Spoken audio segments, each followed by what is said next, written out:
And good morning, everybody. Welcome to coverage here on LiveRC.com of the 2021 1/8 Roar Nationals here from LCRC in Pennsylvania. My name is Scotty Ernst. I am here with my tag team partner, Tyler Hooks. Morning, Tyler. Good morning. Are you ready to do this? I'm pretty excited. Dude, I am so excited to do this. It's my first time being out here at this amazing facility that Kevin Muma and his family have put together, and it is just absolutely, it's immaculate. It's like perfect. It's clean. You can see the playpen there for the kids. They got a great track, a fully stocked hobby shop. Man, they got the whole package here. The whole package. The whole package. He All said of it. package. And we got heat number one coming on the racetrack right now. Steve Harris leading away here out of the gate. It's been, I guess, crazy, we should say, for the first 2 days here, Tyler. It's been, crazy about the best word I can come up with. Yeah? That's a fair and safe word? I think so, yes. Safe. I think we'll go safe with that. Our schedule may have changed a time or two. A little bit. They did have a little trouble with the schedule that when Roar was trying to get their system going and everything, they struggled a bit and caused a little bit of ripples in the water. Hey there, how are you?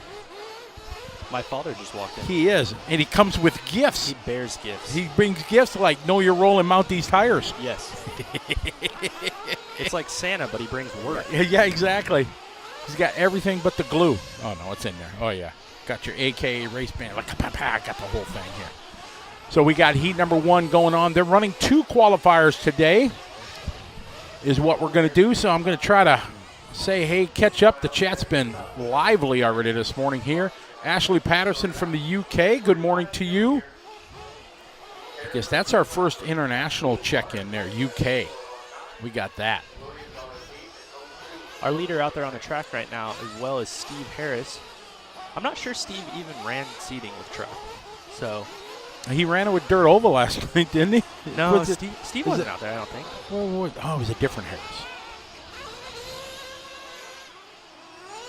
Now we're running 6-minute qualifiers is the call, and that has led for, I don't know, more ripples in the water, if you would, because there was some discussion last night as well. It was because with the length of the outlap, and it's a Roar National, so they're absolutely strict. There's no cutting of the track. You basically got almost 7 minutes, right? Because they're doing 20. They're 30. The top guys 35, 34, 35. Yeah. So you got 2 laps you got to do plus the 6 minutes. So it's made. They originally were going to do 7 minutes, then they kicked it back to 6. But now there's still guys struggling, so they're giving them 2 warm-up laps, right? Basically, so you can go out, do 1 warm-up lap, come in and refuel, and then go back out, and hopefully that doesn't affect anybody's race running out of fuel. That's the last thing we want. Right. At a 7-minute qualifier, you needed to go 8, and there are definitely more than a handful of guys that were going to have trouble. So just to make the day go smoother, 6 minutes is definitely a much better choice. It is. And it is nice of them to give us 2 warm-ups. I would have thought 5-minute qualifier with a 2 warm-up would have been better. That's what I would have done as well. Because it gets everybody a chance to really get in the flow. Nobody's stressing about run time. And let's be honest, the top guys are going to make the run time, should be no problem. But it's the regular Joes that are often forgotten about at a lot of major races. And, they're going to struggle. It's an extra pit stop. They don't have as experienced pitmen, so there's lots of ways to look at it. So, and like we said yesterday, even for the top guys who have the motors and the capability to do it, it's nice to not have to destroy your motor in qualifying because you need to go such a long time. And I know that there's probably people going at home going, oh yeah, 8 minutes isn't that long. It's like, well, but this track is pretty wide open, it's pretty dry, and it's pretty hot. Correct. So runtime's just not honestly that great. It's pretty loose. I mean, it's loose, so you got a lot of extra wheel spin and stuff like that. So there's a lot to factor in. It looks like Kevin today is getting a handle on where he wanted the track to be on the first day. They put down way more water than they had been. So even when it dried out in the 2-minute warm-ups this morning, there was way less dust on the outside of the track, and the line was a little bit wider. So that was kind of nice. We're trying to check in here with everybody. Rockin' Coop, how are you? Anthony Donnelly, good morning to you. Texas in the house, Jason Williams. So, Tyler, I made a list. You know, Yes, sir. DNC, PNB, stuff like, you know, we got a real international crowd, right? But this is the U.S. Nationals. Correct. So, I'm going to do my world check-in like I normally do, but I got all the states written down here, and I'm going to do a check-in. Mark them off, and we had Texas roll in already, and I'm going to miss a lot of you guys. I see Brazil. BSK from Brazil's in the house. How you doing? So we're going to mark off Texas. I hope we can get like all 50 states. That'd be pretty awesome. That would be territories. Because I know Guam is going to check in, and I know Puerto Rico is going to check in. Right. They're always, there's guys. But it's like Hawaii and Alaska. Are we going to have, viewers from there? So who knows? So good morning. The Wing RC from Australia. How are you, Mitch? Good day to you. Kuwait. Missouri, how are you? I got to put Kuwait down. That's a good one. It is. We always have Maryland. folks from the Middle East checking. We Minnesota, got Maryland. Oh, man, this is going to be too. I'm going to have to do this. So I got you. Florida. Okay. Virginia. Florida comes after D. Okay, Virginia. Yep. Minnesota. Minnesota. Maryland. Got it. Michigan. Indiana. Wow. Kentucky. And the Netherlands. The Netherlands. Yeah. And New York. And Australia. I got Australia. We got New York. Tennessee.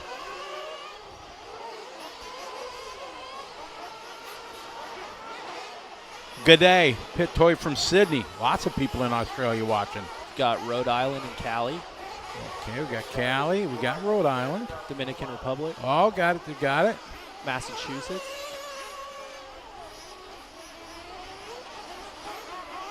Maine. Ohio. Man, Goodness gracious. Look, we are clicking them off here out of the gate. I like Louisiana in the house. How you doing, Cameron? BJ Williams. Oklahoma. Did we get Oklahoma yet? I don't think so. We got Oklahoma there. Who was that? Kirk, how are you, Kirk? David called us the tones of the dynamic duo. Nice. Dude, so who's Batman, who's Robin? You're Batman. I'm Batman? Yeah. Hi, I'm Batman. Take that, Charlie. I've been initiated. Oh, my, we're having fun already. We're like 2 minutes into this. Bossman checked in and said Pennsylvania. New Jersey. You from Jersey? I'm from Jersey. Brazil. Malaysia. You have Brazil already? I do. SX Via from Malaysia. How are you? Cooper said he's in the HB tent. West Virginia. Clicking off West Virginia. Illinois.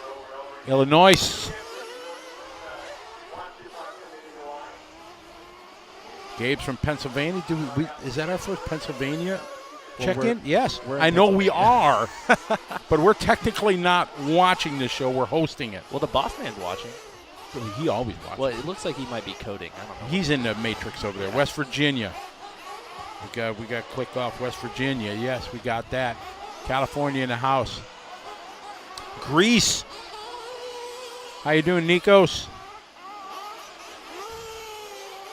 Man, this is like lively already today. North Dakota. Man, we getting it done this morning. Knocking it out. Frank Lemke from Germany. Hi, Frank. How are you? Charlie said we're Pinky and the Brain, not Batman and Robin. Pinky and the Brain. I think I'm the Brain. Jamie cheering on Brandon Rose. I kind of waved at Brandon as he was walking by. Did you see his sunglasses? I didn't. They're pretty funny. Has he got some like serious, like Macho Man Randy Savage No, type? Or they're like full circles, like 2 circles. real small ones? Yeah. It's not gonna block my sun, is it? No. Iowa. We got an Iowa check-in. Idaho. How you doing? We got an Idaho? Yeah. Where's Idaho? Boise. Boise. Benjamin. How are you, Benjamin? Elements. We don't know if EOS is going to happen this year over in Europe. We have an ETS scheduled third week or second week-ish of July. I think the ETS is going to go. I don't think I'm going to be able to get out of America to do it. So, yeah, it's going to. Jason Lee, what's up, Jason? How are you? We got our Wisconsin in the house, fellow cheesehead. Yeah, Frank, it's been a long time. It truly has. I miss being over by you guys, and hope it looks like Germany's slowly coming out of it, but I think it's going to still be a while. I know there's still a lot of restrictions for me to be able to go there. Anago, Wisconsin. How you doing, Neil? Shane Smith, Antarctica? Really? It's my youngest daughter. That's her new thing. She goes, Anytime, Dad says something questionable, it's like,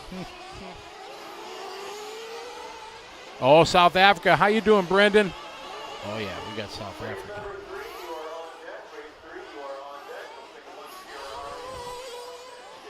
Marlon Lopez, how are you? Sam from London. Alan Flores, good day to you. Element says Germany's slowly coming out. In July, they're going to start. But with a lot of COVID rules. Yeah, I was just on the website of Germany. They have a English kind of thing. Just, what's today? Today's Friday, so it was Wednesday. I was trying to go through and read what has to do for me to be able to get in, and it's just crazy to try to get in. Costa Rica, how are you? Man, I'm going to need a couple pages today, Tyler, this week. Rica Costa? Western Australia, how are you? William Sink from Costa Rica, good to have you following along. Canada, hey, what's up, Mike?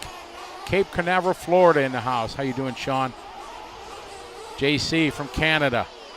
It was good to see Ty Tessman and his dad, Gord. I walked over and, oh, man, good to see you. I said, did you have to, sneak through the forest to the unknown, underground passes, to get across the border?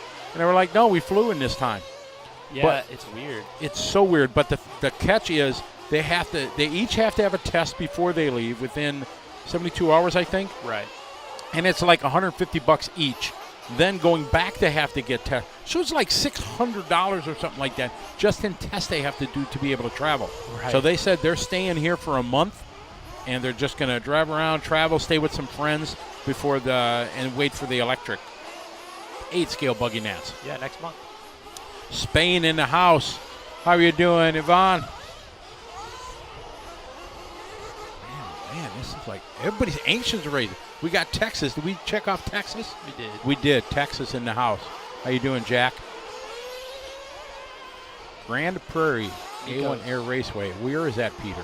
Nico's asking when the pros are going to be up. He was asking if they're in the 12th heat. They are, but I would say probably 10, 11, 12. Or Yeah, we get, pros. exactly. If you want to watch the top guys in the country, those last 3-4 heats going to be pretty awesome. Scotty, my seating was abysmal. I saw that.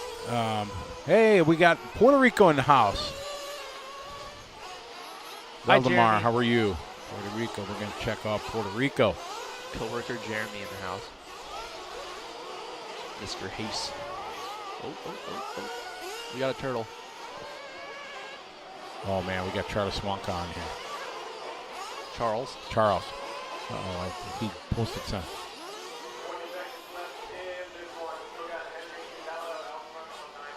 No, Charlie, you didn't read out the burns. But I know you have plenty of burns. Scott Spear, what is up, Scott? Hope you guys are doing well out there in Arizona. I'm sure it's a comfortable 120 degrees out there right now at, 6 in the morning or 8 in the morning, 9 in the morning, whatever it is out there. Hope you guys are doing well. I wanted to try to come out to the one of the races here this year, but I don't think it's going to happen. I know they got the JC race coming up here next month, maybe, I think. Might be this month. Yeah, do you see how confident I was? Helge from Germany, how are you?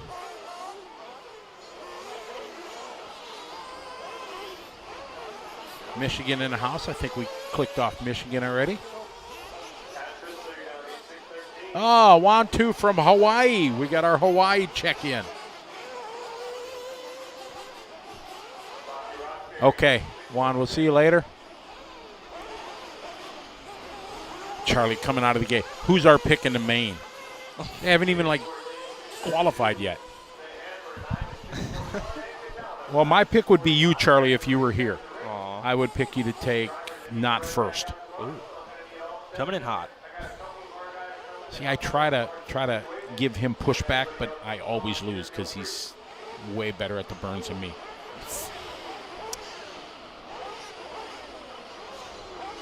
Oh, BJ, wonderful. I'm glad you're going to come. We're going to have a good time. Cleveland, U.S. Carpet Off-Road Champs in December.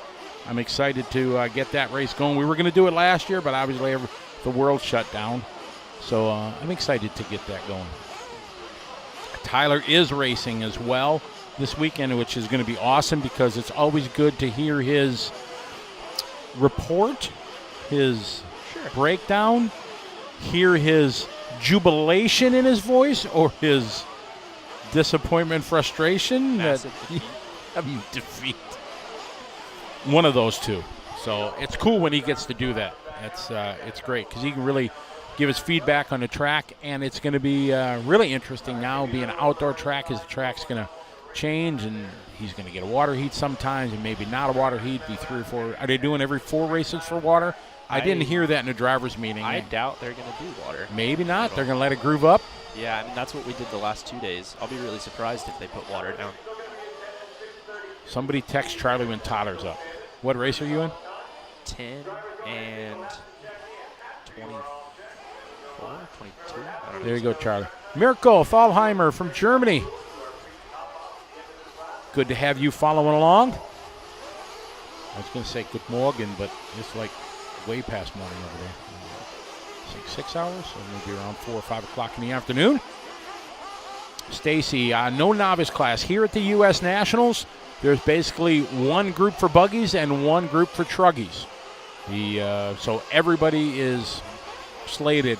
Now, if you followed some of the other events that we've done here on LiveRC, they've had sportsman, intermediate, pro, expert, all different ones. But here it's just, a couple, 2 classes, trucks and buggies. Want to shout out to all our wonderful sponsors for their support, allowing us, Tyler and myself, to bring you the show here from Pennsylvania in the US of A. Shout out to Live Time Scoring for the drag race system. Also to Beach RC, A-Main and ProTech, Leadfinger Racing and Live Time, Nitro Pro, J Concepts, VP Fuel, TNR Fuel, AKA and Absolute Hobbies. All those folks playing a part to help us bring you coverage here, the 2021 U.S. Nationals, here on LiveRC.com. And everybody, when we were at, Silver State, right? Yeah, and DNC, they were asking PNB, asking about that cable cam. Yep. Oh, yeah, we got it in full effect this weekend. Like, really, really cool. The coolest setup they've ever had for it. So we'll be bringing that to you here through the course of the event. It is pretty sweet. A shout out to Dale Hartzell, one of my A-team members from the RC Chili Bowl.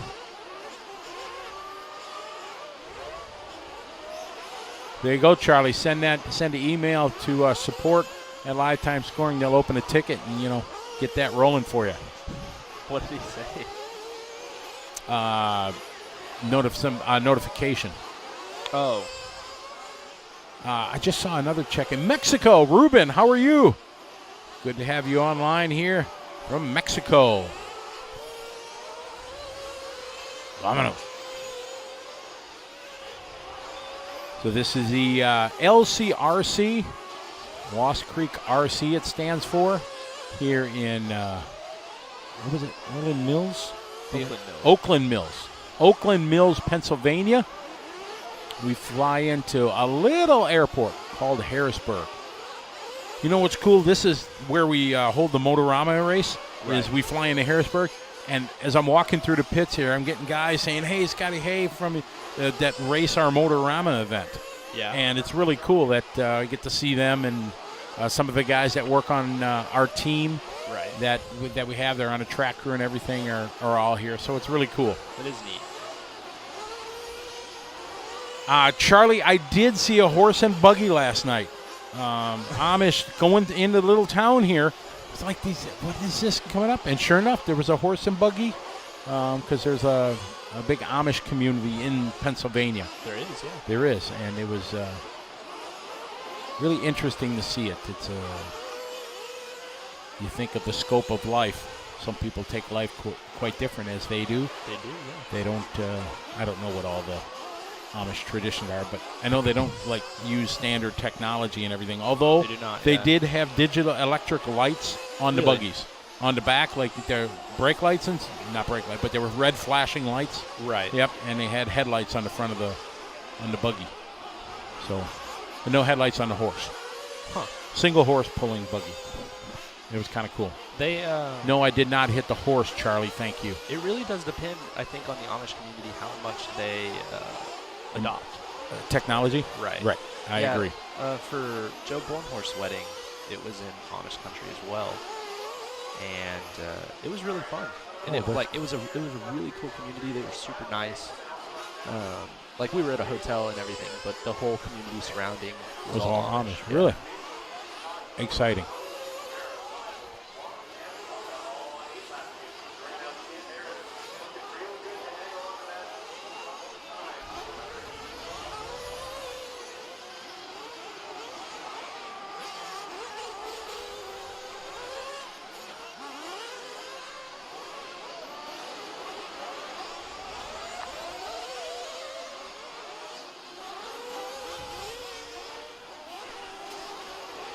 We're about to have a photo gallery, Scotty. Ooh, see, you multitask. You're good at that. Me, not so much. Edward Seo, what's up from the Philippines? Edward, you're not going to believe this. I had 2 people here at the U.S. Nationals ask me about the Philippine Masters for next year. So it is absolutely on everybody's radar. As the Philippines, I know you guys are kind of still not coming out of it yet over there, but you know, I think by like September or so, end of August, we need to start looking at dates and get that out there because I think there's a lot of people that are going to want to travel. And if you book tickets early enough, you can usually find out of L.A. some really, really good deals on Philippine Airlines, direct flight right to Manila. And if you've, to our 8-scale people around the world, if you've ever wanted to go to an awesome race that is more fun than race, we got great racing, no question. And some of the best from the world come there. But if you want to go to a race that is not only focused on racing and you're not there till midnight every night and you go out and have a good time, the Philippine Masters is the race to go. I'm trying to get Tyler to go. Yeah. I think he's close. I don't think any of the animals are going to kill him. They have no big, huge spider animals. Although I have seen out in the forest and country and out in the rice field, I've seen some pretty big cockroaches. No, we have those at home. Oh, okay, yeah. So it's nothing, but yeah, if you wanna plan on going to a race, folks, that's the one to go to. Oh yeah, we got to make it happen for sure. Good times in the Philippines. It's a party. Oh, it's more than a party. It's just awesome friends, good times. I was gonna say party in the USA, but it's not. And it's cheap. It's like dirt cheap. Not as much. The peso has dropped down. I think it's about, you used to get 50 pesos at $1, and I think now it's down like 46. And you can get a beer for like, I don't know, 50 cents. So it's awesome. Out front, Tony Roney. Well, that kind of rhymes. Tony Roney. He's a very nice guy. I don't know him. Prisco is second. Mike Pavia is in the third. Kyle Chasin now moving on up. We're on a 9-lap, 6:37. Prisco moving out of the top of the board. As this is our third heat. I think 12 is where the top guys are. Charlie, come on. You know, Tyler's mic level is always lower than mine because I get so wound up and loud. See, Shane knows all about it. Shane lives in Antarctica, he said, and he says the Philippines is where it's at. Yes. So that must be a long journey for you, Shane, from Antarctica to the Philippines. This one coming to a close. Prisco looking like he's going to bring it home. He's got about a 0.3 of a second lead over Tony.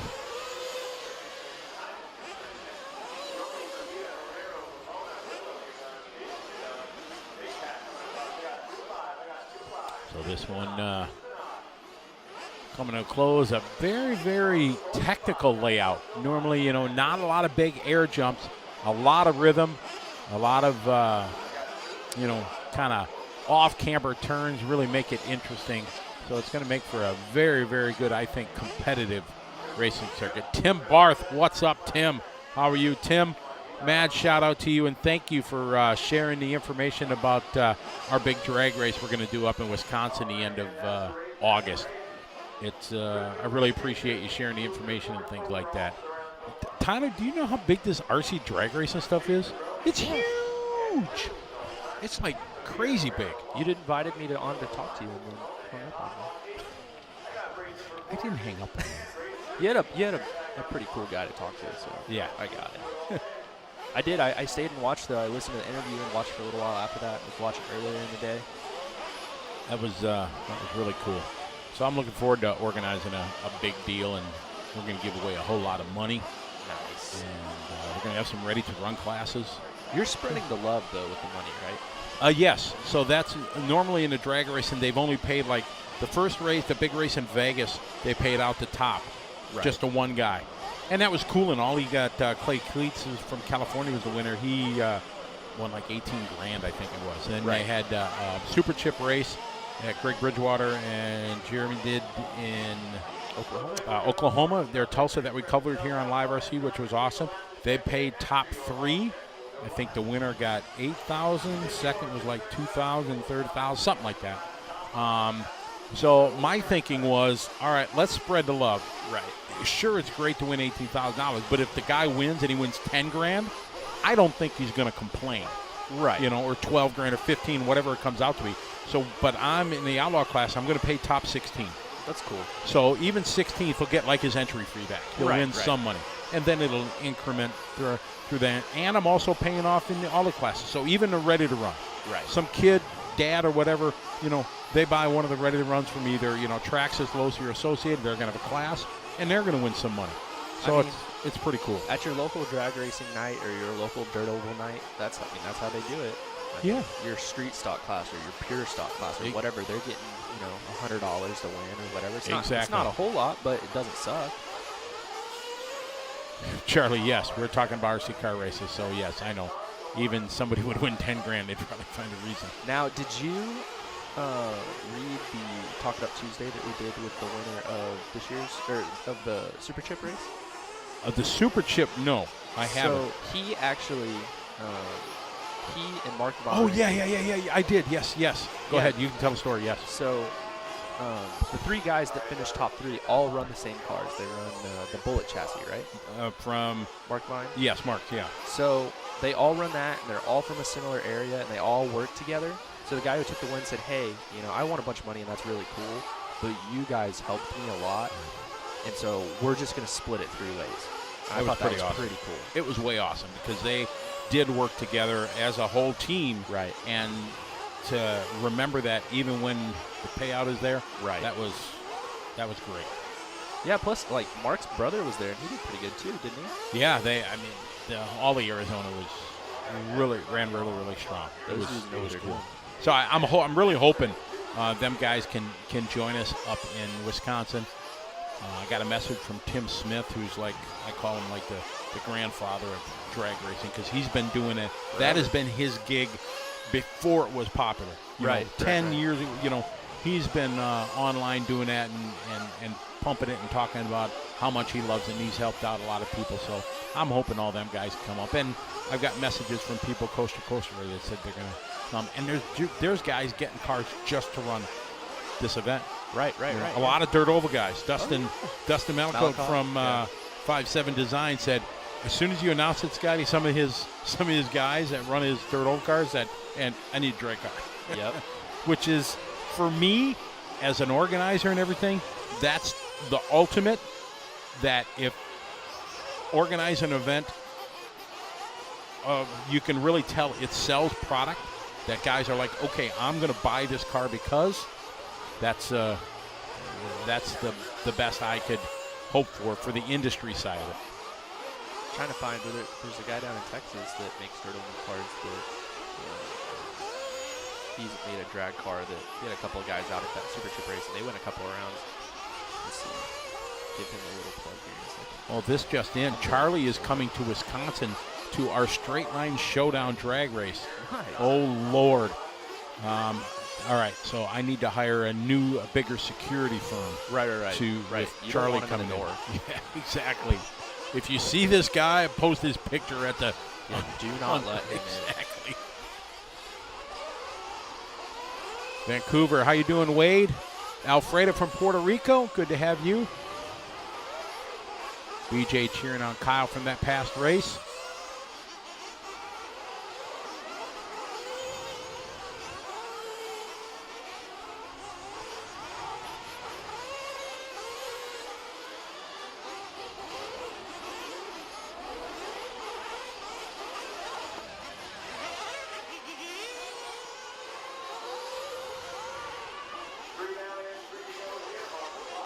All right, so we're halfway through this one.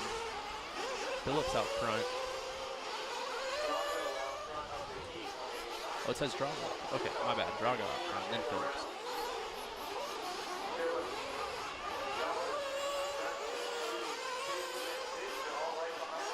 Getting our scoring set up so we can see what's going on. Mr. Oates checking in from San Antonio. What's up, man? Savannah, Georgia. Do you have Georgia marked off? Oh, and I do not know. So Georgia. So we're keeping a list of all the states. Normally I keep a list of the nations from outside the U.S. and including U.S. and Canada, which I'm doing. We already got 15 already. Nice. Nations. Sorry, I had to take my shoes off to count. So I totally blanked out, but I was thinking of Earl Baxter with Factory 41. Factory 41, yes. They were there. They ran. Earl ran very well. And they're OFNA cars. Did you know that? He might have told me that, but I'm old and I forget. Just the OFNA, the latest or whatever, the most recent OFNA 10 scale cars is what they base their stuff off of. Interesting.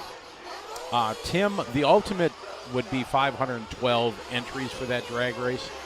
That would give us 256 brackets total. So, and it's kind of, I think Outlaw would be the biggest, and then the Super Sport, and then the Ready to Run classes. Man, I don't know. Do you think Outlaw is going to be the biggest, or is it going to be your Super Stock?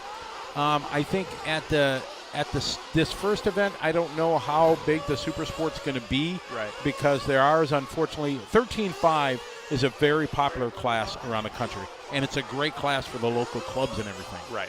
The problem, and I've had some heated discussions with people. I was about to ask you about what you're about to say. Yes, because I got, when I launched everything, the next morning I woke up to an email that was, the first paragraph was awesome. It's like, hi, Scotty, this is my name. I really like the idea. I really like the idea of having some ready-to-run classes, and it's a great idea. But, and then he goes into a 3-paragraph rant of why it's bad that I'm not doing 13.5. But to those guys that follow drag racing, 13.5 is a great class. 13.5 wind motors for the electric motors, to our Nitro folks that are listening. And right now it's pretty much open. There's legal 13.5s that meet the specifications set here in the U.S. by ROAR, which is our sanctioning body. They have this motor must read this in inductance and impedance and this rating. There's also outlaw motors that do not meet those specifications, so they're faster than other motors.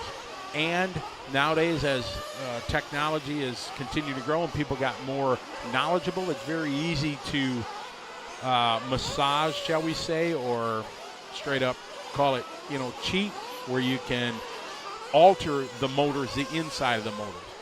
And at a major event like ours is going to be, where we have so many people there, there's no way we can run a proper tech inspection. So I felt, this first time, let's not do a 13.5. Let's do it open. Take the wheelie bar off the cars so you can't put the big motor like you're running in Outlaw.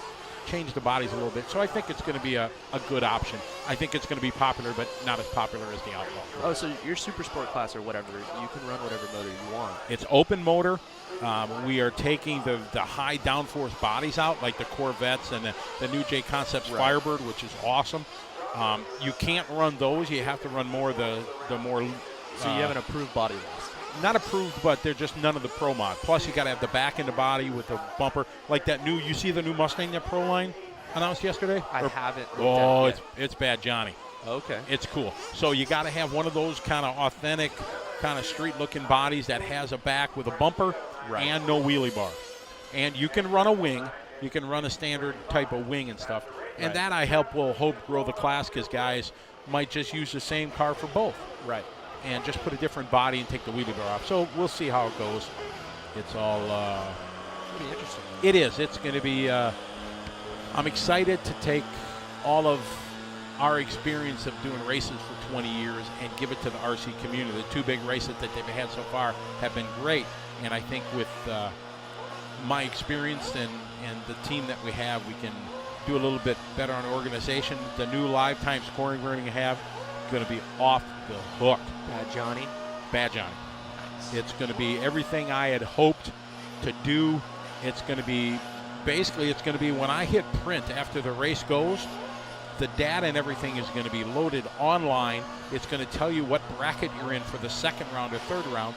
And if you give us your mobile number, it's going to send a text message right to your phone with your elapsed time, your reaction time, your speed, your 6-foot mark. And it's all going to be right on your phone. It's no more receipts. Exactly. No more receipt printer and receipts. Oh, yeah. Nobody having to, come back to the. Let me look at your screen and stuff like that. Because to be able to run this big of a race, I need to turn the races around in less than 2 minutes. But guys, drag racing guys who I know just freaked out when I said no receipts. The receipt printer does work with the system. It will. It will. So if you want to have a receipt, you can have a receipt. Exactly. So it's pretty cool to the drag racing world. Looking forward to that. It looks like the track's going to get blown off every 5 minutes. I'm not sure about water. We're at least seeing it being blown off. I do not see any hoses. No. Be interesting. What do you think the track's going to do if they just let it go the full day and now we're going to have hotter weather? The forecast is still good, knock on wood here. Well, what they're going to do, if it's like yesterday, which I'm assuming it is, because if the track's been really good, they'll blow it off every 5 races, and then they're going to water it right before the second round starts as well. That'd be cool. That'd I sure speed things up. That's what it is, yeah. I want to give a shout out to Eugene Homer from Sri Lanka. How are you, my friend? Hope you guys are doing well. Are you still running TLR stuff over there? We were just talking about Philippine Masters. Hopefully you guys can make it. If we can put that race together next year, April-ish, May-ish, it'd be good to see you guys do that. Are you ready to blow the internet up? You ready? Oh, it's boy. Time. We finally got the question. We got it. I'll let you take it. How do you feel about your new body? Oh, did Truggy Buggy Bodygate start already? Yeah. I'm surprised it's taken this long. Right. For somebody. I figured the first question that popped up when we went live, and bam, first thing, what's up with these bodies? Man. How do you feel?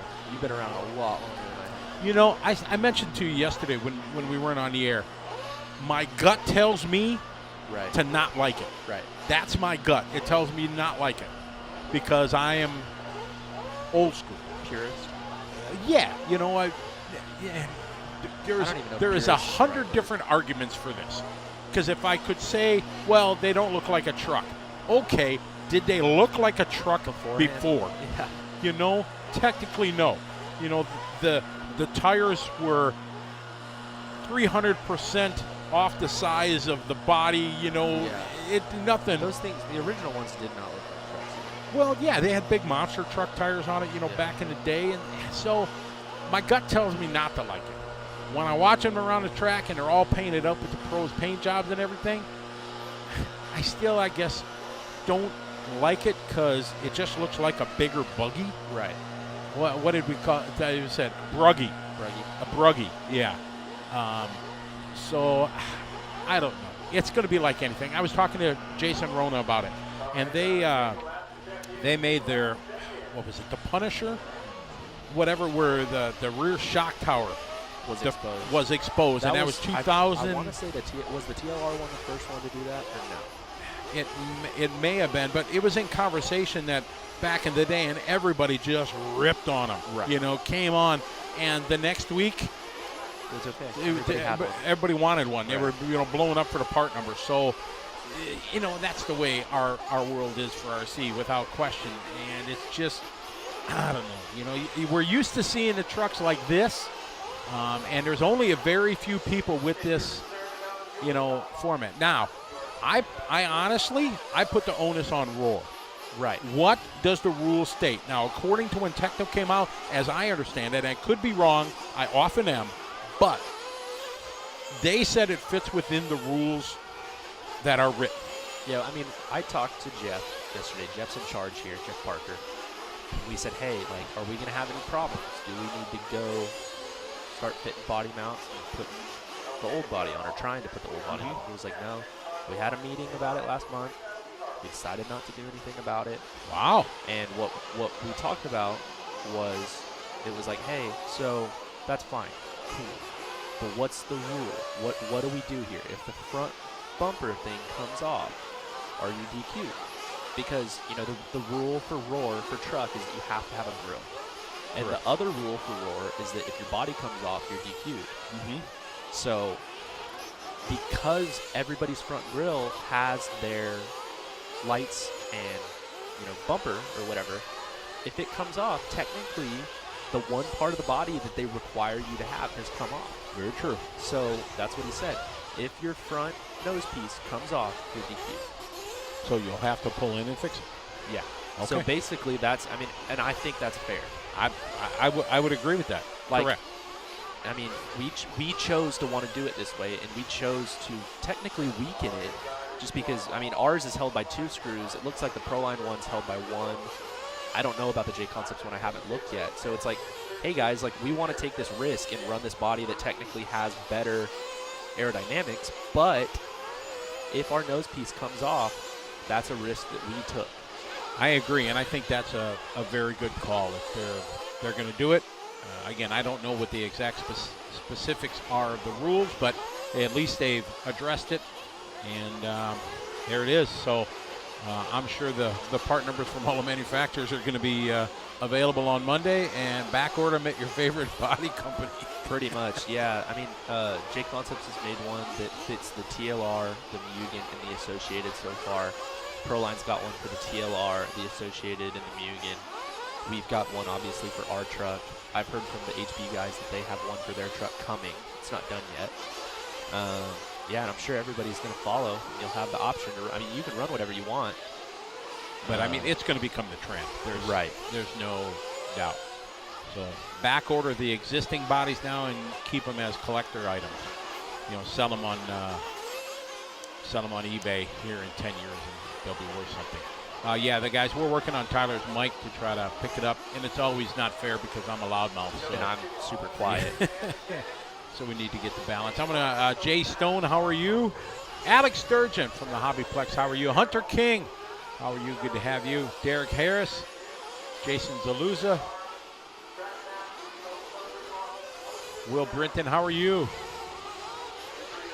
From the Hobbyplex show. Yes. Alex says, Proline body looks like a Tesla. It does. That's what my dad said. Good pull, Alex. I haven't looked at it close enough. I would get closer to the mic if I can get it, but the thing hits like it's inside my mouth right now. Tyler and I are doing well, Jay. Pretty excited to be out here doing the Nationals. It's always exciting, all the races we do, but now that Tyler and I are getting, I keep losing count, this 5th? We've been on a couple dates now. We have been, yes. We've met each other's parents. We've met each other's parents, exactly. They let us stay out past the street lights being on. Oh, you don't know nothing about that, though. I do. You do? I know. Yeah, when you were a kid, you had to be home by the street lights? Yep. That's old school right there. That's what you had to be back in old school. I remember when I was a kid, I got a watch, and I was, 10 years old. My dad said probably they would be home at 9 o'clock or whatever. So I set my watch back. Oh no.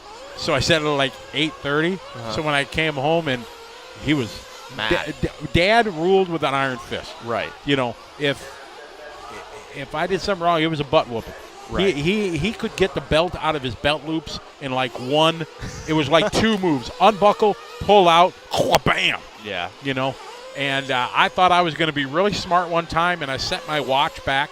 So let's say it was 9 o'clock or whatever, that I rolled in and it was 9:30, but I said, Dad, look at my watch. It's 9 o'clock, I'm home. Come on, my dad wasn't. No, he He wasn't. didn't fall off a turnip truck. No, Yeah, got ass whooping properly. he was not feeling that one. Oh. Yeah, I didn't sit down well for the rest of the evening. I slept on my stomach. They'll have that. Oh, yeah. I miss my dad for sure. Bradley Slusser, how are you? Exactly. Calabrian, he knows exactly, old school. Now I think if you whoop your kids with your belt, you get like arrested and thrown in jail for 20 years. I never got the belt. I got the paddle. Paddle, Man, old stick, whatever, they got it done. you only say it doesn't hurt one time. Because then it hurts. Oh, yeah, exactly. That's the problem. There's not enough butt whooping going on. Yeah, I don't ever want that thing again. My mom can keep that stupid thing. Dan, thank you very much. Glad you're enjoying it. We got Brandon Hester leading away right now. His pace 9:6:11. That is a tick off Steve Harris in an early run. That's Tyler good. had mentioned it that he didn't think he ran any seating, and he had a really strong time, 10:6:32. So it was a really good run there for Steve. Steven? Chris Pescatori. Pescatoris are in the house. Haven't seen them in a long time. They were making steaks for everybody the other night. Nice family. Oh, yeah. Johnny Drakeford. BB Cruz in the house. I saw BB just doing hot lap there, 40.2. Toby Hampson, formerly of England, lived in the U.S. a long time and is losing a bit of his English accent. I haven't seen him now for a couple years, and when he came into the studio here yesterday, he's taking some pictures, and I was like, ooh, man, I was busting his chops. He goes back to England. They're going to wonder, what, are you turning into an American? Speaking of which, if you would like to see Toby's pictures, I'm currently uploading them. See, multitasking. Kyle Klingforth, how are you, brop? What was that?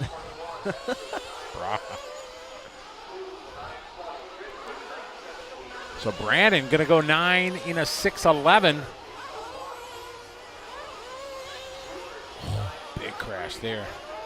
A lot of rhythm sections on the racetrack. We got a washboard section. We got a six-pack. We got a double, triple. We got this. We got. What are you doing through the washboard section if it's you? You double, double, double, or triple, triple? I haven't. Me? Probably single.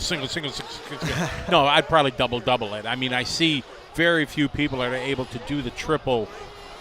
That's my line. You can the triple.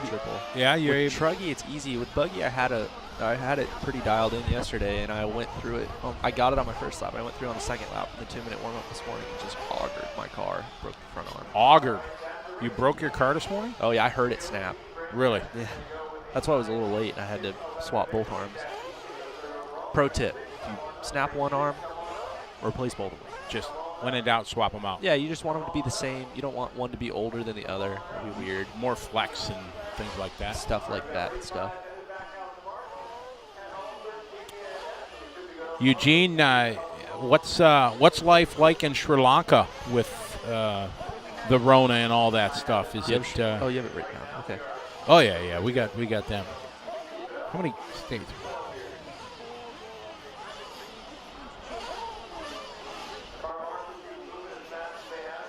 27 states plus Puerto Rico. And 16 nations have chimed in the first hour. That's pretty good.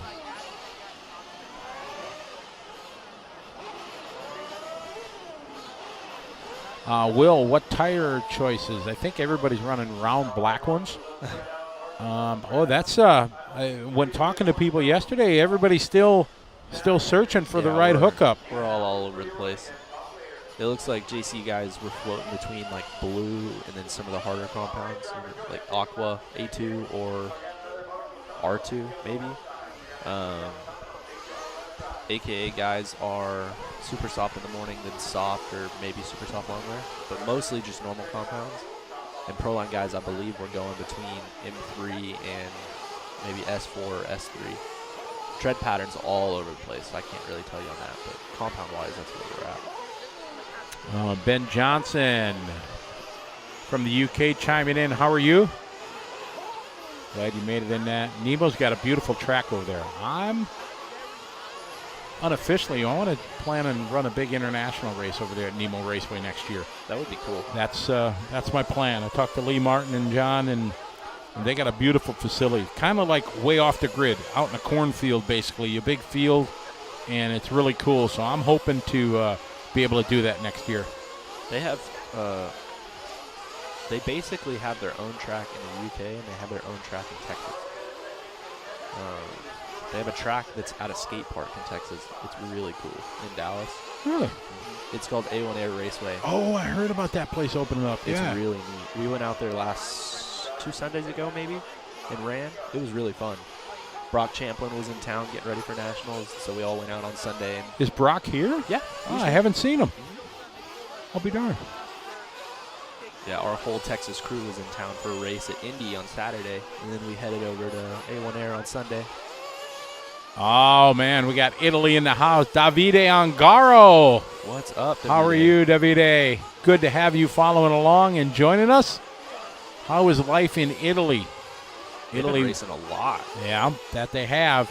So it's good that it's opening up. Italy was one of the hardest hit with the COVID, so it's good that they're back getting some racing. Matthew Hobbs from Cleveland, Tennessee. Oh, I thought we had Tennessee marked off. I would have bet mine. I was putting down Italy. Oh, my yeah, bad, Tennessee's marked down. William Singh, what happened to Cody King? Cody just kind of got out of the hobby for a while, and then he had a brief revisit a couple years ago, and I haven't seen much. Paul, his dad, always in the chat at all the big races. I'm sure he'll chime in and say hey through the course of the week. But nice family, and don't get to see them much. PK definitely checks in with us. He always does, yep.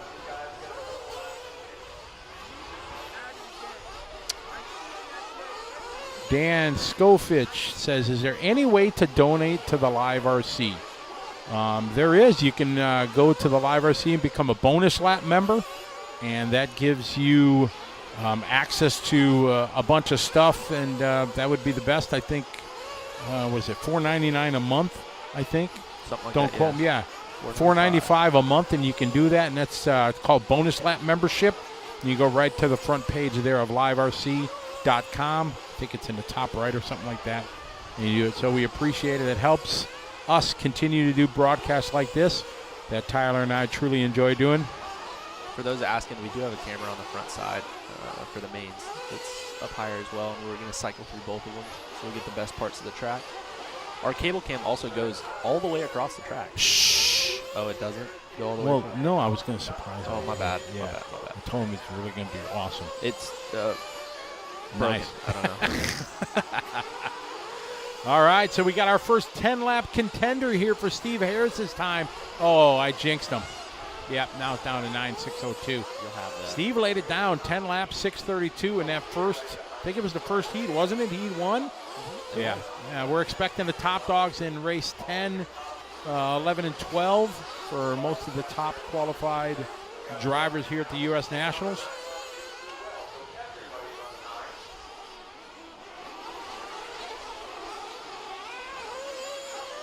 Oh, Kevin, it's too early to go into 80s movies. That's a Saturday 4th round of qualifying kind of thing when we're running out of stuff to talk about. But we did have a Shakey's reference yesterday in the dirt oval coverage we did. Oh, hey, yeah. Oh, we got to remind Brandon of that. Brandon's going to have to get on that. We got 2:30 to go in this one. Arkansas. Oh, we got Arkansas? I don't think we have an Arkansas. No, we do not. Arkansas checking in. What it do?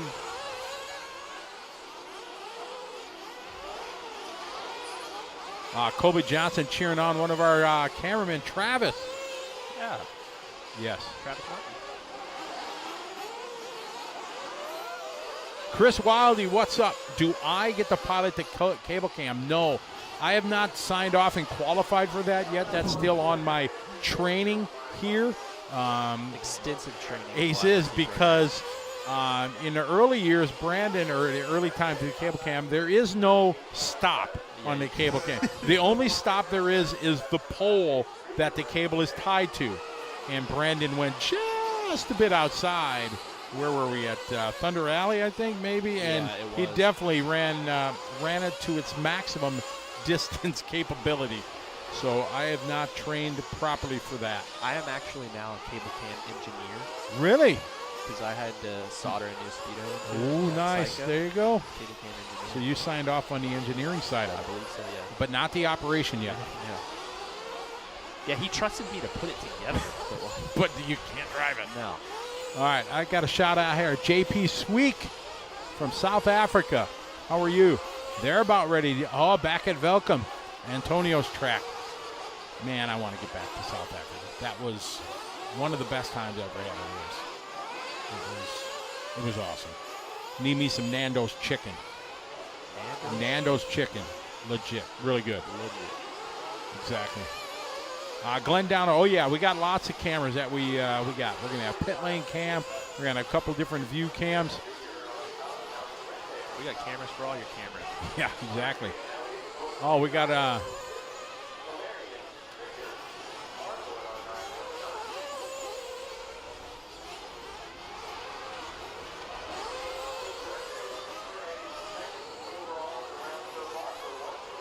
Andrew out front. The blue and yellow. That is T. Roy Weber. T. Roy? T. Roy, that's what I call him. Cowboy Troy.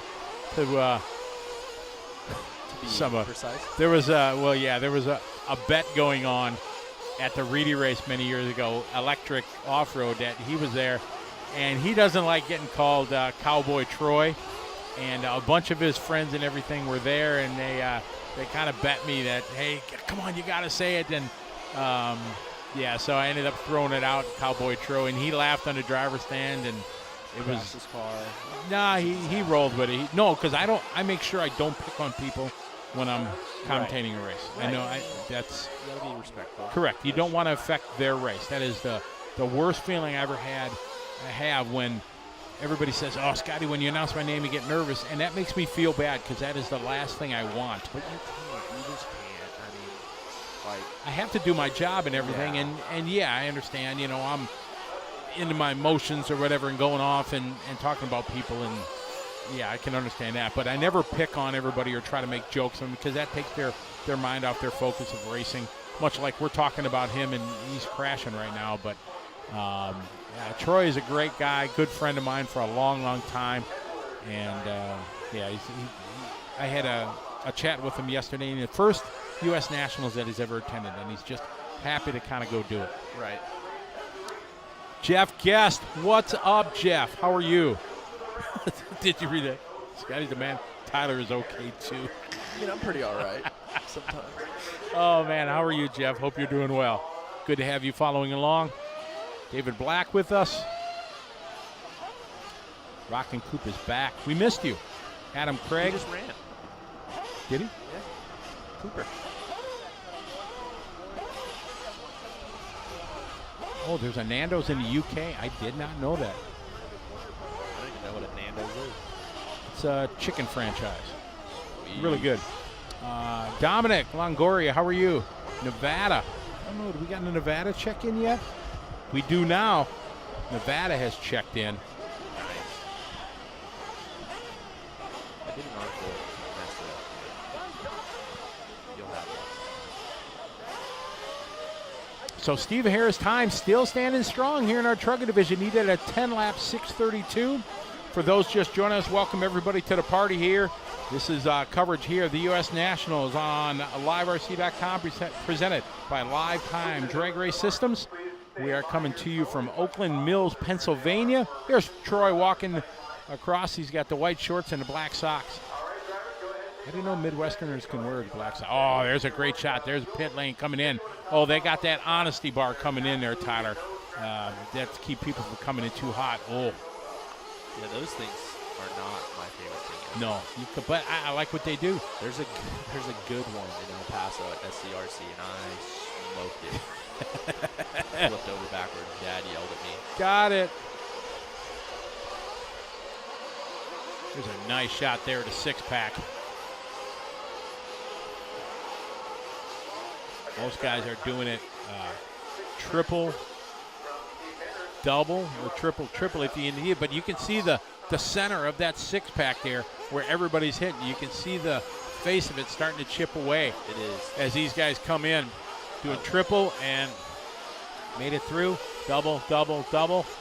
I walked it with the old man this morning. And, see, there was a nice double, double, double section through. See, yeah, exactly. Oh, got it. Coming in just a bit too hot. We'll have that. See, that double, double is nice and smooth. Oh, that was song tag, I think. That's the song tag. Just punched through it and he made it through. That's Rusty, how are you from Louisiana? Cheering on Lil Bump. Oh, we got Rhonda in this one. We do. Mark Calandra's here. I didn't know the Calandra boys were here. I didn't know they were either. Yep. Cody Sainer in this one. Now we're in race 7 of 12 heats, right? Of Truggy? Yes. Yes. Well, lots of rhythm sections here on the layout that Kevin and his crew have put together. No real big straightaway, so we're all just trying to keep the rhythm. A lot of 180s with off camber. The back, even though it's not a straightaway, you definitely can rev out. Go back up. That thing's really cool. The washboards there? Yeah, the washboards. Those are really neat. They're also really neat when your car's good. Do you take a tight line, a wide line? What do you prefer going through that section? Wherever I land pinned. Okay. I tried that this morning, and it was pretty rad. It was better that way? Yeah. And My dad was like, just quit being a derogatory term. I was like, oh, cool. You did not see Jeremy Courts Marshall. Jeremy Courts is not here. There's Rhonda. I think we're following Rhonda. Are we? I think so. White rims, pink, black wing. We'll see. That could be me for all we know. No, that's no. Kiara Holt. More pink. Miss Kiara. I need glasses. A lot of our female racers have found each other in seating somehow. I think, I want to say Kiara and Katie Carmody are in the same buggy run. Katie Roxbury's in the one right before them. I don't know where Rhonda's at, but Rhonda and Kiara in the same truck run. She's in Oakland Mills, Pennsylvania. Oh, okay. Now we're getting a run here towards Steve Harris's time. Steve did at 10:06:32 in that first heat. This is the first true challenge since then. It's Logan Kowick with a 10-lap 6:33. Oh, man. Big crash coming there through the 6-pack. Marshall was on it.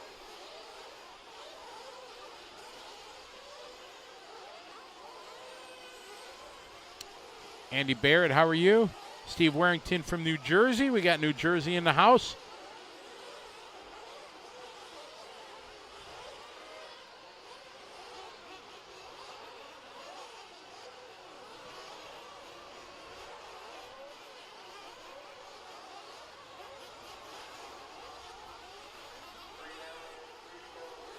Three down and 3 to go in 7. I'm going to leave you when this one's over, Scotty. You're in 10, is that correct? Yes, sir. Gonna lay it down proper? I'm going to try. My truck was really good this morning. Really good. Yeah. Proper. I said, Thug, I need more power. He said, okay. And just so you don't know who Thug is, Thug is my father. Exactly. His name is Doug. He calls him Thug. Everybody thinks that it's me being disrespectful, and it's absolutely not. That man is a thug. Gangster style, call him Thug. Full gangster. He was Thugless, or Doug the Thug. Thugless. And we just shortened it up.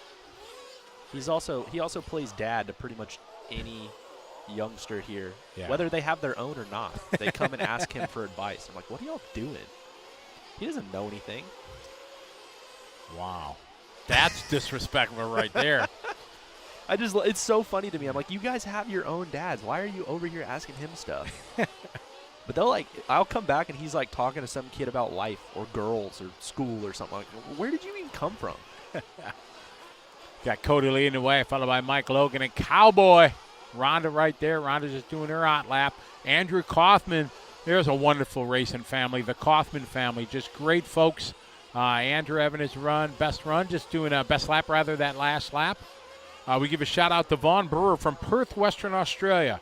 Mama Kaufman has hit the full range now that I am of adult age. Okay. Not only will she give me vitamin C gummies to make sure that my immune system is ready, she gave me a seltzer the other night to make sure that I was adequately alcoholically charged. I was like, this is fantastic. Exactly. So it's no more just, chips and cookies that you get. Right. You get adult beverages now. I get to join the adult table at dinner. Yeah, exactly. You moved up from the kids table. I just thought that was so funny, like the dichotomy of I also got a vitamin C gummy here, but I also got an alcoholic beverage. Dichotomy? Dichotomy. Boy, that is a way big word for LiveRC. I went to college. Yes, you did. You got your education. Kinda. I did good on standardized tests. I'm not very smart, but I could take a test. Kevin McDaniel, New Hampshire. Oh, that's our first New Hampshire checking in. How are you, Kevin? Good to have you following along. Hope you're doing well. Yeah, so you guys like this camera angle as well, it seems like? This is cool here as they come in through that washboard section. The trucks just go through it like it's nothing, but the buggies do get affected by it here, and a big hairpin hard on the binders here. Man, dude, that is going to be just epic in the finals. 180s can be horrific, but they can just, if you just come over out of that front chicane and like there, you push a little bit wide, you can see the dust that's offline. Yeah, boom, somebody's going to go to the inside, and there's nothing you can do but just say, okay, you got me. You honestly, it's super slick all the way down the straightaway, so you have to let off really early if you want to not blow it. Oh, ladies and gentlemen, Bobby Flack signing in. What's up, Bobby? How you doing? I don't know who that is, but I just clapped. Oh, Bobby's like a wheel in on-road, runs 10-scale Nitro. I saw your cars here. Yeah, it's over there getting ready. I go KO Grand Prix next week. Yeah? Exactly. And Bobby Flack, his last race, he lost because of me. No, because of you. He trusted me to be his mechanic. Oh, no. And I failed him miserably. So between him and Sarah, we're 0 for 2? I'm all, yeah, I'm exactly. Sorry, Scotty. I got to get better. So hey, we'll go get Doug the Thug. Doug the Thug to do it. We'll knock it out. Bobby, he still loves me though. I think that's good. He was trying to put a best face on it. Basically, when I went to fuel his car in the first pit stop, the fuel lid didn't open enough. Oh no, and you covered it. And I put the gun in, but it didn't have a seal, so it overfilled the tank and flamed it. Thankfully, I got it started right away, but he lost 9 seconds. And hey, that's a quick refire. I was proud of myself. I got it fixed right away. Not when Bobby tells me to calm down. Oh, no, Bobby, that's going to live with me forever. As long as we've been friends a long time, but that's going to live with me forever. Hey, but a 9-second refire, that's fast. We did okay, yes. But, yeah, so I should have checked the tank. I should have tested it more. Yep, so that was on me, but.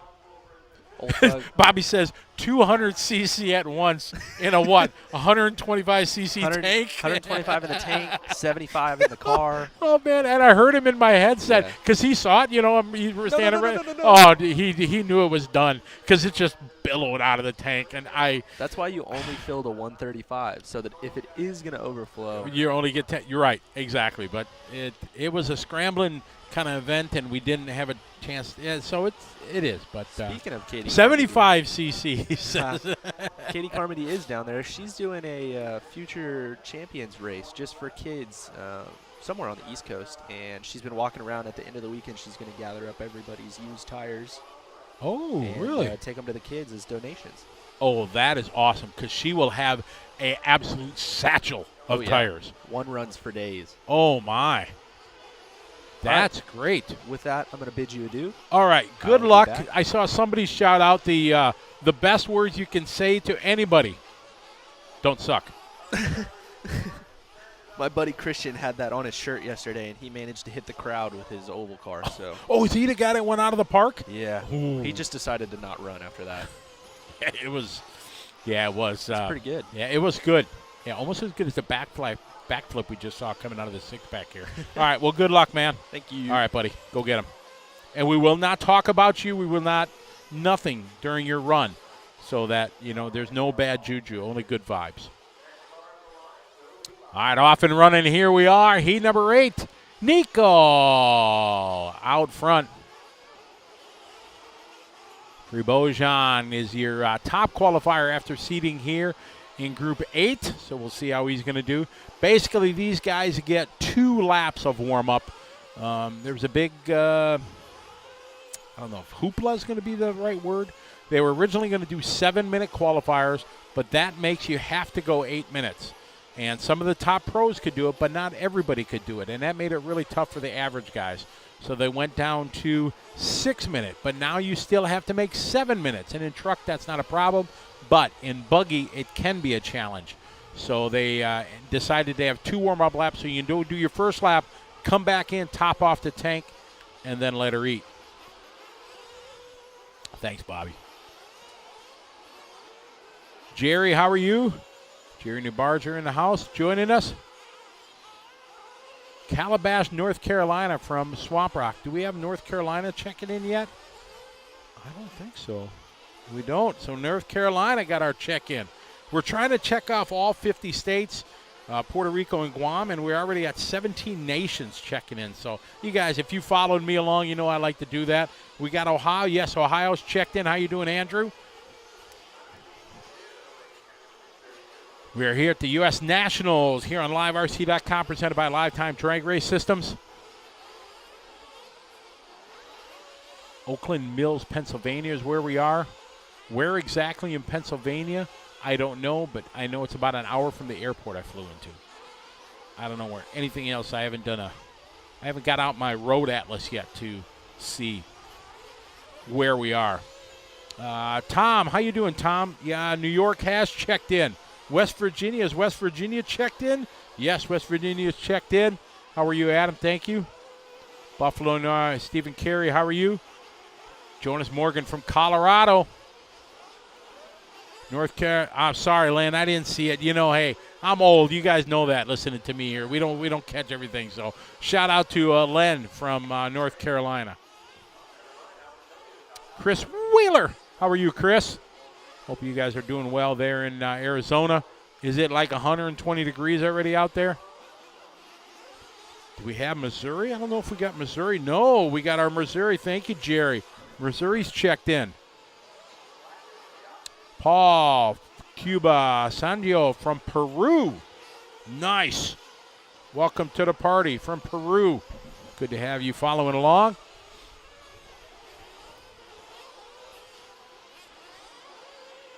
Simon from California, how are you? High today is going to be 117. Yeah, no, thank you. I remember the first time I went there, it was my rent-a-car. I went to a hobby action there, I think it was, or maybe it was a Cactus, and I get my rent-a-car after being there. I just jump in, I grab the steering wheel, and oh, my God, no, thank you. Hey, Yitzi Medmia from the Netherlands, how are you?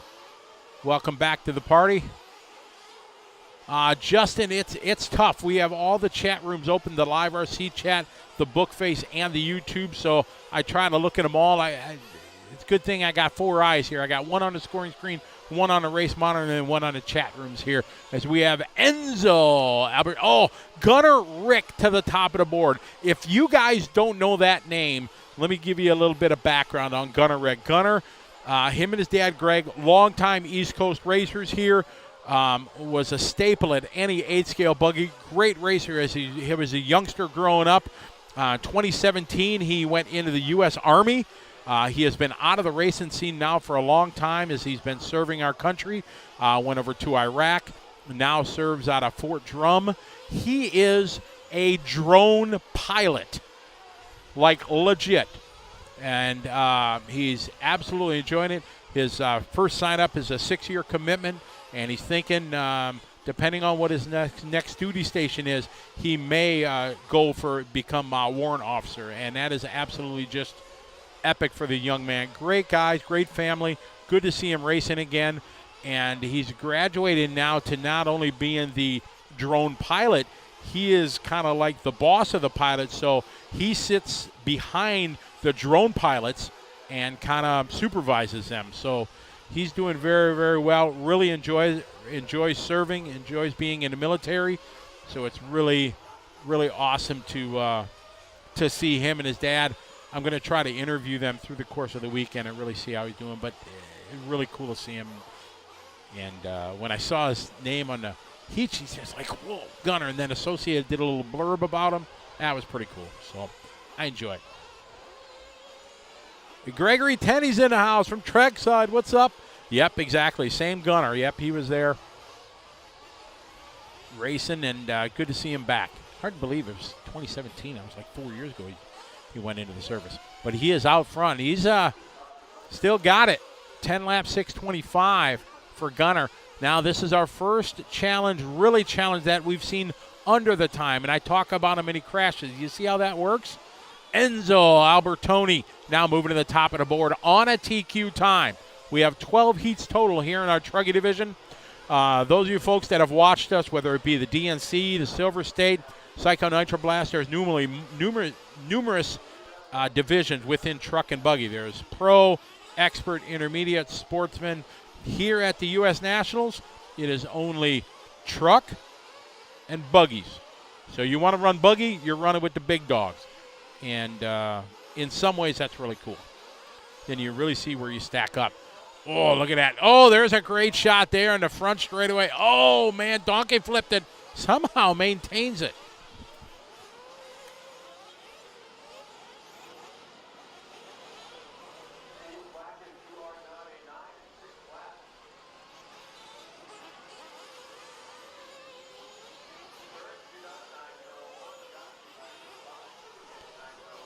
All right, Jackson Jeffrey now moving to the top of the board, just doing his hot lap there, 37.8. Enzo doing a 41.7. DJ 38.2. Oh, man, Gunner having trouble. Looks like he flamed out maybe. Ay. My fault. Announcer's curse. I hate when that happens.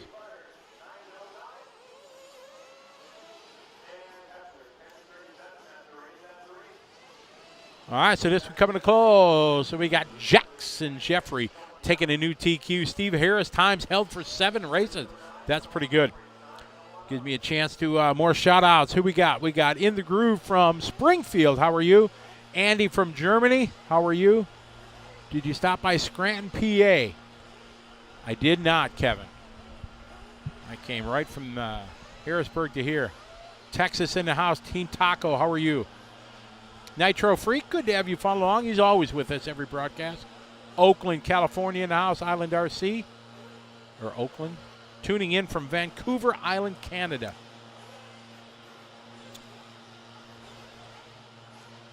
Who else we got? John Blakey, how are you?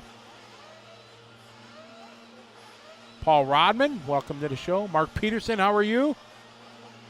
Brock Marshall, good to have you follow along. Jason Morey. Mackenzie Harbuck, how are you from Georgia? Brad Miller from Detroit. Jason Morey from Iowa. Caden Phillips, how are you? Oh, thank you, Nitro Freak. I appreciate it. I do enjoy being able to share my love for the hobby with you guys and girls from around the world. And it is always an international crowd we have.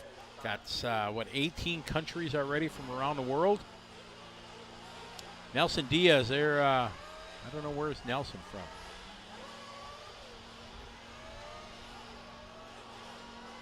Charlie Mack, how are you?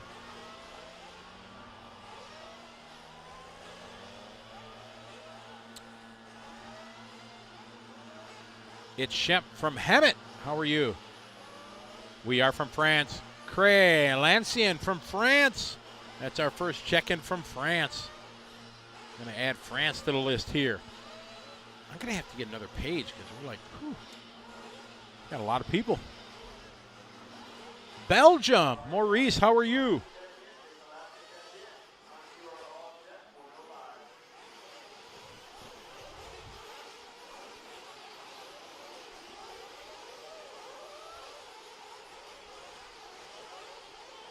Oh, Caden, that was we did that Super Chips race. That was almost a 24-hour marathon on the air. I made it to the airport. We got done at 3 o'clock. I got an Uber. I got a ride back to the hotel. Took a shower real quick. Left the hotel. Got an Uber from the hotel to the airport. I made it 40 minutes before my flight. Flew to Texas, and I was racing the next morning in Texas. I was able to win the B main and worked my way up. In the A main of Nitro, I was running 8-scale Nitro on-road Masters division. I was able to work my way up to second in the 30-minute A main. So all in all, I did very well. I was happy with how it went. Here's a good shot of the pit lane. There's Matt from Techno down there. Mr. Ward right behind him. All right, so our time to beat. Jackson Jeffrey did a 10-lap 6:29. Julian Oliveira is coming in for a little pit work. Get that tank topped off before they go. Stephen Carey, when am I doing another calling an on-road race? I don't know.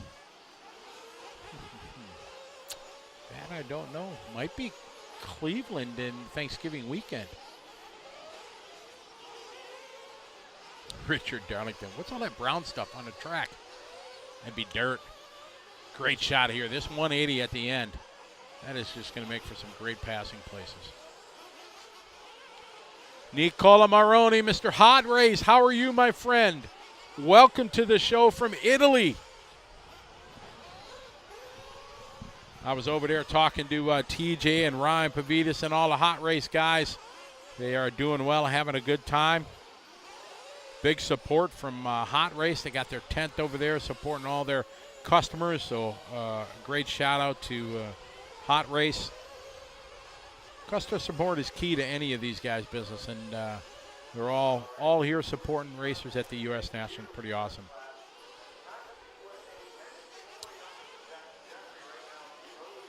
Nicola, thanks for trying to get them tires out for me. I appreciate it. We got a big race next week in California. We got the KO Grand Prix Nitro On-Road. Amazing facility. It's awesome. All right, so we got Brandon Rose from Texas. Brandon laying it down here. 10 laps, 6:16. We follow Travis right now into the six-pack. Nice triple he goes. Now he goes single, or double out. Lots of small jumps, a lot of rhythm on this circuit this year here at the U.S. Nationals.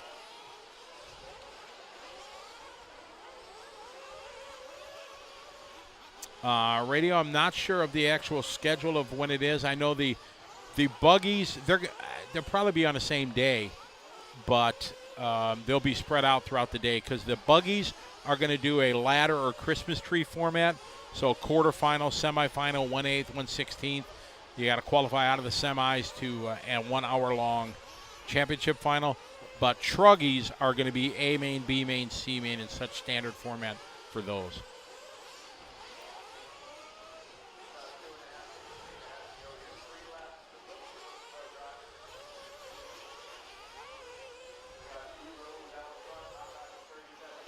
Steven, no VTA Nationals for me.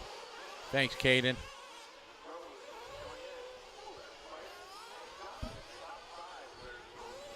Steve Harris had a good run. He was their TQ for the first 7 races. Brandon Rose, your leader. Brandon on a 10-lap 6:15.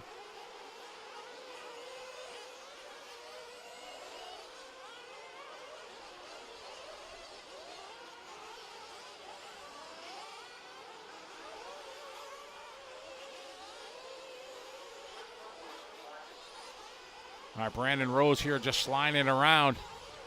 Nice single, double through that 5-pack. Nice little whip there. Brandon on a 6:17 pace, so he's got about just under 3 seconds. Little bumps in this one, feet long. 2:10 left on the race clock. Brandon sliding down. You see the off-camber turns all over the circuit. Into the washboards truck, they just send it. Oh, no, man, the bump got it. Marshall is on it, though. Oh, that was some good marshalling, but, man, just tragedy there. I hate when that happens. Announcer's curse, my fault. Sorry, Brandon. He goes from first to fourth. We got a little bump now. Feelong having a tough. Now we got Tristan moving to the lead. And Tristan having trouble. Tristan going to fall from first all the way to seventh. Continue here with Brandon having some troubles. Try to come back.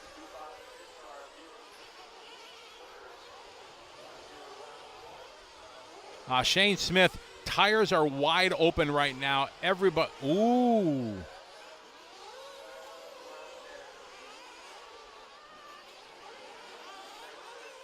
Ooh, and he got called for it. Good catch there by the race director. A tough luck for Brandon. Brandon, a great driver, really nice guy. I got to meet him for the first time at Vegas at the Silver State. Tyler has talked about him for a long time. I just never had a chance to meet Brandon. And a very, very talented racer. Tires are still wide open right now. Everybody's searching for, tire choices. I think now with this concert running today, a set track maintenance, they're really going to have to be able to narrow it down more, I think, more so in the first 2 days of practice when the track was still building some quote-unquote character. Kyle, they're watering only at the end of the round. They are blowing off the track every 5 races.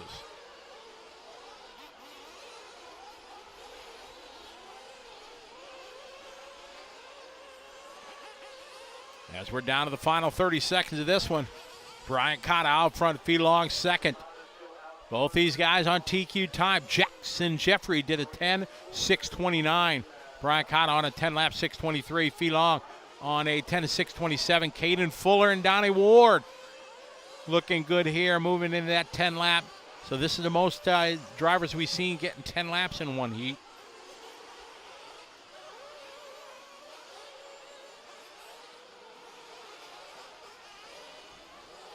Rockin' Coop throwing it out there. He says soft is the best way to go. He's here racing, so he'll give you some straight-up feedback. John D. cheering on a little bump. Fee, youngster, I think 10 maybe years old. Fee just doing his hot lap there, 37.9. Only 1 second back. Oh, 41.0 that time. Caden Fuller going to move up. Caden about 3 seconds out of the TQ time. Brian Cotta has finished. So unless Caden does a miraculous lap, Brian Cotta is going to take the current TQ. As we got heat number 10 coming up next. Jack cheering on little Donnie.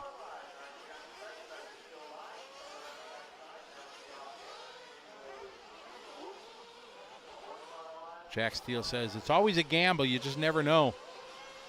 One thing not a gamble, the quality of this facility is top notch. All right, so Brian going to take that one.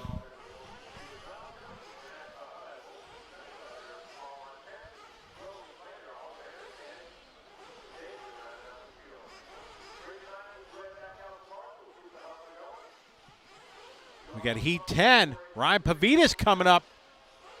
Jason Schreffler, Brock Champlin, Tyler Hooks, our own Tyler, Tanner Denny, Jacob Hardison, Tom Rendernick, youngster from Iowa, Brendan Schimmel, Jermaine Robinson, Anthony Westgard, Dylan Caldwell, and Paul Chigarillo. This is a stacked heat. Some very talented racers.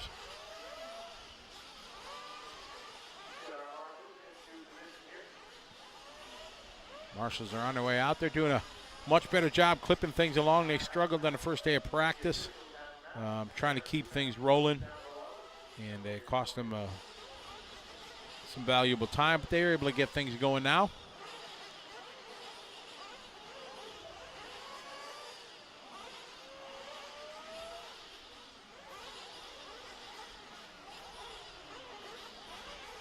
MD Tang RC, shout out to from Houston. Jose Alvarado from San Diego. How are you? Fast Eddie from Florida is in the house. Nancy Fend. Hi, Nancy. How are you?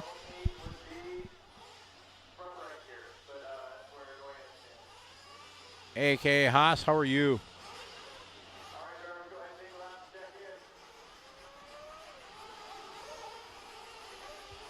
Jermaine Robertson is in this one.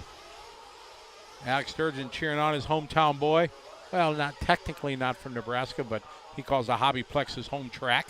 So he technically is homeboy, right?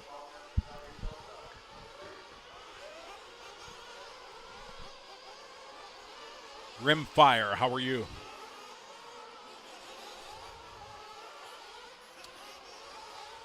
Daniel Jonas from Wisconsin, how are you? Tyler's going to do great. Dalton Myers, how are you, Dalton? So these guys on their first or second warm-up.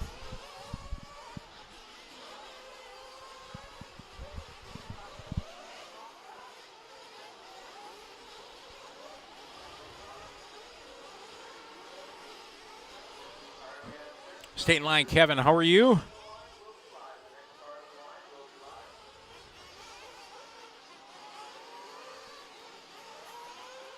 Okay, we are getting ready to go live here. Like I said, some talented drivers in this one. We're in, I guess you would technically say, the C sort. If we do it in the ABC kind of mentality.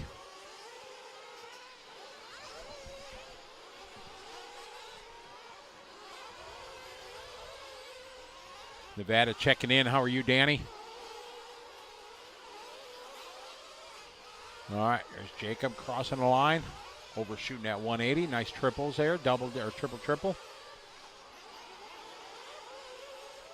Daniel, we're in top 3 heats here of Truggy.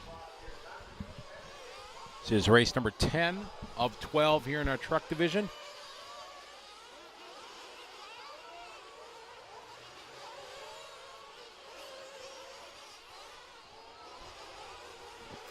All right, Dylan having a good first lap, 37.6. So did electric racer Brock Champlin.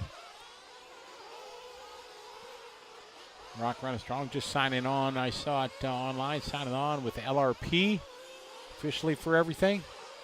Brendan Schimmel, 37.9. Renderneck, 37.9. Anthony Westergaard, 37.9. Pavidis going 37.3. Ryan Pavidis, son of world champion Mark Pavidis. There's Schreffler. Schreffler 37.1. Kind of staple on the East Coast he is.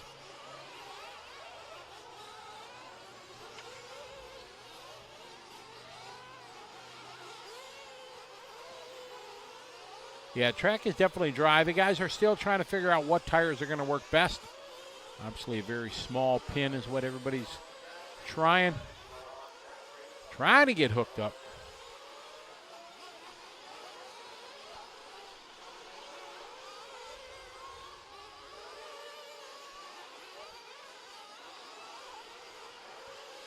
I got 2 minutes down here in our 6 minute.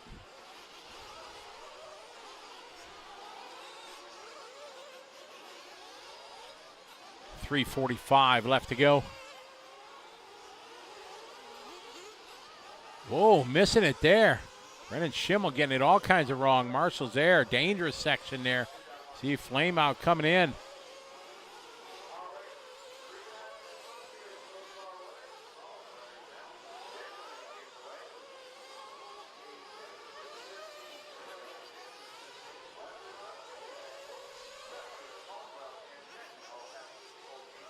So in view, the first car was Tanner Denny, and then we follow the white, green, and black there of your leader, Brock Champlin. Champlin, known for his electric off-road carpet exploits from Las Vegas, called 702 Raceway his home track. And he is picking up this 8-scale stuff pretty well. He's got somebody who has been in many A-mains, Tanner Denny, right in front of him. So through the whoop section he goes. A little cattywampus, but he hangs on. Another solid lap there, 37.1. Tom Rendernick, though, throwing down a good lap, 36.8. Tanner Denny before that one, 36.4. See Danny now starting to put just a little bit of release tape between him and Champlin. Champlin's got 7/10 on Rendernick.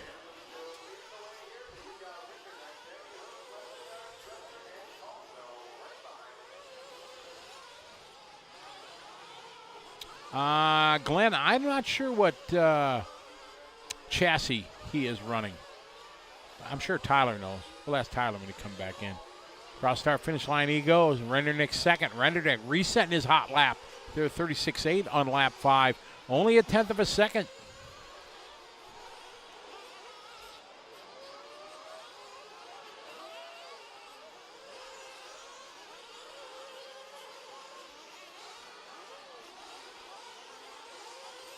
Pick up Tom Rendernick here. He's sliding through that 180 section. Good line there through the 6-pack. Justin says it's a Gamma. I thought so, but I never want to assume because you know what happens. But, yeah, I'm thinking it's a Gamma. Rendernick looking strong. Only a couple tenths here back from Brock Champlin. We got a minute 20 to go.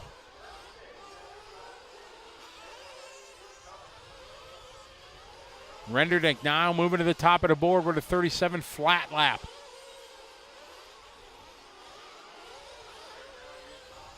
Now wing high. Jonathan Scott, good morning.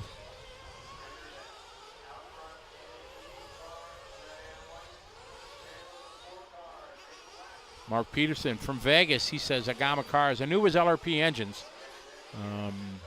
So Agama cars, that's the call. Tom rocking the TLR. Stay with Rendernick here across the line. See what he's got. Takes it back. New hot lap, 36.7. Brock's last lap, 36.8. They go back-to-back, toe-to-toe. This is TQ on the line, both on a 10.6.12. Rendernick looking solid. Nice and smooth there through that rhythm section.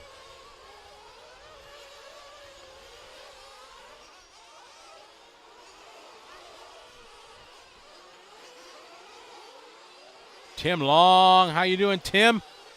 Cheering on his Mugen boys, Tanner Denny. Stay with Rendernick. Rendernick across the line. Resets hot lap. Back to back to back hot laps here from Rendernick. Takes him down to a 6.11. Brock Champlin last lap was his hot lap, 36.8. See what Champlin's got this time by. Separated by 0.6 of a second. Champlin's going to have to lay down a heater here on his final lap. Champlin coming to line, 36.9. That's a good one. Now it's going to be on Rendernick. Rendernick had 0.4 to the good. Into the washboard section he goes. Trying to take it safe, but is he going to take it too safe? Punches it to the line. Rendernick going to hang on with a 37 flat. Great run there for young Tom Rendernick. Going to set TQ here out of the C-sort. Brock going to get 3:10 or 4. How about Tyler Hooks? Tyler, let's see his lap time, 38, 37, 37, 36, 38. So Tyler with a very good run. Pretty much he had 1:38 lap, so a very consistent run there for Hooks. And Anthony Westergaard going to round out your top 5. So great run there for Rendernick, Champlin, and Denny.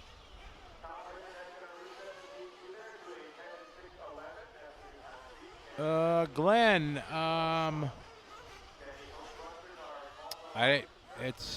we're broadcasting. Let me check into it.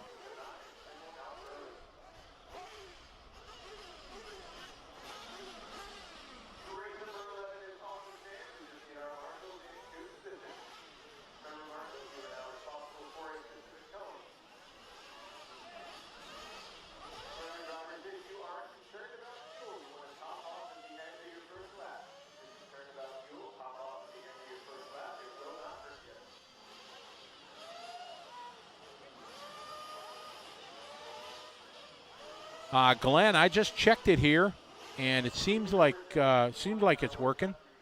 So if you're finding something, please, you got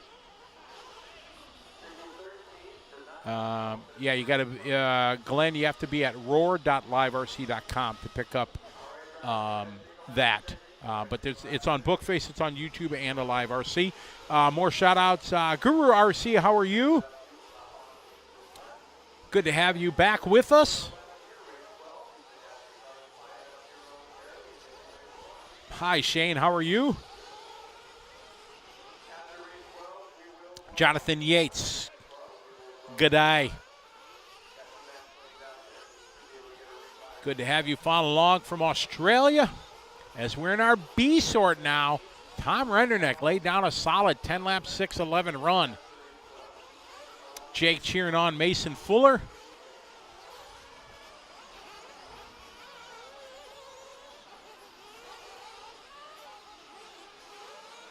Little chilly. How are you?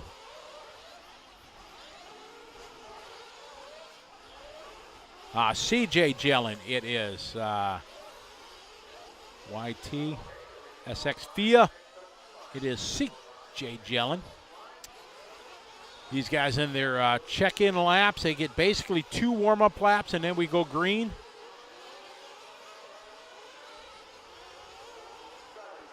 Glenn, he found it. He was just looking on the wrong stream. No problem. Glad you made it. Welcome to the show. We got trucks on the track right now, and we are live. These guys coming across the line. Here's Spencer Heckert. We're following in red, white, and blue. Spencer, part of the S-Works team.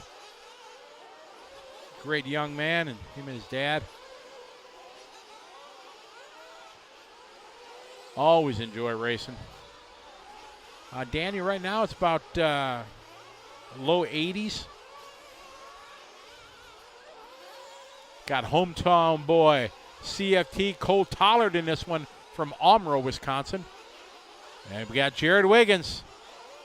Jared's been a busy man. A lot of racing going on for Jared.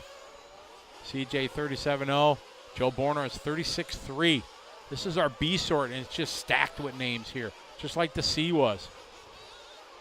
There's Cole Tollard with 37-0. 36-3 from Bornhorst. We'll probably see some 35-second laps.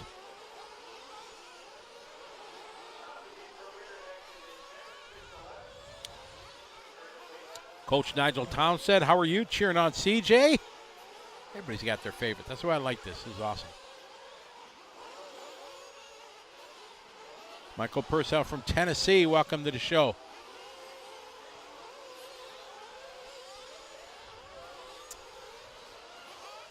Ethan Mackinac, he's got fans online. Radio Octave cheering him on. Jared Wiggins, year leader. Joe Bornos, followed by 2:40 minutes to go. Wiggins, new hot lap there, 36-1. As the order changes a little bit behind him, backs it up with a 36-2. Joe with 36-5. That is CJ Jellin here. We follow here in that blue and white. Nice line there through the 6-pack. CJ last lap 36-8. Showing 6th on the board. Die Hard RC, welcome to the show. Mason, yeah, he cheering on Jared. He's official Texan now. Bornhorst 36-4. Aaron Kaufman, a good run going. He moves up to the 3 spot. 36-7 that time.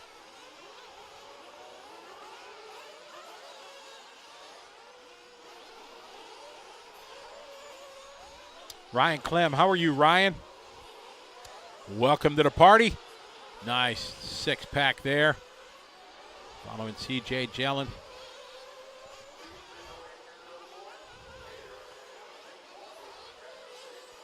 Got 3 minutes to go, halfway through this.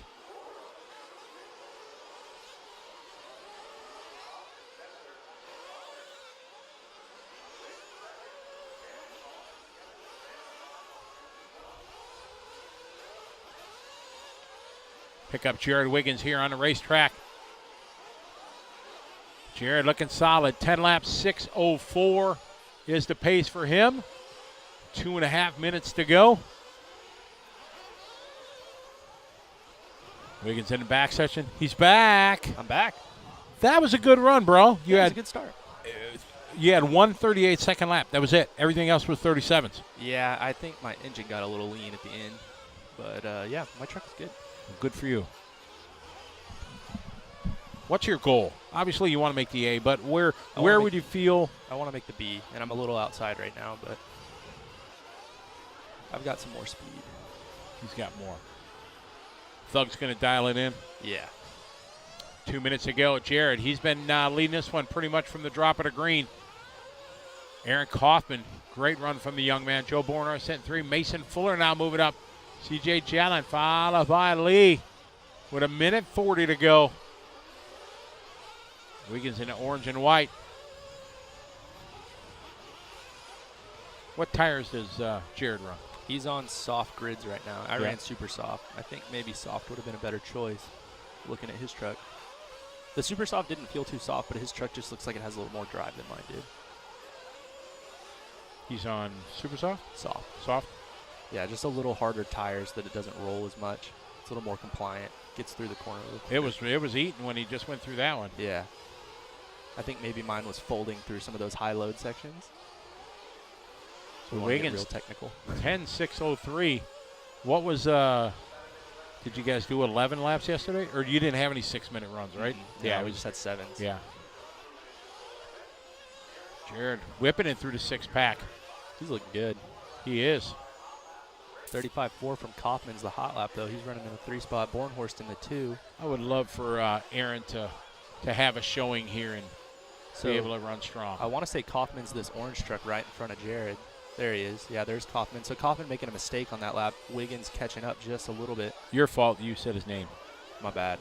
Yeah, our 1 and 3 drivers coming across the line. Man, it's tough when a little bobble's a 37-second lap. Oh, no. Oh, that's 1, 2, 3, 4. Ooh. That's rough. That is, because that's going to be an A main to a B main run, maybe. It might, yeah. The more I'm thinking about, the more I'm wishing it was 5-minute runs. Why? I don't know. I just I don't think easy is the right word. I think just it's a lot for 6 minutes. I mean, it is. I had fuel, but not a whole lot, and yeah, it's a lot of concentration. All right, Aaron having a good run. Bornhorst getting back. Oh, no, Aaron. Oh, man. That is a costly one there. Holy cow. Jared drops to 3rd. Joe Bornhorst going to move to the point.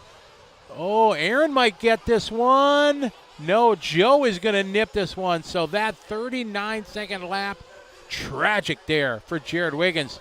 CFT going to get 4. Lee Setzer goes to 5. CJ Jelen 6 in this round, and that's the top 6 as they all go faster than Rendernick's 6:11 time. What does CFT stand for? Cole Fabulous Tower. Oh, yeah? Yeah. Is that what his mom says? I don't think his mom knows no. what CFT stands Oh, for? yeah, mom knows. Yeah. Yeah, his dad called it something else, but I like to use Fabulous. I've heard it allegedly called a couple of different things. It is. That it is. All right, we were knee-deep in that one. Give me a chance to look back into the chat room here, see any new faces we got. SX FIA. What's the evolution of the Truggy bodies? We talked about that, and it's going to be talked about a lot. But I'm not going to give my opinion. Tyler, what's your opinion? I'm the wrong person to ask. I mean, I'm the guy who posted the meme about old men yelling at clouds. So I'm probably not a popular opinion at the moment. My gut tells me to not like it, but I guess I'm okay with it. It's just evolution. And honestly, there's zero reason to debate it now. Roar made their stance that it does fit within the rules. They set their guidelines that if the front clip, which is the front plastic piece there that in front of the shock tower, if that comes off, technically your body has come off the car and you will have to stop and repair it or be disqualified. So with not a good start. That's why I waited. I didn't want any part of what's going on right at this moment. Aaron Kaufman there, Marco, I think it was. So the precedence is there. So now it's full throttle. This is the way the truck bodies are going to be now. You won't see the old ones coming out. So that's the way it is. I like their rule that it is part of the body, so if it does come off, boom, your body is falling off. I think that's the proper way if they're going to allow it, and they are allowing it. So, you guys might as well get, whether it be J Concepts, Proline, or whatever your favorite body manufacturer is, get your bodies on order because it's going to happen. Now, you see these guys do one lap. They come in to top off the tanks and back out because they get 2 warm-up laps, and run time is a factor. You got to basically be able to go 7 minutes because you got a 36-second first lap, this 36-second second lap, plus your last lap if you get to the line. Somebody's saying that I don't really get to have they don't know if I can have a proper opinion just because of the company that I run for. But I mean, if something sucks, it sucks. Like it doesn't matter who I drive for or not. All right, so yes, there's a few guys have them, and we'll give you good pictures of the few that have these Buggy bodies. They're going up right as we speak. All right, across start finish line, there's Seth Van Dalen.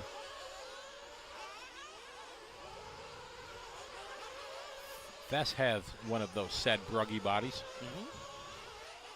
That's why I'm calling it Buggy. All right. I'll roll with that. Do you guys follow me at all, or did you keep with your We did not. I did not talk. I didn't. Nope. I ain't going to be that guy. You come in and say, I crashed because of you, Scotty. But I did give you. I've never done that.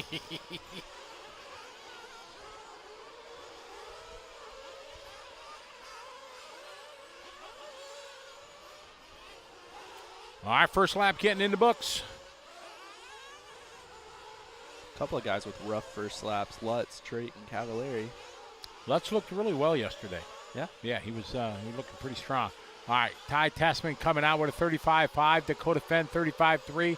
We got 3 guys looking at 11 lap runs. Dakota Fenn, Jared Tebow at 35.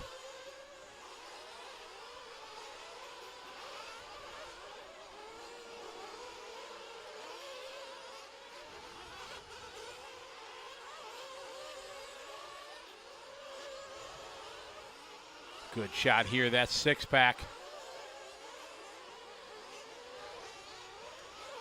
All right, pick up defend. Dakota across start finish line, 36.3. He's the only one looking at 11 laps right now. Oh, slid that round perfectly. Nice single, double, double out.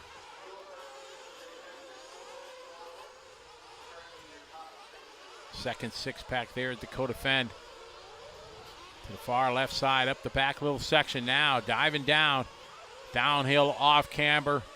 Stepping up to the step up, another off camber, downhill and up. Into the washboard section he goes. Solid lap here for D. Fenn that time by 36.0, maintaining that 11. Now Mayfield goes to the 2. Tebow to the 3. Rivkin, Tessman, Horn, Jones, Van Dalen, followed by Ogden, Lutz, Drake, Cavallari, and Jackson Brunson.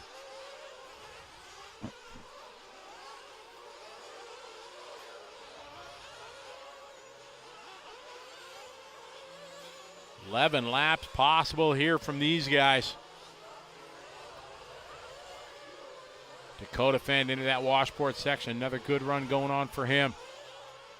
Now Tebow showing to the top of the board.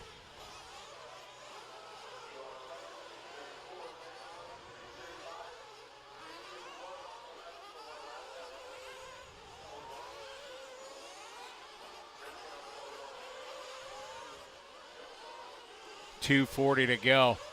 Jared Tebow leading the way. We continue to watch Fenn. Fenn down the hill, climbing up the hill.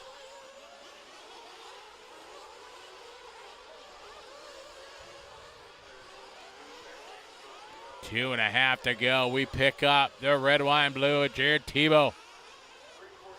Nice time through a single, double, double. Tebow last time by 38. Mayfield just doing hot lap. 35.4 from Mayfield. You stay with Tebow as he falls down the hill. Around and off camera, coming up to the step up.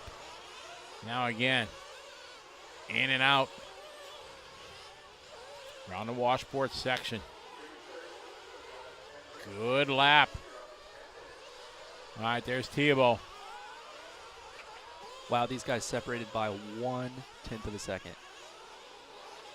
Then by with a 35.6 back up to the lead, though. Mayfield last lap, 36.00000. Minute 30 to go. TQ on the line.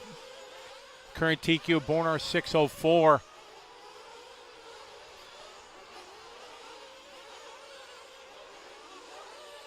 Joe looking like it would get an 8 for the round if it stays the same.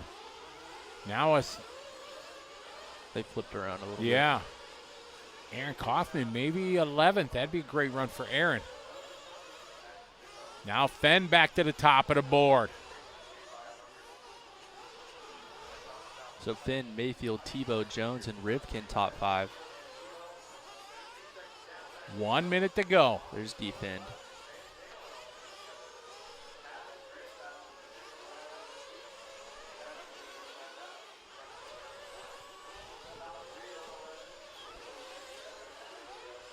Who's Dakota got behind him? Looks like Aiden. There's Tessman. Oh, big crash there. Oh, he jumped back. Hopefully not right in front of somebody. We pick up Mayfield.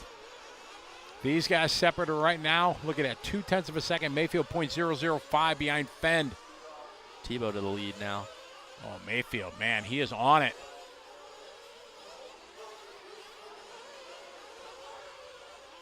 Mayfield sliding around. This looks like a good lap here for Ryan. Boom, it is. Hot lap right there. 35-2 to the top of the leaderboard. He is on it. Single, double, and double.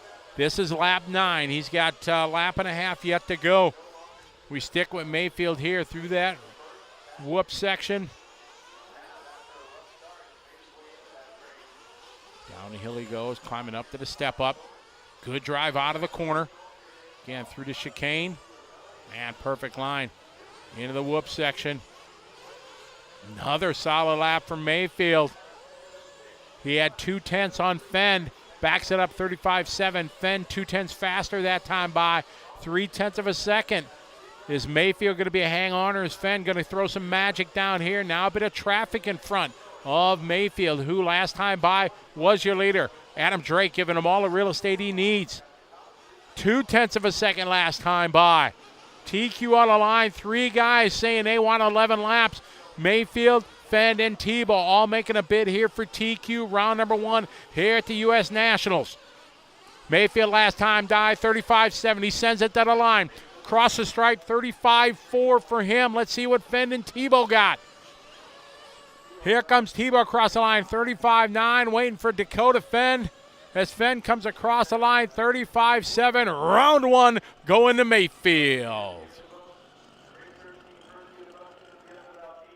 So Ryan Mayfield, stellar run there. Fend, Tebow, Jones, top 4. Here's your overall. Mayfield, Fend, Tebow, Jones, Rivkin, Lutz, Horn, 7. Bornards, 8. Aaron Kaufman getting a 9. And Jaron Wiggins rounding out your top 10 in our Truggy division for round number 1.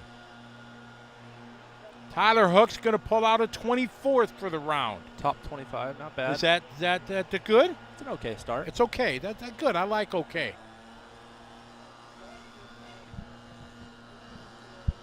Man, thrilling finish there. They're going to throw a little bit of water down here. Sounded like I heard a 8-minute call before the next race.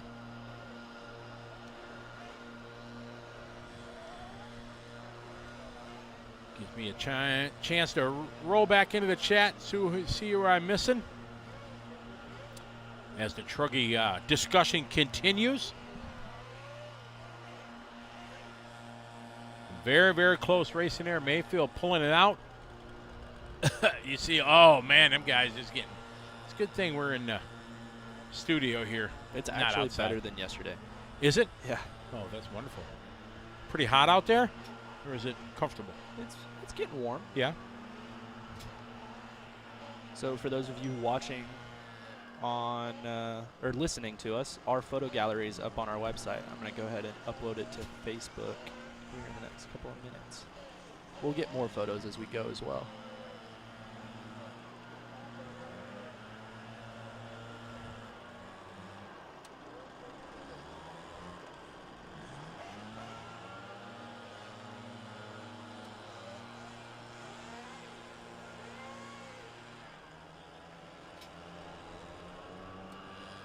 All right, folks, as we get a little track maintenance here, you see him blowing off track, throwing a little water down. Tyler and I are going to take a little pause for the cause, and we'll be back here in just about, I'm thinking about 7 or 8 minutes, continuing coverage here on LiveRC.com, brought to you by Lifetime Drag Race System. We'll continue coverage here of the Roar Nationals on LiveRC.com. We'll be right back.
So it looks like we have a 2-car race 1 this morning or afternoon.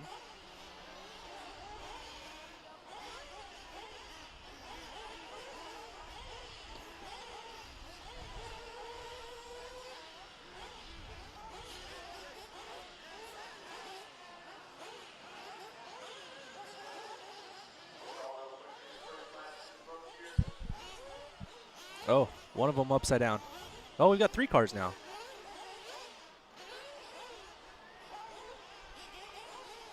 Maybe.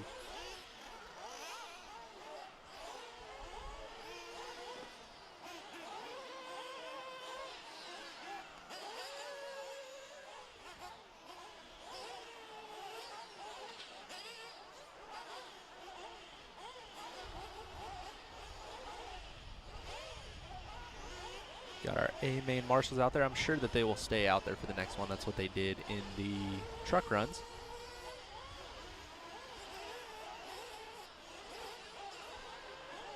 What do we got going on in the chat? Why does the ground look soapy? Because it is, actually. The water here at LCRC is filled with either, I believe it's laundry detergent. It might be dish soap, but laundry detergent, one or the two, to try to keep the track together. And honestly, it does a really good job.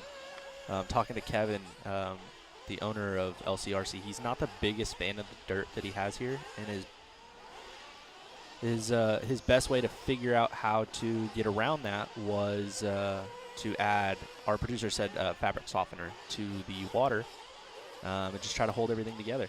And honestly, it does a really good job. So he may not have his favorite type of dirt, but he's given us a really good surface to race on, and we're having a good time. It smells so good, too.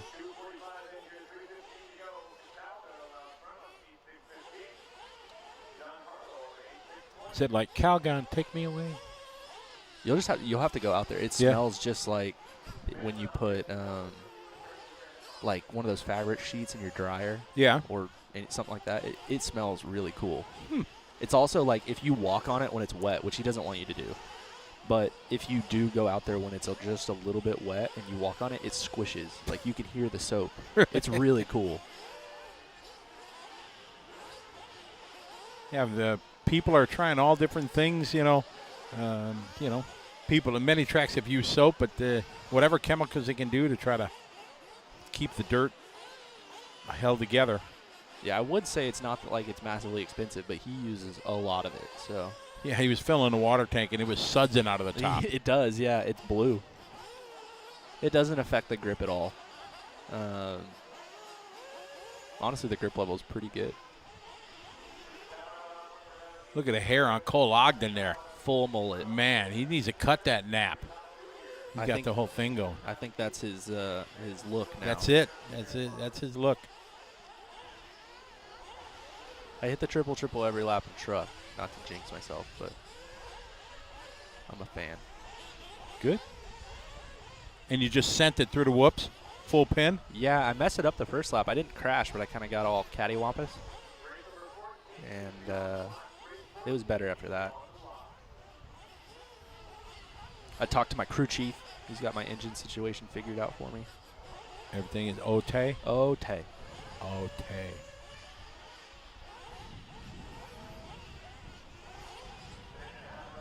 Somebody said Cole's looking like Grizzly Adams. You don't know who Grizzly Adams is, do you? I don't. No, see. It sounds like whatever Cole looks like, though. Yeah. Yeah, Grizzly Adams was a old-time TV show guy, lived out in the mountains. Dan, what was his name? Dan, the Throbbing Brain would know. Dan, what was his name? Big bearded guy. Big husky guy. It was a Grizzly Adams. Lived out in a wooden cabin in Colorado or something like that.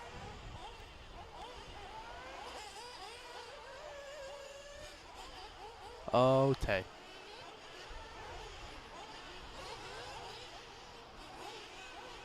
Yeah, exactly, Nitro He Freak. just You took know his that. shoe off. What is he doing? Who took his shoe off? What? Cole. Cole did? Yes. You got a pebble in it. There's only 2 cars. Who I ain't knows, got to marshal man. for a while. Dan Haggerty, Jim Foster, you the man. See? I remembered half. Ooh, upside down. So, Yeah, Dan Haggerty. That's right. Reggie Tung, former NFL player, just texted me. Who? Everybody calm down. Who did? Reggie Tung. Really? He just said, "What is a cattywampus?" Where does he live? Or He's living down in Dallas right now. oh, so he's one of your Dallas homies. You get to race with him, hang out? Yeah, we that race I said that we went to in Dallas a couple weeks ago, Reggie was there. He was flying. I pitted for him in the 40-plus main. We should have won. Really? We should have won. Did you fail him like I failed Bobby Flack? No. We needed a little more speed, Yeah. and we were trying really hard and just had one too many mistakes at the end of the race. It was close though. What was his name again? Reggie Tung. Reggie. Who did he play for? Oh, the Oh, now I'm Rams. putting you on the spot. Reggie, yeah, if he don't remember, you can call him out on that. Well, I think he Played for numerous? Yeah, I know. Yeah. I'm pretty sure he played for the Rams. Look at you Googling real quick. All right, Matthew going to take this one to 8 laps, 6:08. Giancarlo going 8 laps, 6:09. Nope, I was wrong. Sorry, Reggie, I was wrong. So he played for the Chiefs from 96 I think he to played for the 99. Seattle, the Chiefs, New York. I'm trying to remember everybody. Stop it. I think that, yeah, if my memory serves me. So the Chiefs from 96 to 99, Seahawks from 2000 to 2004, the Jets in 2004, and the Raiders in 2005. Nice. Currently, his son plays up in Washington for college ball. Wow. What position did Reggie play? He was a safety. Oh, wow. And he's big into RC. Yeah. Oh, fantastic. Well, hi, Reggie. My man. How do you pronounce the last name? Tung. Tongue. Okay, it is. There's a big 40-plus race down in Texas later in the year. Just 40-plus guys. Like, Really? the younger guys, it's at Thornhill. The younger guys aren't even invited. Oh, man. And so my dad and I are going to go down, and he's going to pit for our buddy Robbie Darby, and I'm going to pit for Reggie, and we're going to battle it out. Wow. 'Cause the old man's been talking When is that race? I don't know. I I'll like old ask. dude races. Yeah. I do. We'll get you a car. Oh, yeah. I mean, maybe I call BT, because BT's old dude, too. He is an In old dude. Saxton. Oh, You get the yeah. AE team there. The Ringers. Well, yeah, bringing Ringers, that wouldn't be, yeah. You going to have maroon shorts on? Black sock? Black socks, maroon shorts? No. You going to bring your bicycle? No. My bicycle. Yeah. 4 a.m. ride. What are you talking about? Oh, no, they ain't. No. That's how you get on the factory team. Okay. Problem is, I don't want to race with Brent, because Brent's like, if I beat you, I don't need you. Uh-oh, we had a flame out. That's unfortunate. But that is the nice thing about having 2 warm-up laps is you actually have time to go get your car.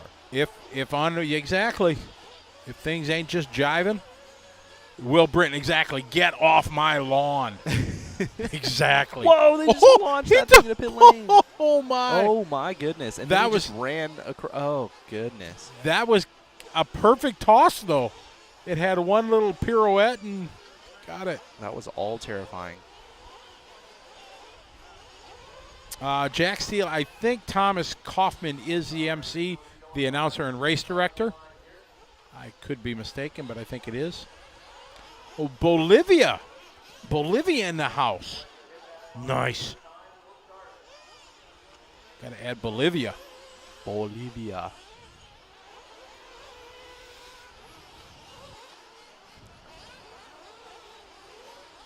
Oh, is he? He raced at, really? Interesting. Our producer's talking in our ear. He says he raced at Clark last week. We had a big race back at our home 8-scale track in Wisconsin, Clark RC Park. Wilson lace up the New Balances. You know, I never knew that was an old dude thing until I think our last broadcast somebody said that. What was? That old guys wear New Balances. And then I looked Yes. down at my shoes. White New Balances to Not mow your white. lawn. No, but I wear New Balances. But only for the reason they were the most affordable shoes. That's why every old man says that. Oh, maybe, because why? You haven't seen the My favorite shoes are Adidas. So, Scotty, I'm just going to Google mowing lawn shoes. Oh, my God. And it's going to really? It's going to come up? Let's go to images. Mowing lawn shoes. First one up is New Balance. White New Balance. Get off my lawn. See, they always look like that. They're always I'll be darned. They're always stained either green or tan. Yeah, I have separate shoes to cut the lawn. My old. Are they white? Are they New Balances? No. Ooh, the old man race is December 3rd through the 5th. Oh, that's bad. Bad. Yeah, because I got my big carpet off-road race in Cleveland that weekend. Oh. What'd you say, Eric? Many year old, because I won't buy that brand anymore. So, yeah.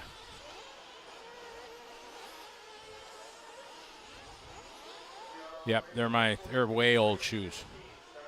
So Steve Harris having an equally terrible Buggy.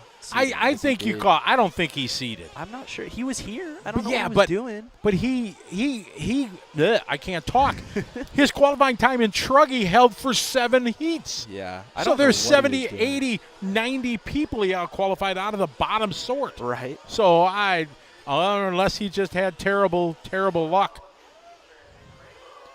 No, I don't have white shoe. Well, I guess one of my old pairs, kind of a mix of white, black, and red. But yeah, they're my lawn mowing shoes. We're talking about tennis shoes. There is no limit to what we talk about in our broadcast. Besides awesome racing here at the U.S. Nationals, sometimes we talk about everything. Everything. Oh, speaking of that, I don't know if our CEO and captain over there can hear us, but rumor is that there is a Shakey's 1 hour away from our current location. That is what was reported to me. I have not did the Google, but that's what I heard. And if our boss Brandon, if he's the man that we think he is, he can reach out to Shakey's and they can, make that happen for some delivery of some mojos, some chicken, and some pizza. Would you say that would be hooked up like a tow truck? Hooked up like a tow truck. Make that happen, boss. That would be awesome. He just wagged his finger. Handle it. There was an old TV show. I don't remember it. Maybe the Throbbing Brain they will remember. But there was it older than you? Yeah, because this was early 70s. I don't remember what it was. Time. It was, and that was one of the things the main character would handle it, and take his fingers and he'd go handle it, like take care of it. I don't remember what it was, but my brother Boomer does that to me all the time. Like handle it. When he needs his help with his stadium truck? Yeah, exactly. Short course. Oh, I didn't know. I thought you said he was running your stadium truck for a while. No, short course. Oh, okay. We want to get into some dirt oval. He really loved dirt oval. I just got a Custom Works car from my buddy Mac. Oh, I saw that. Yeah, I'm still on the waiting list. I proceeded to qualify second at the next race and then crash, go 2 laps down, and finish last. Oh. But my car was really good. Yep. I am on the list. I'm waiting. I think they're waiting on chassis plates or something like that. Yeah, something. Yeah, they're they waiting have on some graphite. Too. They have a new offset chassis plate as well.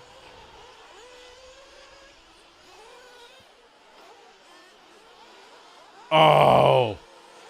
Womp womp. Our producer just says 2 Shakey's listed in Pennsylvania, and they are closed. Permanently. Permanent. I did have some pizza from somewhere around here the first night I was here, and it was pretty good. Jerry Klingbeil, if you're listening, you're teasing me. He came in the chat room, said there's a Shake. It's an hour away, and Liar.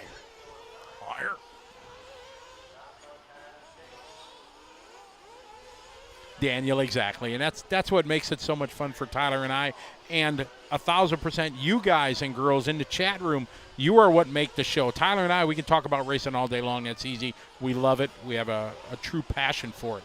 But being able to share it with people from around the world, that is a big part. Oh, there is a Viking sighting in our Facebook chat room. Eric, what is up? Eric, longtime racer from the East Coast here, and then retired from racing about maybe less than a year ago. Then I saw he made a post that some buddies of his at work are going to do like a lunchtime thing. They're all going to get cars at like lunchtime. So now he's back into RC after retiring. Nice. Yeah, so he's like, yeah, he's in it. There's Steve. There's our leader. Oh. Hot lap of a 38.1 on his second lap. Oh.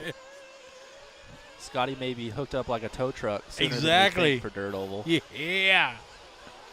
What'd you say, Eric? Oh. Shaky's Gun Shop. No. I don't think they have pizza. I want me some pizza. I just thought of that. I got to look it up. You know where I'm going next week? I don't. I'm going to California. There you go. Oh, I got to look. Oh, man. NorCal, though. Yeah, I got to look up where I'm in Ontario, California.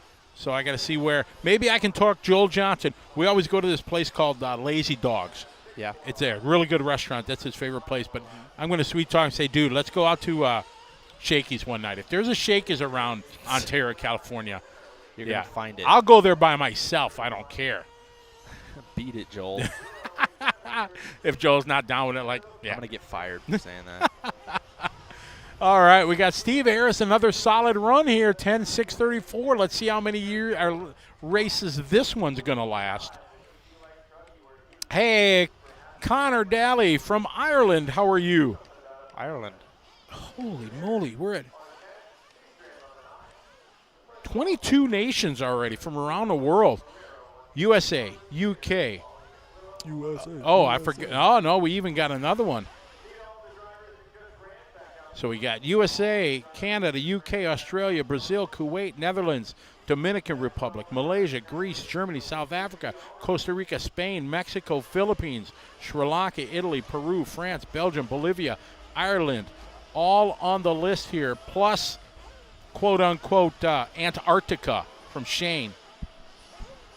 Oh, Jeff Guest, you're my hero. There's a Shakey's 20 minutes away from Ontario. Dude, I am going to have Shakey's. I might just do a video just on my going to Shakey's experience. Joel is like shaking his head right now if he's listening in the office. Oh, my. Thank you, Jeff. Is Steve Harris a kid about 14? RC Off-Road, I don't know. He's not a kid about No, he's not. He's a kid about 19. He's right there. He's walking. There's Steve. That's Steve? Yep. That's. You've met Steve. You met Steve a couple years ago at Nitro Challenge. Yep. Yes, I have.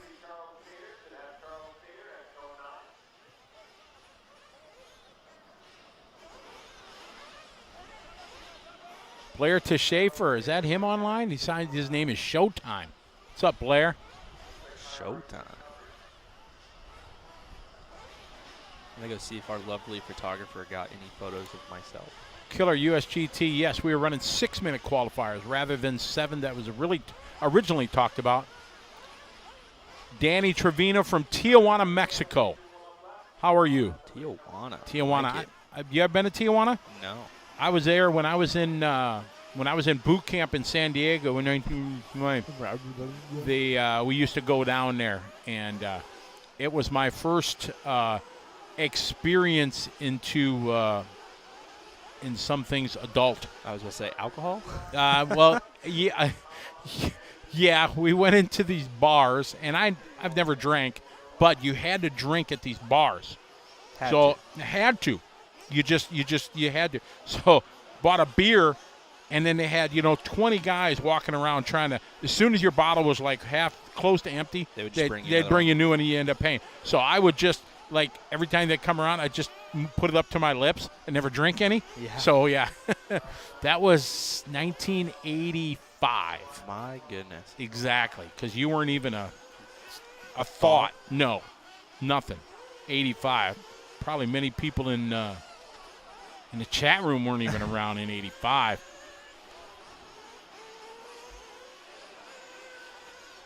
Whose car is that? That's pretty nice. The HB Racing guys have officially tried to stick buggy bodies on their Truggies is that what they're with extensions on the back, and then they had a nose scoop that they put headlights. They're trying to make it happen. They were told no, but they tried. I like it. Hey, got to be innovative. I like it. And there's Shakey's in Rancho Cucamonga. That's closer to my hotel, so maybe that one Floyd is going to be at. Yes, Kim, we are old, but you were born. Andrew Jimenez says, I was born in 85. Oh. Yeah, that makes me way old. But that's all right. 97, I'm okay with my age. A lot of people, I am. I mean, I'm okay with your age. Yeah, because you always pick on me about it. But I do not. I'm okay. I feel like I'm like 30. I used to say I'm 35 inside. I'm 37 inside now. Yeah. That's kind of my where I feel, and yeah, I'm okay with it. I might not say it in a few years, but right now.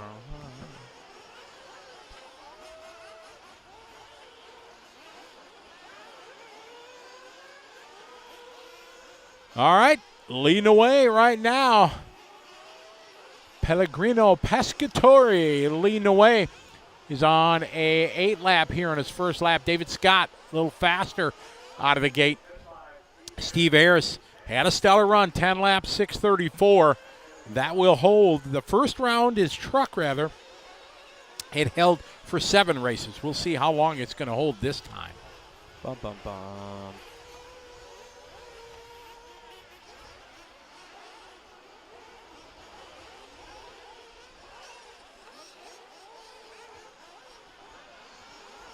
All right, 4:20 left to go in this one. Nice. Michael Diggs leading away. Max Fuller, thank you, buddy. Fleur. I appreciate it. What did I say? Fuller. Fleur, thank you.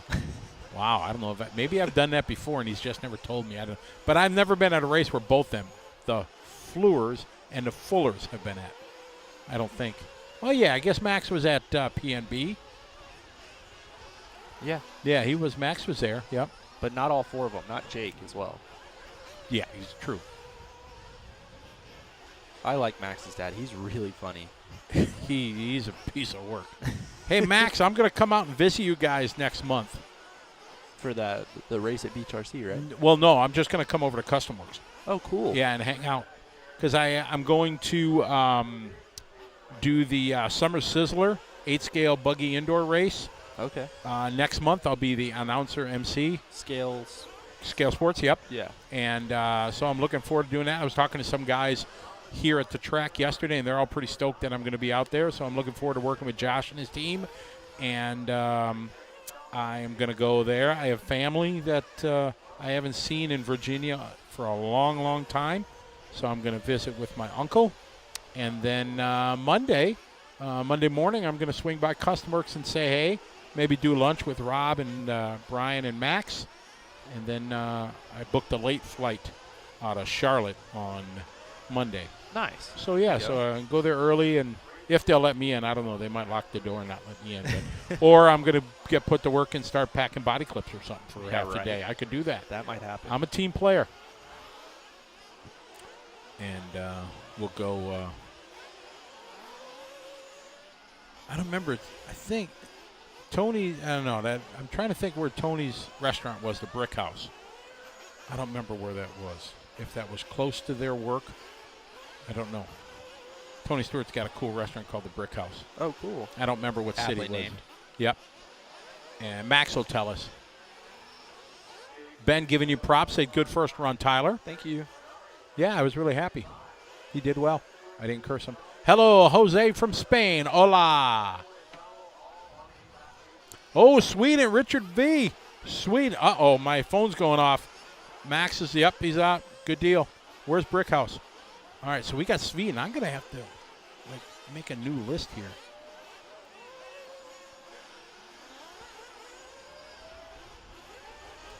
Everybody itching for some racing around the world. We're happy to bring you the U.S. Nationals here on LiveRC.com, presented by Lifetime Drag Racing System, along with Beach RC, A-Main Hobbies, and ProTech, Leadfinger Racing, and Lifetime. Those folks all making it possible. So we got Michael Diggs. I haven't seen Michael Diggs in a long, long time. He came up to me, he says, "What's up, Scotty? How you doing?" I'm trying to remember his name. Oh no, that's yeah, the worst. but I remembered it, so that's cool. Man, I don't know. Some people I'm learning that some people really like to talk or come up to you or do things in really poor times, and they don't understand that they're poor times. Because you got to go. Well, just like it was the drivers meeting this morning, and I'm like, people are trying to talk to me, and I'm like, I'm actually, for once in my life, trying to listen because you never know what's going to change here at Aurora Race. And not to interrupt, but you're in trouble. You are in trouble.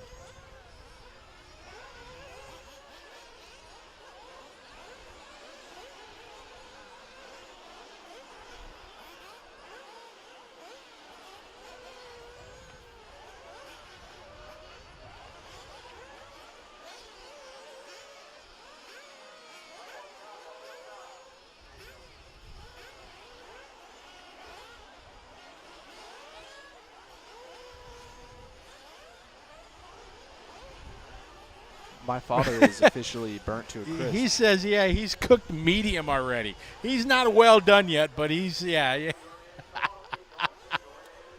Yeah, I'm good. But, buddy, you need to go get some food because you're sounding a little hangry. Hangry. Anybody else have an old man out there that Why's it got to be old man? Why can't it just be dad? Well, he's old. No. See, I'm old school. He's 55. Yeah, but that doesn't mean you got to call him old man. He's ancient. To me, that's disrespectful. But I'm Stop old it. school. Stop it. Michael Diggs leading the way, 9 laps, 6:33. Not going to get that 10-lap run. That's Steve Harris. He laid it down proper in that first heat in heat 13. So he's held on for 3 heats so far. How many do you think he's going to make? He did 7, and I'm staying with the 7. Well, it would have been 6. I'm going to say 5 then. I'm thinking a little bit. Shout out to Reinhard Semmel from Germany. Welcome to the show. I don't just want the under. I don't know if he's going to go as far in Buggy. Daniel says, sounds like he needs a Snickers. He now, needs there is something. marketing right there. That is advertising marketing at its best. I was talking to somebody about that. It's one of those things where a product becomes what you call an item instead of the item itself. We've talked about this on the air, and if you go back to tissue when you blow your nose, Right. back in the day, it was Kleenex. Right. You didn't ask for a tissue. You said, give me a Kleenex. You don't ask for lip balm. You ask for chapstick. Correct, exactly. Back in the early days when everything was photocopied, you didn't say, go get me a photocopy, give me a Xerox. Right. It was Xerox. Travis says Band-Aid. Good I call. don't know what the actual name for a Band-Aid would be. Right, bandage. Bandage. Yeah, but that's a perfect one, Travis. Exactly, Band-Aid. Give me a Band-Aid. Still to this day, Kleenex not so much. Xerox is gone, but Chapstick and Band-Aid for sure. Without jet ski. Yeah, jet ski. See, that's a good thing because the original. Everybody says you get a jet ski. The wave runners you're on, those aren't jet skis. The original jet ski was a stand-up with the, and those then are so cool. And then before that, there was the surf jet. It was a surfboard with a jet. These were the first ones. And my dad met somebody on our campground, and they had a couple, and so you stand on it, and it's got a rubber cord with a hand grip. Right. And you would pull that hand grip, and that would propel it. That's how electric skateboards are now, basically. Basically, right. So, personal wall, yeah, but they're not jet skis. But is a wave runner, like the sit-on one, is technically a jet ski? No.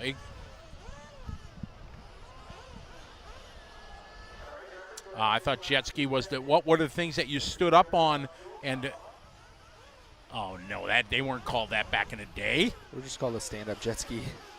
That's a brand name for Kawasaki. Interesting. There we go. See, everybody's got Kawasaki. Bobcat. Oh, Justin, that's a good one. Sorry, didn't mean to cut you. Yeah, that's Bobcat's a good one too. Perfect one for a skid steer. Exactly. The Ian in the group says, I still say Kleenex. Yes, so do I. I say tissue, but I think that's also regional too. Tito, go get me some tissue. I really think that, like, depending on where you got live. that reference. Oh, no. Sled to snowmobile, yes, but it doesn't list the brand. Like we were saying, I'm trying to think of some other things that were like that back in the day. But yeah, Band-Aid is probably the number one. Yeah, I like that one. Yeah.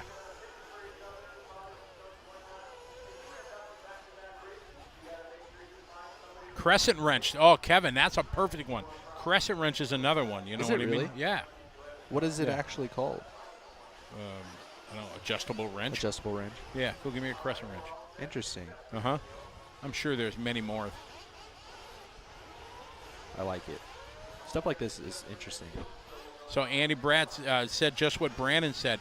Kawasaki was a jet ski and Yamaha was a wave runner, and they were both stand-up. Brandon, did you ever go on a surf jet, or you're too young for that? No? You should Google surf jet. That Surfjet seems like it went the way of three-wheelers, where it was It like, did. this is terrifying and scary. Yeah, exactly. They were. Vice grips. Yeah, exactly. There's another one, exactly. Eric's called it Google. Instead of go surf the internet for it, just, yeah. Google it. Vice grips. Vice grips is another one, yes. Monkey Ridge. Channel lock. Is Channel locks one? Channel locks, yes, that's another one. Yeah, channel locks was another one. Go get me a channel locks, because that is the angled big pliers. Right. I have some of those in my RC toolbox. You know, use entirely too often. EKJ says that, you know, in the early years it was go give me a Coke. Right. You know, just right. instead of, is it soda or pop down in Texas? Soda. Soda. In upper Wisconsin and I think Minnesota, I know upper Wisconsin it's pop. Pop. I don't know if Minnesota is the same. It might be. I'm sure we got some folks from Minnesota on here. Scotch tape, Dean, that's another good one. You're right, Scotch tape. Just the brand and Showtime. Yes, we do see these. I said hi to you earlier. I think you were ignoring me. Not that I would ignore you. Wisconsin is soda, Dan. Yeah, but up north it was pop. When I was a kid, up north in Hayward and way up there, I mean, it was pop. I don't know if it still is, but in Ohio it's pop.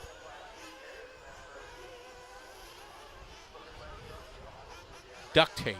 Duct tape. Yeah. Yeah, I mean, it was originally from the company Duct, right? Mm-hmm. Yeah. They're still around. You can still buy duct tape, branded duct tape.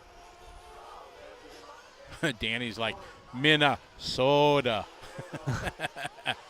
Oh, right. no, you were right. Steve's going to hold on for a lot longer than I thought. I was wrong. Yeah, he's like massively. He's 30, 40 seconds ahead of these guys. It was a good run for Steve. Yeah, unless somebody pulls something out of their something or other. Cole Henriksen. What's up, Cole? How What's are up, you? Cole? He's Iowa, I think. Looks like he's gotten off the old simulator to watch with us for a little while. Well, actually, he's probably still on the simulator. What, is he sim racing? Yeah. Really? He does a lot of sim racing. He also makes wraps for sim cars and real cars and stuff.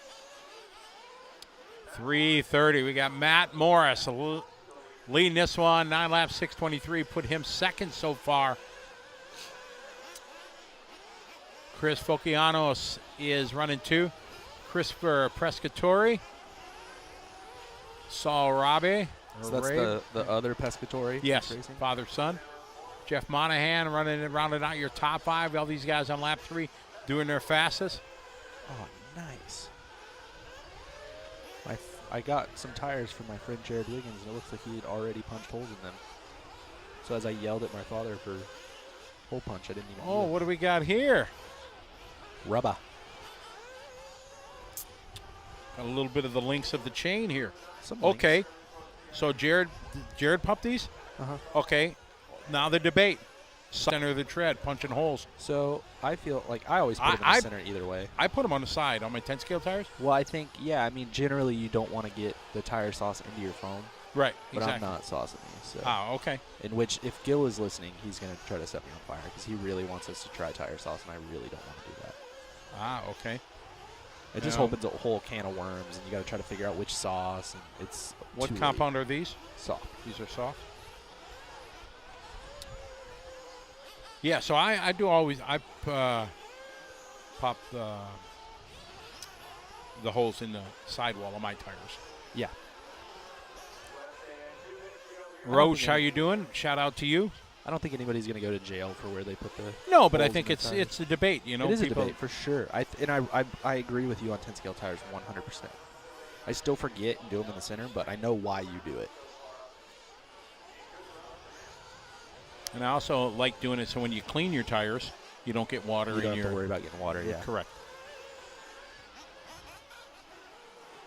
We had the discussion last time about cleaning your car with any sort of cleaner as well. Didn't we? Did we or did we not? I don't recall that. So I was now recently told don't clean your... Uh-oh. Is he running away? Yep. Yeah, something. His battery's going dead. Because he's got a little bit of steam. Oh, yeah, he's got no... It's that running away. Yeah, because, that's a runaway. That's a Oh, low roll. That's a slow roll like the carburetor is. Oh, man. They're Somebody... struggling. Oh, yeah. Oh, no. Oh, and he collected one car. And at least they got it now, so... I think that was a mechanic that got him. So the mechanic was on if he ran all over in the pit lane. Yeah, I think that's what... I think he was in his pits. Because the X-ray pits are next to the track, so I think he ran from the pits and got it. Ben DeCordy says center for 8 scale and sidewall for 10 scale. I mean, that makes sense, too. Yep. It's probably easier to just do it one way so you don't forget, because I would forget, but I just probably do it wrong. Got Matt Morris leading the way. 9 laps, 6:19, but still well off of Steve Harris's time. Coming to the final 10 seconds of this one. Heat 16.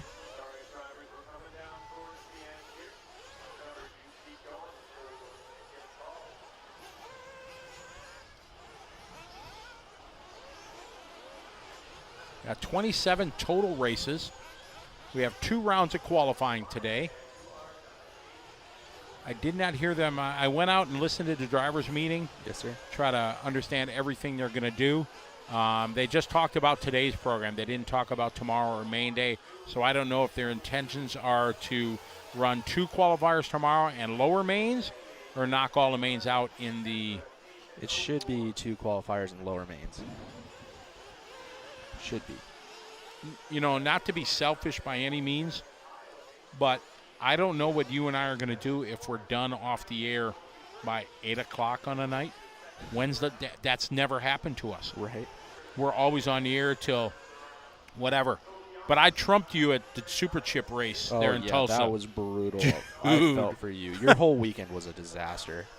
I mean, you made the best of it, but your text message to me after your 40-plus game made me so sad. What did I don't even remember what it said. You were just like, because I was like, dang, you got second, and you had to, bump from the B, and you were like, yeah, but my car was not good. And I was like, but you got second. Yeah, you're right. I drove very well. I drove a 30-minute main, no mistakes. Yeah. I brushed the wall through the sweeper one time, but you'll have that. It is, but Brandon was just he was class ahead of me, and I just didn't have a good car for the main. I changed it from the B to the A. And shouldn't have. No, I shouldn't have, because my car. I don't think I could have beat him with my B, the car I had in the B main. But you would have been closer? I think so, yeah. I mean, you smoked those dudes in the B main. I was very fortunate. And they were very, very nice when I came, if they were a lap down or so. Right. They were very sportsman to me and gave me plenty of room.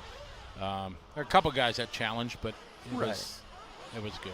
So I enjoyed it. He's so humble. No, I try to be the same way, though. I mean, like, guys are being respectful. They're doing their best, too. Yeah, you have to. Correct. They're trying to compete and do the best they can. I try to explain that to people back home, and it doesn't often go very brightly. But I saw you. We got some rims here in front of. Do you sand the rims at all? I do not. No. I see that's becoming a online topic where people are talking about it more. Well, and more. And that's something that I don't think that people understand, because I see it a lot. Oh, I use this to clean my tires, or I use this to clean my tires. Really and truly, if you know about or if you've learned a lot about rubber, what you'll learn is that if you really want to clean tires, you need to use different stuff for different types of tires. So, like, some guys, J-Concepts guys and some others use, like, brake cleaner to clean their tires. Mm-hmm. And generally, like, for AKA, we'll use something different, and then Simple Green. And pretty much everybody uses Simple Green at the end. And Proline guys generally just use Simple Green. And some other guys, like Adams, used Windex before. And I some see other people things. use Windex, right? It's like, depending on the compound that you're using or the brand that you're using, you're not going to use the same thing to clean your tires. You're really just not. So if you're stuck in your ways on what you should clean your tires with or whatever, and then you change just ask somebody who knows what they're doing or knows, that runs that tire, hey, what do you clean your stuff with? Or how do you clean your stuff? Because it varies, and it can be really beneficial to just have the extra knowledge. Wow, see, I've only used brake cleaner.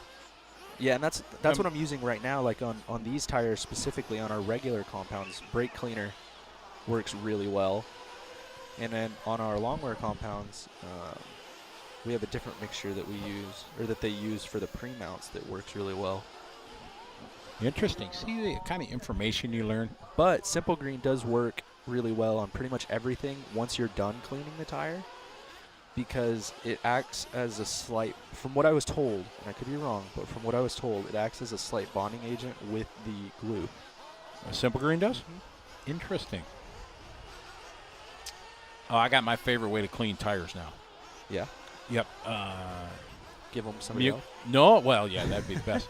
McCune sells this little Dauber bottle. And I just, everybody takes their tires off, has a water bucket, puts them in the water, soaks them like that, cleans them. I just put the Simple Green, straight up Simple Green in this little Dauber bobber. I don't even have to take my tires off my car. I just put the Simple Green on it. It cleans them all. I wipe them off. Done. Right. That's my way. Way more efficient. I don't have to take them off the car and everything. That's my way of cleaning tires. That's awesome. And I use brake cleaner to clean them when I'm ready. But I've never cleaned them with brake cleaner and then done Simple Green. So I might try that. But I don't have any problem. In 10 scale, it's not nearly as critical either.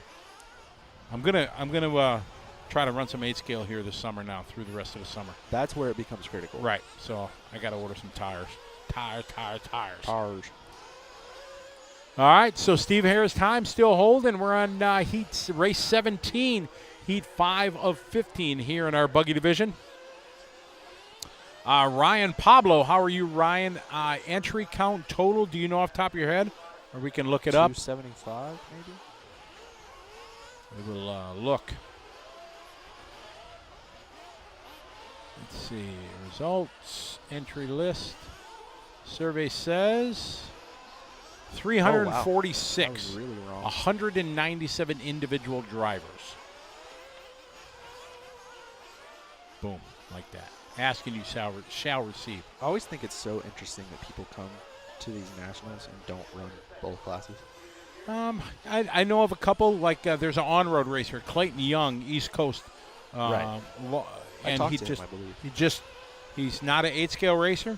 Right. I talked to him. I said, "Man, you got the left and right down, but it's the third dimension that's tough." And he's like, "Yes, exactly." And he's only running buggy, and he says, "I probably should only run Truggy. Truggy seems a little bit easier." Well, that's what seems so silly to me. Is it's like to come to a race like this, it is a certain financial commitment.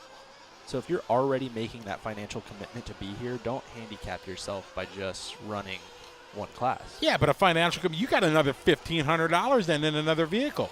Right, but the large majority of the people here have some level of sponsorship or support as well. True. I don't think Clayton does because he's a privateer. Well, he's an on-road racer, so like he runs Awesome-Matic cars. Oh, okay. So, yeah, so he's running whatever he wants. Unless Awesome-Matic's going to come out with an 8-scale buggy with no shocks. I'm going to highly doubt it. Cartridges or whatever. Yeah. Those cars do look really cool, though. They are. Do you know about an MBX-9? I don't know about an MBX-9. That I don't.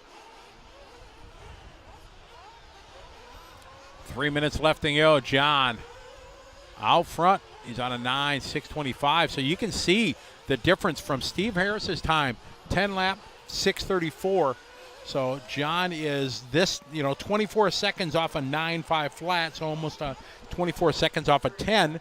And if they're doing 42-second laps, that's 9.8 seconds under. So, Steve almost 30 seconds ahead of the times that these guys are doing. So they're Steve had a very good run.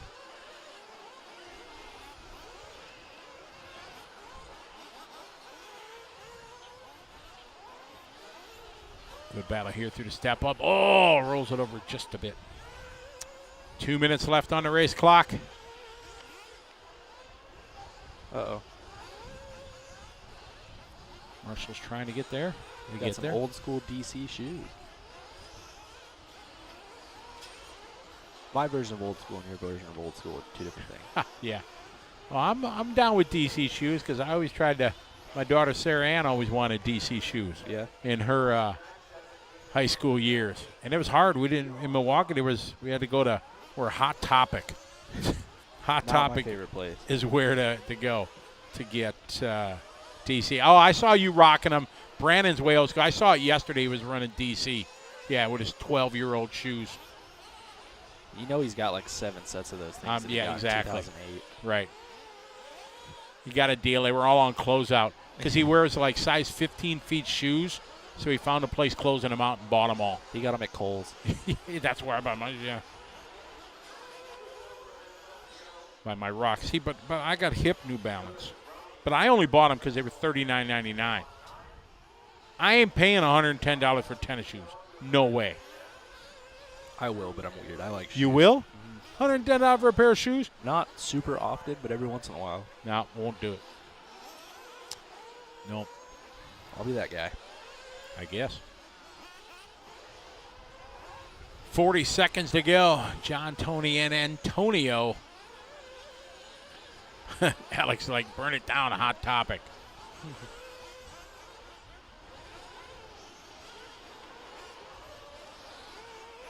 I can't successfully say I made it out of my teenage years without buying anything at Hot Topic. Do you remember Spencer Gifts? Was It's that still ever? around. Is it? Yeah. Man, that was a place when we were kids. You go to the mall, Spencer Gift. It was like they had a lot of adult things they there. do. When you're like 12, 13 years old, you're like, wow, you know, they had a lot of weird stuff in there when you were a young kid. Yeah, you got to be 18 years old to go there Why now. do they have handcuffs here? Why are they fuzzy? It wasn't that bad back then, but there It's was like a lot that of now, though. there was a lot of black velvet posters with like marijuana leaves and stuff like that. You know, so back in the 70s when I'm a 10, 12-year-old kid, when you could send your 10-year-old kid on the bus, on the city bus to the mall by himself. Yeah. With $100 at Christmas. Here's $100, go Sounds shopping. like a terrible plan. You know, so yeah. Oh, and it was, you know what the best part about it was? When Dad would give me some money to go buy, you know, here's some money to buy Christmas presents for everyone. Right. You know, they had Aladdin's Castle in the mall. Do you know what Aladdin's Castle was? I absolutely do not. Okay, I'm not going to say it because let's see if the throbbing brain knows what Aladdin's Castle was. I'm sure they have to know because it was the greatest place in any shopping mall in the Ever. United States of America Was it like a back in the playscape? day. A playscape? Yeah. Well, let's see if anybody's playground. Yeah, let's see if anybody's can do it. Nitro Freaks still have a black velvet kiss poster. Oh yeah, exactly. Oh yeah, everybody know. I miss Aladdin Castle. You guys know Oh, it was an arcade. Okay. Oh, back in the arcade days in the 80s. Oh man, you used to for $5 you used to put it in and get tokens. Forget about Oh man, yeah, I did a whole lot more arcade Than you playing did and less present shopping. buying. Yes, exactly. Bet Dad was stoked on that one. Oh man, my dad. It was They got one in northern Milwaukee. I went there February, right before the COVID really shut down. It was just starting, so I went there because I heard about it. $15 all you could eat. All the games you could play for a day. That's and rad. They had all of them there. And it was, it was awesome. But either I really stink at video games because I'm really old, or Yeah. they had them cranked up on difficulty level so you wouldn't sit there and play them like the whole day. They put them on X Games. Oh, mode. man, it was hard, but I think it was just because I'm old and I stink. But, oh, man. Those were the days. Going to the arcade. Yeah, see, you guys all know about that. Exactly. Kids nowadays, they got nothing. Everything's on their phone. But they're not nothing better than going and play a game of Joust in the arcade. I like track and field where you had to run. You had to hit the 2 buttons really fast. I watched Tony Stewart. He did a video. Do you follow Tony Stewart on there? He started don't. YouTube videos. Okay. He's got a track and field, I think, in his basement, and he used a comb, a hair comb, Yeah. that he propped between he his flicked fingers it? like this. And he was like that. Dude, it was money. I saw that. I'm like, oh, next Cheat time I code? go, yeah, exactly. Yeah, like a cheat code. Exactly. So that was pretty awesome. Hey, Max, you been to Tony's Cribs? He got a arcade in the basement?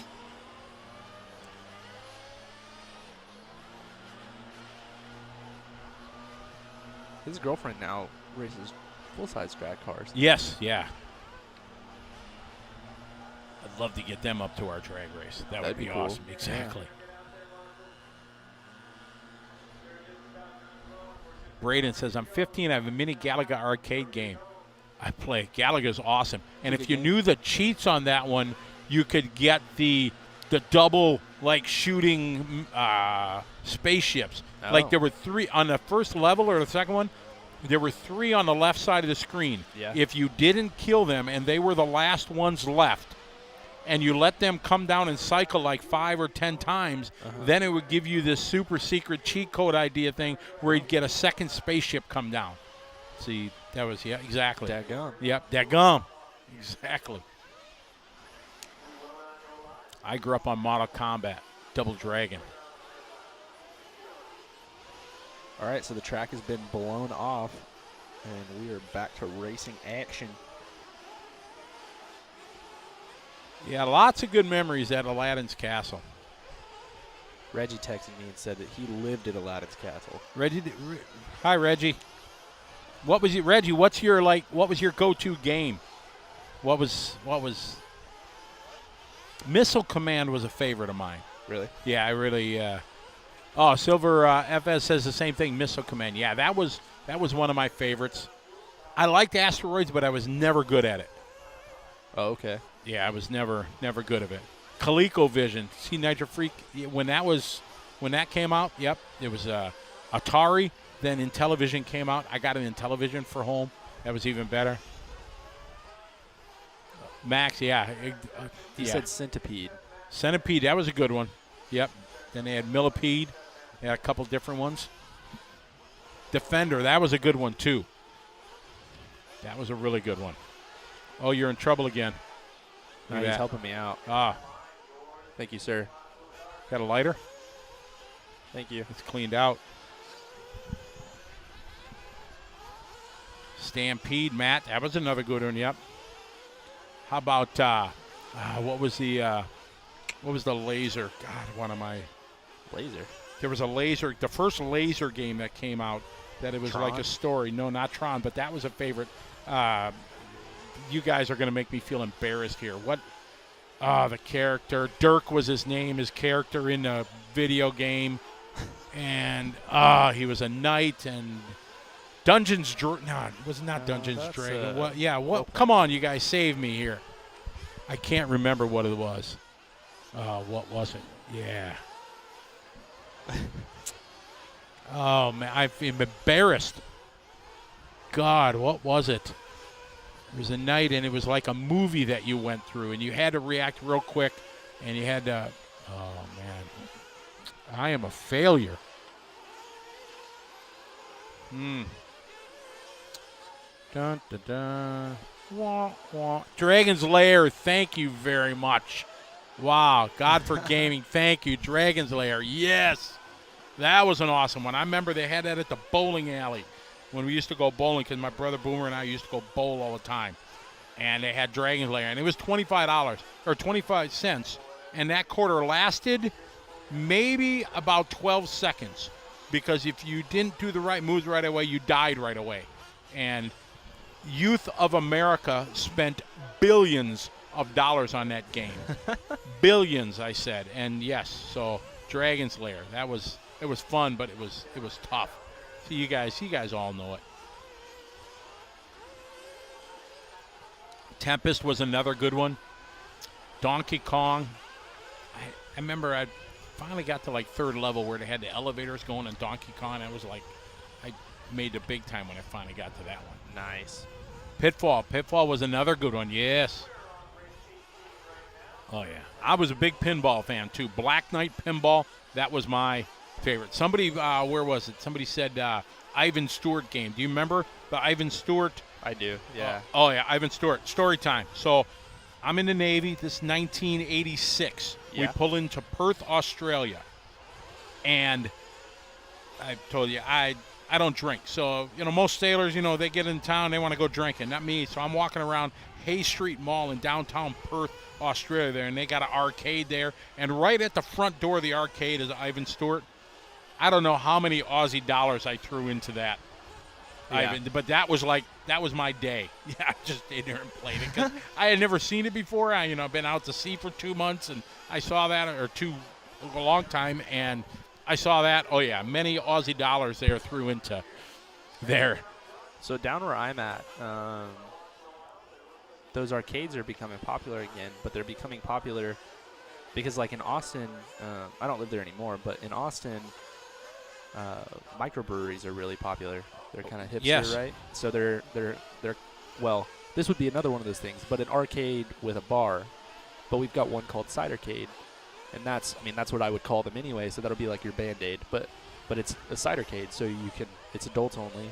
You come in, drink alcohol, play arcade games, and have a blast. I've heard of that. There was one in Tulsa that Rissa and some of the guys went to at the Chili Bowl, and that was the thing. It was a bar kind of thing, but they had a big arcade. Yep. That seems like a winning formula because you want 100%. the people my age that grew up on that. Right. You get them drinking, Yep. and then you get them with They're there forever. Exactly. Oh man, that would be awesome. That's why they do that all you can eat for $15. Right. Because they just want your money for the games. Yeah, and you get 200 people in the club playing $15. You know what I mean? Yeah, and they're going to drink more than they play games, but that would be awesome. There you go. There's our millions, dude. We should open one. I think we're a little late. Burger That time. David Buster's is a good one too. Yeah. That one they do allow kids there, but it's got an adult vibe. It is, but it's getting way too much of the ticket games to win. Oh, you know, yeah.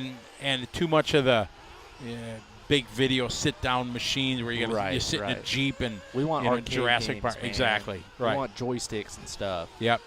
Exactly right. We will revolt. Outrun. That was a good one. I was told Little Chili. That was a very good one. Joust, Asteroids, and Cubert. Yep, the Joust Astro. Cubert was a good one. I love the sound of Cubert make. Chris Wheeler said Cybercade is cool. He knows all about it. Spy Hunter. Doon, doon, doon, doon, doon, doon. Exactly. Do you remember Spy Hunter? Do you remember that one? You drive a cool car, and then you had button. You could hit like an oil slick, and it'd shoot oil slick out, and it would. You could hit the smoke button, and smoke, so the guys couldn't catch you from behind. So it's like Mario Kart, but Early school, with Peter Gunn music. It's like Mario Kart, but totally different. Totally different. Yeah. Just like it. Jens Johansson from Sweden, welcome. Castlevania. That was a money pit. I just got distracted and realized I hadn't glued my tires. Gary Steiger, how are you from South Africa? Cruising USA, Alex. Yes, that was a good one. Oh, have you ever glued so many sets of tires that you get that callus on your thumb? Yes. And it hurts so bad. Oh, are you a lefty? I am. Ah. Did not know that. It's a disaster. I don't recommend it. My dad was a lefty, but he was of the generation where... Whoa. Sorry. What? Your dad's from generation? He was a lefty, but he was from the generation where if you were a lefty, they just said, no, you aren't. Yep, exactly. Made him a righty, but I think that's why I'm a lefty. My mom is too. But my dad, he didn't realize it really until he tried to shoot a gun. And he kept trying to shoot, right-hand dominant. Because his dad was in the military. His dad would get so mad at him because he couldn't hit the right side he couldn't hit the broadside of a bar. When he shot right-handed. Yeah, but he never once, his dad was an expert marksman, and he never once thought, hey, maybe this kid should shoot with his other hand. So when my parents got married, my extended family owns a large ranch, and he went out there, and they watched him shoot, and they're like, are you not left-handed? And he was like, I don't know. And we're like, flip it around. And he could hit everything. Wow. So he said that was one of the craziest things with his dad is he's like, I don't know how, as an expert marksman, he never saw that I was using the wrong hand. I'll be darned. Big news coming in the chat room for me personally. Mike Bell Piedo says, have you ever heard of Galloping Ghost in Brookfield, Illinois? Biggest arcade in the U.S., I think 500 games. Wow. That might be a road trip for me. That would be pretty That would be worth a road trip. I don't know how for Brookfield, Illinois. I saw Brookfield and I was thinking, wow, maybe Wisconsin, but Brookfield, Illinois. I don't know how far that is from Milwaukee, but I'm assuming it's in the greater Chicagoland area. But that'd be a road trip. My daughter Narissa, she might be down with that because I'd go play and she'd probably go to the mall and just go shopping. Eric Volko, you're right. Ivan Stewart's Off-Road was the classic. 1941, that was a good game too. Len Stage, I was a seaman, interior communication electrician in the U.S. Navy. I worked on telephone systems, gyro compasses, and my specialty was helicopter landing systems. I was on a small ship that had a glide scope, and that's what. So you that was did my computer specialty. stuff. No, there were no computers back Well, I then. know, but like primitive computer stuff. Not really. We didn't have any computers in our workspace. So what specifically were you doing? Working on the electrical components that make up. So You know. basically, you were the computer at the time. Well, yeah. I mean, it was just, everything was dip switches Right. and toggles and stuff like that. So you were To do- doing kind of what the computer does now. yeah, I guess yeah. But I never knew the binary. We had to learn binary stuff. Ones and zeros and Right, stuff right, like right. that. But never really needed that. I had to learn that I had to take a computer programming class in college. It was a disaster. Was it? Yeah, that class was terrible.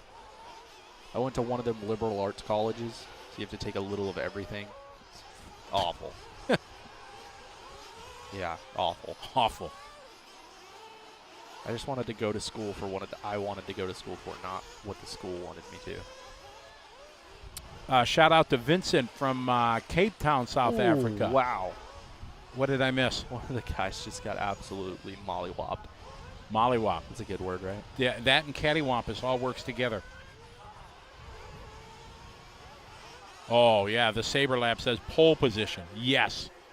I had a pole position game in trackside. I had a few games in trackside in the early years. I had a pole position. And then in the late 90s, I had NBA Jam. Ooh. Do you remember NBA Jam? No, it's before my time. A but I know what four-player you're talking NBA about. Jam. Oh, it was awesome. And then they had cheat codes that if you would you put your quarter in and hold the button and move the joystick, you'd get like big heads on the players, and then they do super duper, slam dunks and stuff like that. That was cool. My favorite pinball game though, I like Black Knight, but Fishtails. I don't know if any of you people out there in our viewer remember Fishtails pinball game. That was a great one. Do you like pinball? Yeah. Yeah, or it's not interactive enough for No, you? I like it. It's fun. Oh, I'm a big pinball fan. One of my roommates is in this race. Shakalaka, Jolly Green, exactly. NBA Jam was awesome. Shakalaka, remember that? Yeah, because the dude's head would be like 3 times the size, and he'd jump up and, I always took the Chicago Bulls because they were like the best team back then. Chicago. Yeah, exactly. And they had Michael Jordan, and without question, the GOAT. Yeah, I don't think there's really much question. Oh, yeah, there's a lot of question. I know. Yeah, just you bring it up, and it's like, who's Michael Jackson? The GOAT. Jordan? Yes. What did I say? Jackson? Well, Jackson, too, but yeah, Michael Jordan. Yeah, he was. Oh, my roommate is going tumbling. Oh, who's your roommate? Oh. Miss Katie Roxbury. Oh, we're flying off the track. See? You're jinxing her. My bad. Marshall trying to get there. Glad he was paying attention to which side of the track she should be on. All right, so now Steve finally getting challenged. So this is Heat 7. He made it way farther than I thought it was going to. You were right, Scotty. So, I'm sorry, what'd you say? You were right. Oh, write that down, everybody. I got one.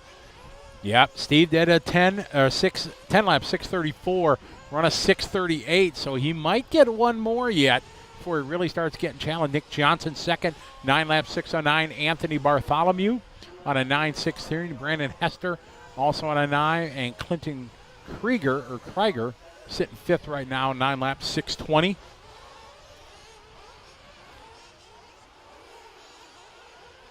Lynn says, Michael Jordan down in a fishing tournament with me. Oh, sorry about that, Len. I was just trying to say that Michael Jordan is the GOAT. Sorry. I don't follow NBA at all, especially this last 2 years since they went crazy. Right. Yeah, 0-0. But back in the day, yeah, I think basketball was much better back then than it is now. Just like Truggy Body. Is that where you're going? No, I wasn't going to go there. Like I said, I am okay with the bruggy bodies that they got going now. Hey, if that's going to be the trend that it is, it's just my worry with that whole thing is now they're going to start changing sizes of tires or, change more of what the class is and, yeah, not a fan. But anyway, so back in the early days, I was, the Milwaukee Bucks. I'm from Milwaukee. And they had a good team like in the 70s. They had Kareem Abdul-Jabbar back in the day. Marcus Johnson, some old heroes of when I was a kid. But my ultimate favorite basketball player was probably Julius Erving. Why? I don't know. He was kind of Showtime-ish. You know what I mean? Yeah. Yeah, Dr. J used to be able to, just big Showtime dunks and everything like that. And Dr. J, I like that. Yeah. So that was probably back then. 215, but like the Milwaukee Bucks right now are in the playoffs, and I'm like, schmeh. Yeah, no interest at all.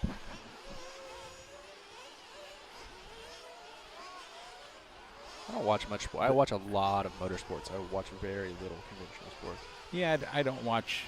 There was a meme on online that it was a joke. Obviously, he said, to Michael Jordan, if the '96 Bulls were playing right now, how would they do against say? And he says, we'd probably win by only a handful. Mm-hmm. And the reply was, really? Yeah, we're 60 years old, and they're all, I they're all, see that. I saw that. That was pretty funny. We're old now. What do you mean? Yeah, exactly. But we still take them by a few points. That was pretty good. Excite Bike there. That was a good one. And there's a big Excite Bike here within the LiveRC. In the early years when we used to travel, they used to bring a Excite Bike game to the hotel, set it up, and they would, after hours, they'd stay up late. Corey, who writes the Lifetime software, he's like a master at Excite Bike. Really? He is like... That doesn't surprise me Yeah, he is the master at Excite Bike.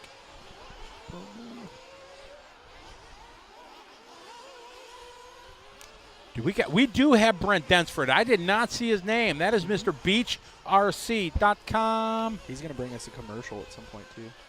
He said he's not feeling well today.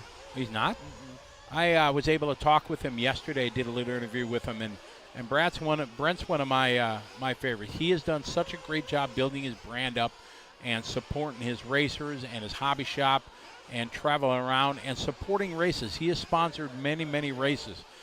And you folks have heard me say it through the years, sponsors, you look at this view, you see all these banners around the racetrack. You see there all the Jake Constant. And you see all these.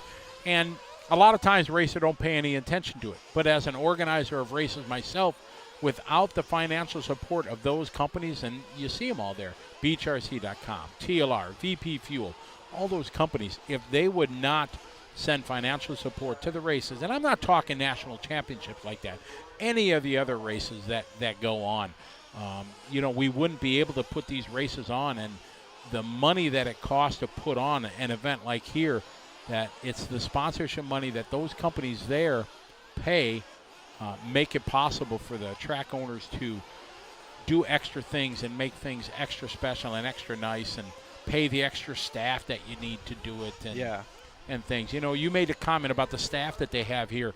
Mm-hmm. Kevin and his family own this place, but one man can't do everything. So he's got somebody on a golf cart driving around, checking all the trash cans, make sure they're clean. He's got the two blower guys with the backpack blowers on standby, ready to go. As soon as that race is over, bam, they're on it. The watering crew with the big water truck is ready to go. So all that stuff, it takes resources to do that. Right. People will volunteer, but still, you need to pay these guys to do it. So it's that sponsorship money that helps put on the whole thing. And contrary to popular belief, none of us race promoters are getting rich. No, there's exactly right. If we were, we probably wouldn't be doing this anymore. We'd be doing something else. Exactly right. Living on a beach with your feet in the sand. Bill Collins. Yeah, the Garcade. I've been to that one in Menominee Falls, Bill. I went there February of 20. Before everything shut down, they had like sanitizing bottles with, hand sanitizer at like every station in the place, and I Which went they there. really should have anyway. Correct. Yes, exactly. So I went there, but man, this Galloping Ghost thing in Brookfield, I'm All about it. going to tell my bro, we need to road trip it. That would be pretty awesome.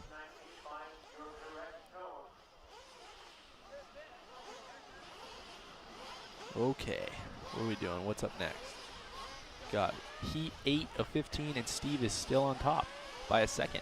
Dan Gavir, we used to drill a hole in a quarter, attach fishing line to it, and get 99 credits on Asteroid for 25 cents. Oh, that's funny.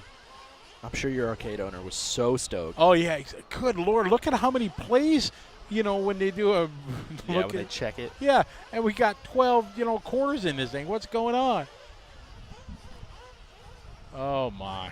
Good stuff. We're having a good time here at the U.S. Nationals. We're at LCRC in Oakland Mills, Pennsylvania. Where in Pennsylvania? I have no clue, but it's in Pennsylvania. And we want to thank Lifetime Drag Race System being our sponsor, along with BeachRC.com, AMainHobbies.com, ProTech, LFR, Leadfinger Racing, and Lifetime. Those folks making it happen. We got our crew here. You're talking about not knowing where we are. Yes. The rental car lady got really mad at me. What? Because she was like, I don't know if you need the thing for toll roads. For and toll I was roads. like, I don't know either. And she's like, how do you not know? How do you not know where you're going? I was like, ma'am, I have no clue where I'm going. And she's like, how do you book a trip and not know where you're going? I'm like, ma'am, I book about 75 different trips a year. And most of the time, I don't know where I'm going once I hit the airport. Right. No clue. Like, I had to look up when I landed. I look up on my phone. yeah. LCRC. Okay, that's where I go. Yeah. That's just the way it is. Oh, note to self, though. Don't get caught into those toll booth or toll charges. We went ahead and did it. Oh, you we did? went ahead and got the thing. Oh, yeah. okay. Because it can, bite you. Oh, You'll yeah. get an invoice for $150. Yeah, she said 15 every time you pass through one. I was like, are you for real? Yeah, it's It's a joke. So I learned on my map app to turn off toll options. Right. So rolls with no tolls. Right. Because I got burned, unfortunately. You get back from your trip and You're ready to get home. you get an invoice and you're like, what is this? $25 billing fee plus, $15 a day plus the toll charge and everything. It was crazy. Oh, no, don't come in backwards. Don't do that. Don't do Steve Time. that. Oh. Don't do that. Please don't do that. They do. That guy's trying to find his way around.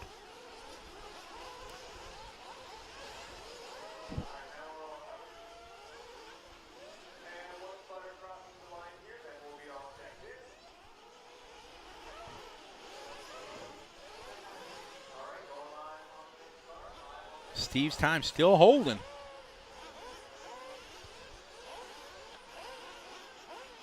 Think he's got two more in him? I don't know.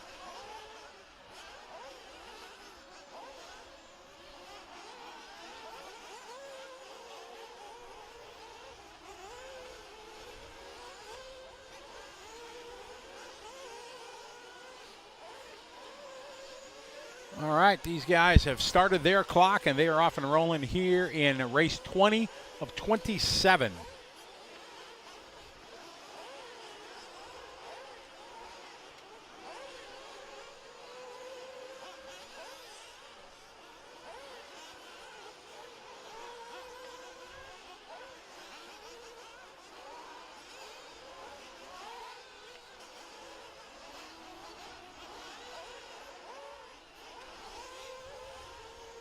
Scotty, what is your favorite stat to look at on our LiveRC website? Do you like the hot lap or consistency? Like, what impresses you more, I guess? Hot lap I always look at. That's fair. I always, when I come off the driver stand and I'm looking at the heat listing on the board, Right. For my race, I look at hot lap. I just recently started looking at top 5, top 10. Wow. hooking you. Look at that. See, that's fine. 4:30 in. He forgot you. I'm okay. Dad brought me some food, but not Scotty.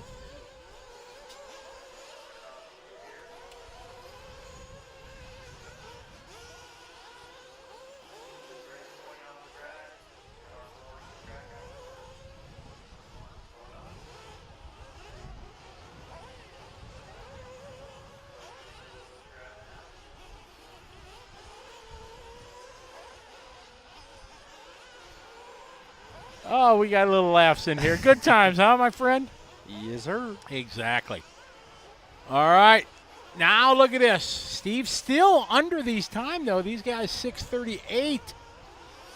Steve time, he start, man. So this is more than his Truggy. We talk about Steve. Steve qualified in the first heat. We think he didn't do any seeding because he's been faster than 6 races before somebody beat his time in Truggy, and now we're 7 races before anybody's challenging his time in the Buggy division.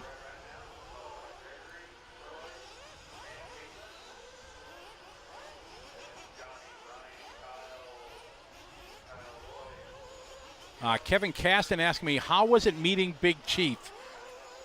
It was awesome, I must say. But I don't know if I should say this or I should keep this like off the record.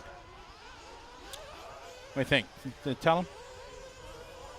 Tell him. So I'm at this drag racing, and I'm just getting into drag racing myself. Always been a fan of it, but so it's Saturday. We're doing the drag racing, and it's, I don't know, early afternoon, and I got a text message from a guy, Todd Filter, back home. He says, hey, Scotty, Big Chief is going to be at the drag race. Can you get me an autograph? And I replied, who's Big Chief? I had zero clue who he was. So in between the rounds, they had a break. So I go on YouTube here, and I type in Big Chief to try to learn, and I watch like 3 minutes of video so I can understand, who he was. And I didn't know what kind of, this is a big deal. It was awesome to learn about him and read, and I read some bio pages and stuff to find out, and it was crazy. Like, wow, this is awesome. And he was coming to the race. I didn't know he was such a big, TV star and followed by, millions of people, and that was pretty awesome. So it was really cool to be able to sit down and talk with him, and I thought the interview went very well. It was he was easy to interview. I didn't have to search for questions. It was, when you're interviewing people, they go two ways, good or bad, and a lot of times, and Tyler knows about this, you interview somebody and you ask them a question and they give you a 2, maybe 3-word answer, and that's it. And it was very easy to talk because you could see the passion he had of drag racing, his interest in RC, and how he sees in us the same thing that he feels and sees in his street outlaw racing. And it was a lot of fun, and it was I didn't know how big of a deal he was, and he was cool. He has a persona that he has of being this big, edgy kind of guy. And he one of my first questions, when he started outlaw drag racing, did he think it was going to turn into what it was and become this big deal? And he's like, yeah, I knew it. It was pretty funny. So, but it was a good interview, and it was a neat opportunity for me to do that. That was really a lot of fun.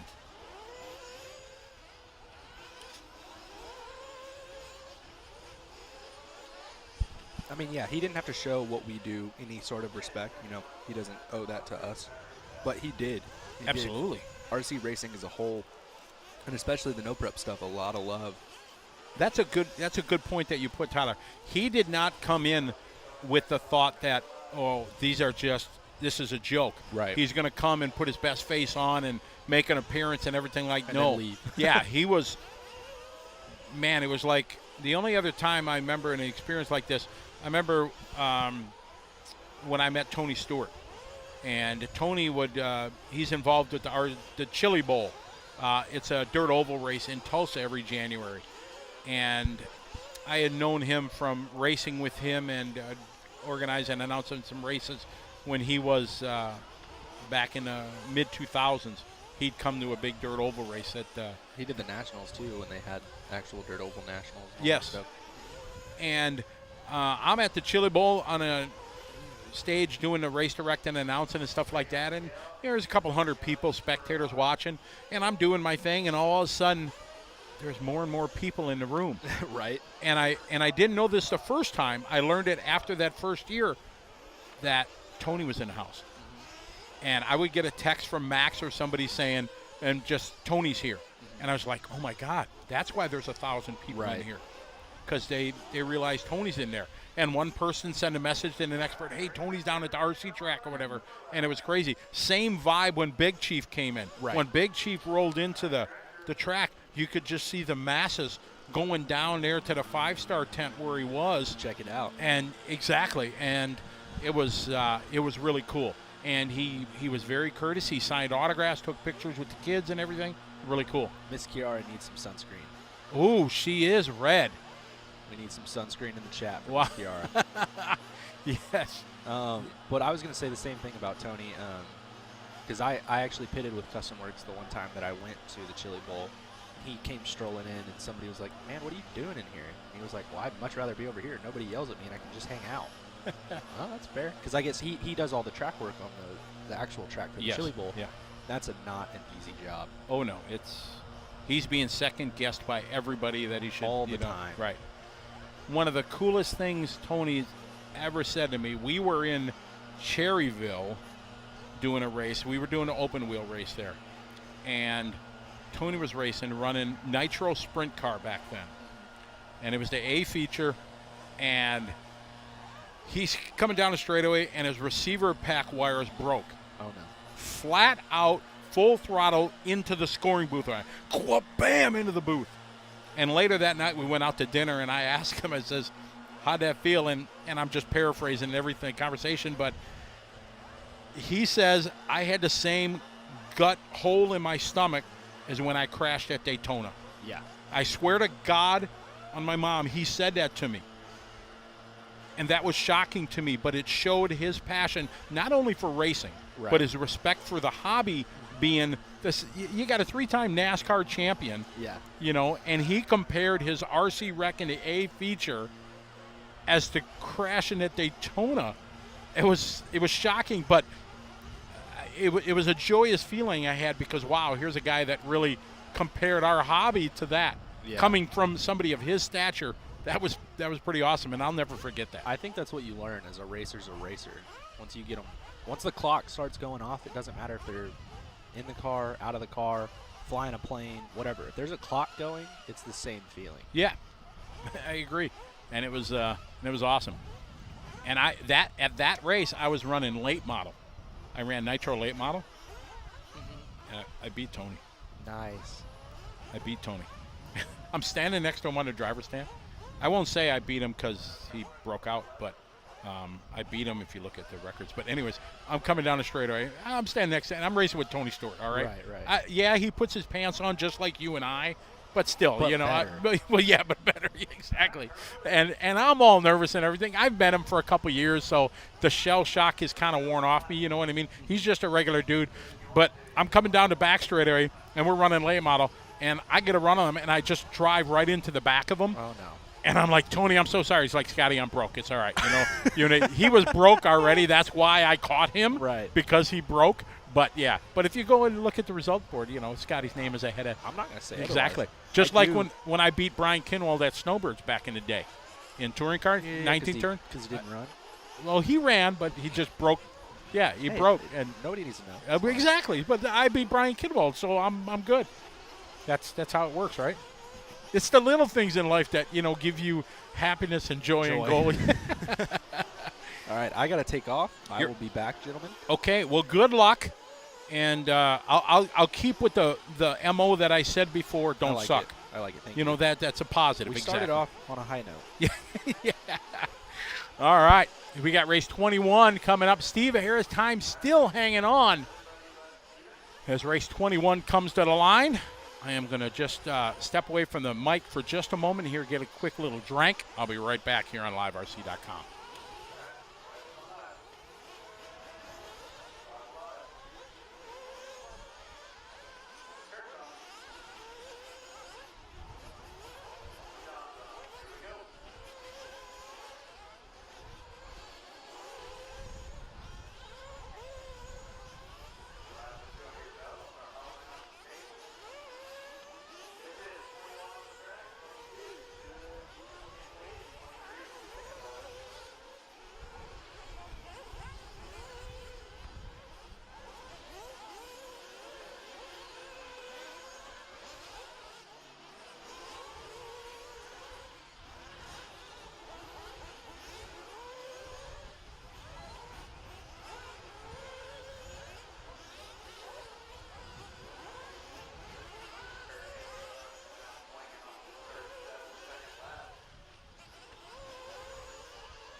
I'm back. Did you miss me?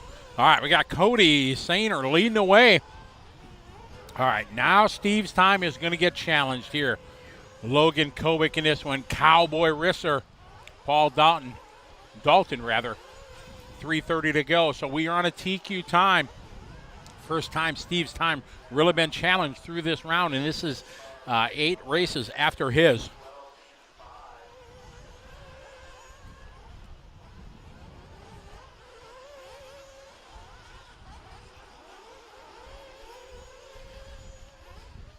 Radioactive, or Octave. That's a pretty good story.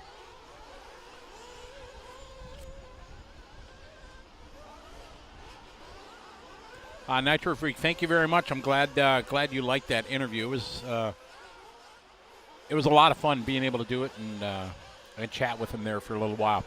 Logan out front, just falling off that TQ time now that Steve Harris. So Steve maybe going to hang on to it one more time. We'll see.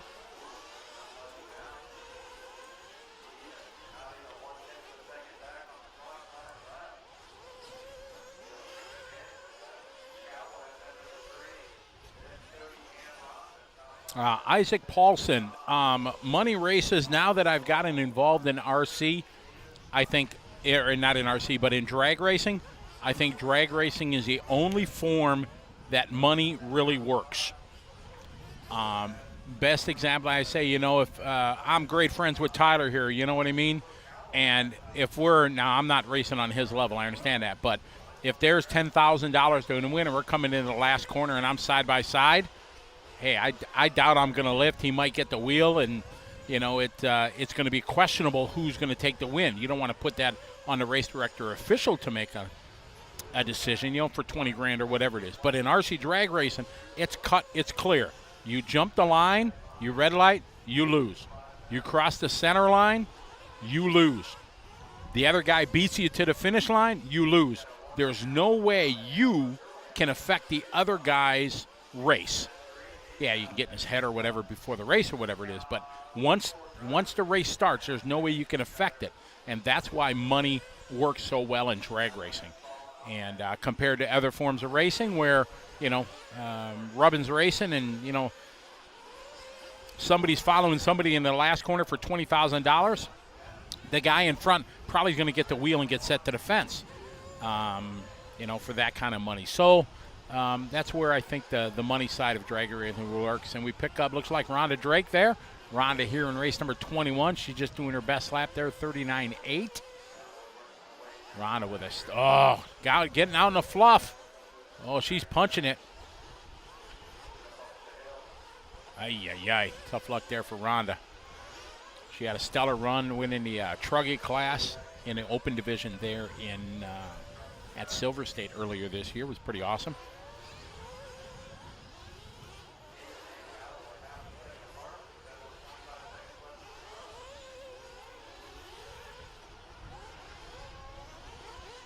Andy Barrett, yes, it does. I mean, money talks for sure. I'm doing a big drag race in Wisconsin the end of August, and I'm hoping to give away over $40,000 in prize money and money and prizes.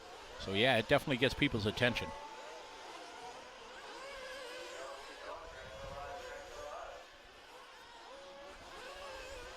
Steven out front, 6:34.9. Steve Harris had a 6:34.1. So if Stevie can go just a tick faster here on his final lap, he's got about a quarter a lap to go. Let's see what he's got when he comes across the start-finish line. Here he comes.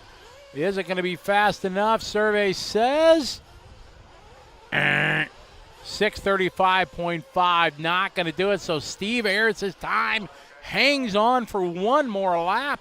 Well, maybe Steve's got his final lap here. So we'll see. He's on a 6:35. So he needs to go 9/10 faster than his previous lap. He had a 39.9. We're looking for a 39.0, which would be his hot lap.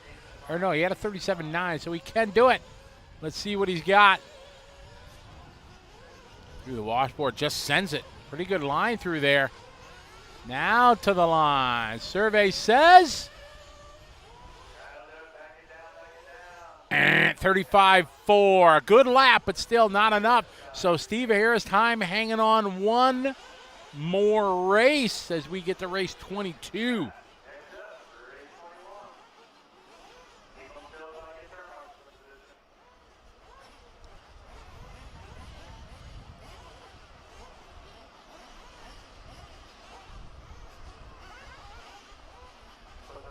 Kevin Caston, it truly could be. It truly could be the biggest. I know I'm really excited to organize our big race in Wisconsin later this summer. And I wanted to do it, not just in a parking lot in a, shopping mall or something like that, or behind a building somewhere. I want to do it in front of people. So I went down to the folks at Great Lakes Dragaway, which is between Milwaukee and Chicago. It's a half hour south of Milwaukee. It's like 25 minutes from the Illinois-Wisconsin border. And I talked to them, and they're all in for it. So they got a big drift pad, and it's a chance for us. People go to a drag strip to watch full-scale racing. They are going to be RC fans if they see drag racing, especially with all the wonderful ready-to-run options that are out there now with the Traxxas Drag Slash or the Losi 22S or the Associated DR10 ready to run. It comes ready to go. You can do it and just buy that. I think it's a great thing, and our hope is to do it and get a bunch of eyes on it that haven't seen it before and maybe get some new people in the hobby. That's why I'm going to have a ready-to-run classes. And we're going to do payouts, give money away to the ready-to-run classes. So, and we're trying to set some rules so we hopefully don't have any, very, very experienced guys running in the ready-to-run. It's inevitable we're going to have, but people that have kids or whatever get a second car. It's kind of cool. Jolly Green Giant just got a DR10. Yeah, nice setup. I know I just got, I'm getting the final rules from Team Associated because we're going to have a spec class, like I said, at those races and post all the rules. So looking forward to getting those so we can get those.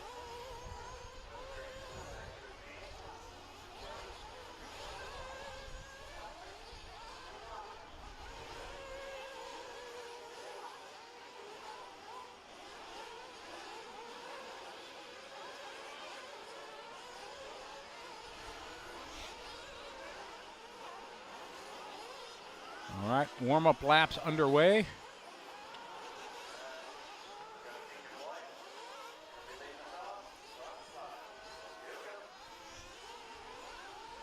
All right, track is live.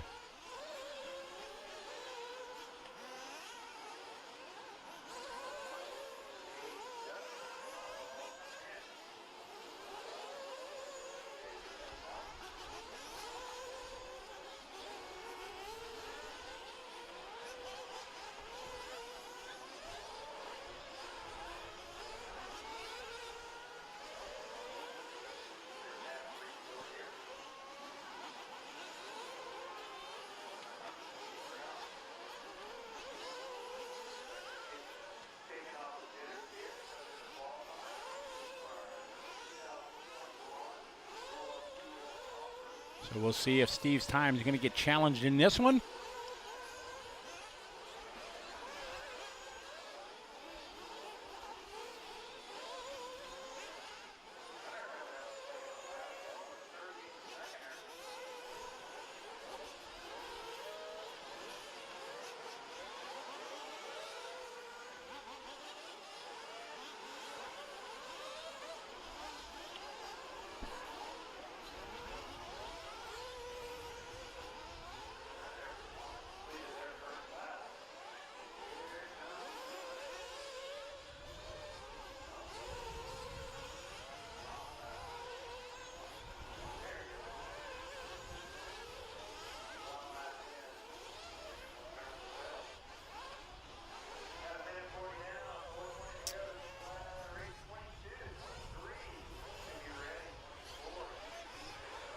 All right, we got Gunner out front, challenging that TQ time.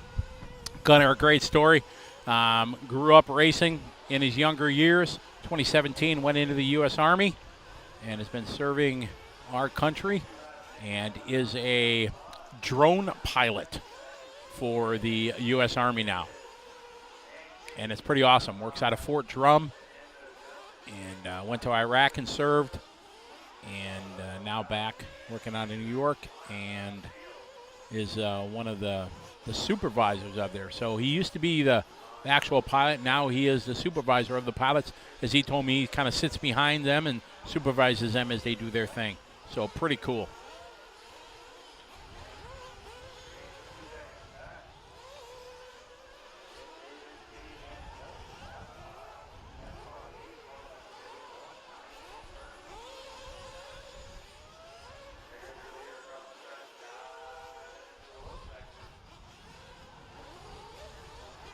Follow Gunner here. Nice double, little whip. It's good to see him and his dad, Greg, back racing again. Like I said, they used to race a long, long time.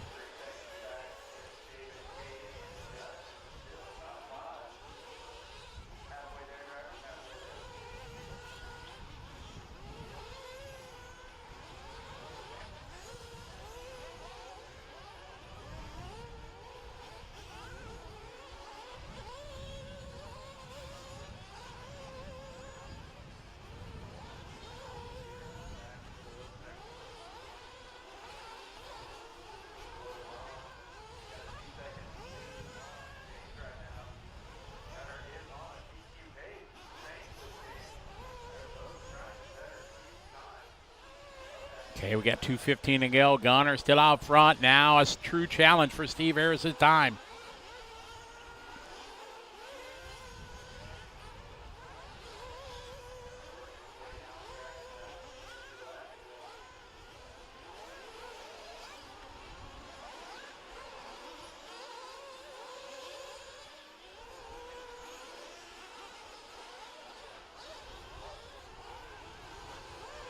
Gunner, James, David, Cade.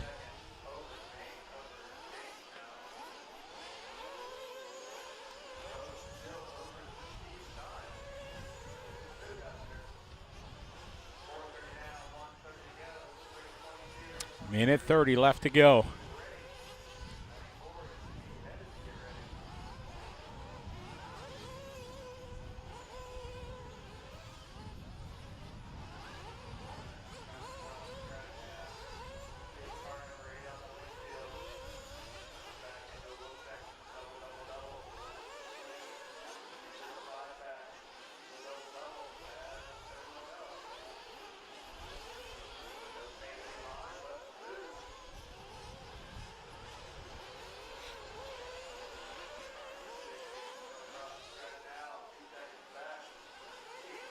Gunner, 6:30, 4 seconds under the time.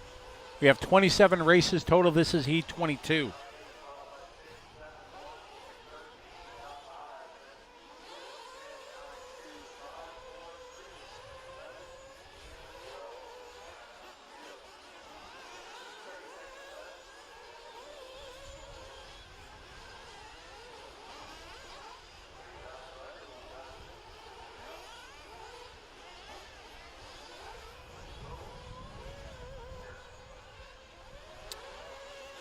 Question is going to be able to hang on to it.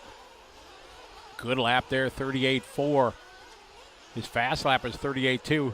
Into the washboard section, sends it, takes that tight line. Got a couple laps yet to go.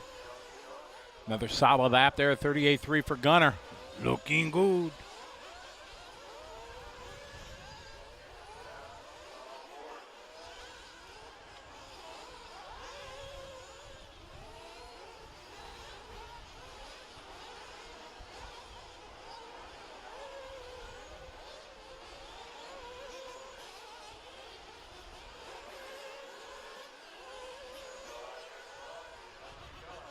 Nice line there. Down the hill, up the hill to the step up. James Bell second. Enzo Albertoni is in third. We're on a TQ time for Gunner. Coming down, here's Gunner at the start-finish line. See what he's got. Gunner, tough lap there. Drops him back, 45.3 last lap. Moves James Bell to the front. So James got a chance to hit TQ. And that is time. Everybody's done. James Bell is going to finally knock Steve Harris off the top spot with a 10-lap, 6:31 time. Tough last lap there for Gunner.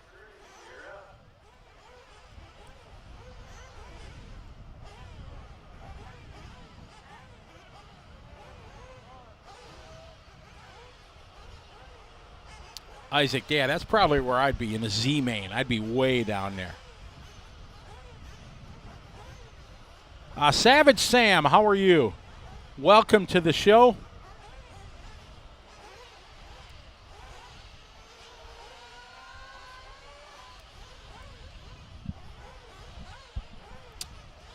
I have a very, very important announcement to make here. If everybody wants to listen up as we get ready for the next race.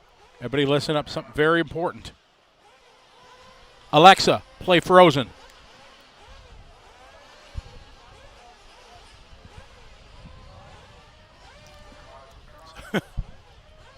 I know you guys are going to hate me. I told my daughter I did that, whatever race we were at DNC when we did that or whatever, and she thought it was pretty funny.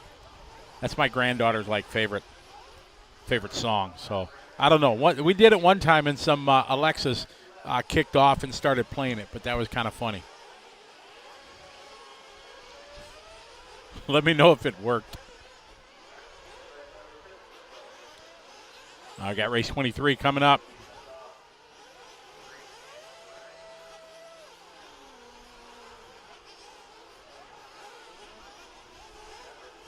I know all the words of Frozen.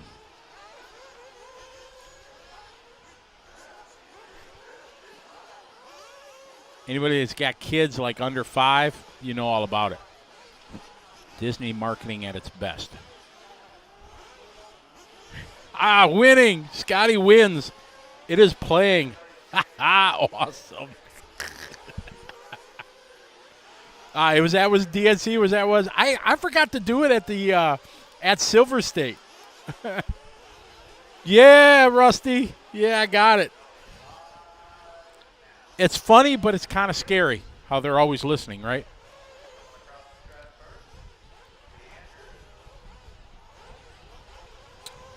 Justin Oates, how are you? I don't remember seeing your name. Eric Sackett from Vegas. Isaac Polson, how are you?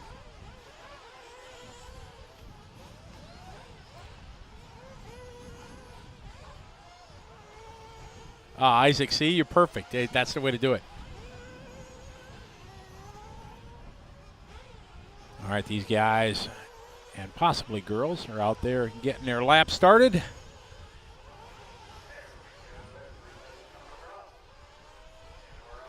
Tomika, how are you? That's awesome. It works. The power of LiveRC listening to us. Hope you're enjoying the show. We're coming to you live from Oakland Mills, Pennsylvania. U.S. Nationals here on LiveRC.com, presented by Lifetime Drag Race Systems, along with Beach RC, A Main Hobbies, ProTech, Leadfinger Racing, and Lifetime. RC Kevin, thank you.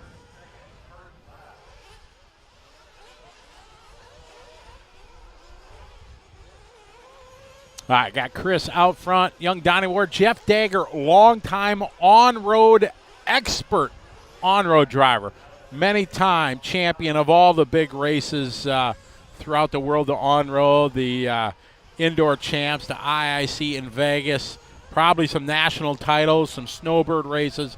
He's won them all, and he's moving into this third dimension now. He's got the left and right turns down. It's this third dimension, the up and down, that's a challenge for us on-road guys. RC Kevin, sorry that we're taking away from your duties at work. That is not our goal. Just for the record, we do not, we are not responsible for the loss of job, work, and effectiveness and proficiency at your place of employment during our broadcast, ... So the disclaimer's out there. If your boss comes over and you're wondering what's on your screen, you can tell him it's research for whatever your job is.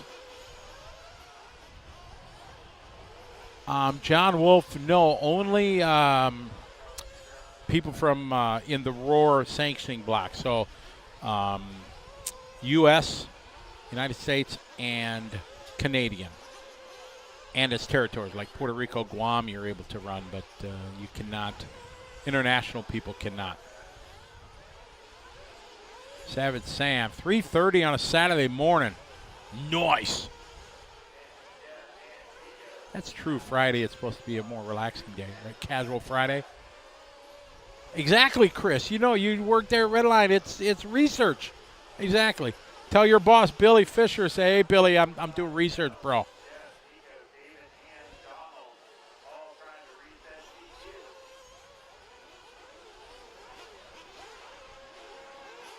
Luke Pittman, what's up, Luke? Hey, it was nice texting with you. I think you replied, and I fell asleep, so I owe you a reply. I'll try to look it up when I'm off the air here. Sorry, dude. But, yeah, doing well. Glad you're doing well. Thanks for reaching out the other day. That was nice.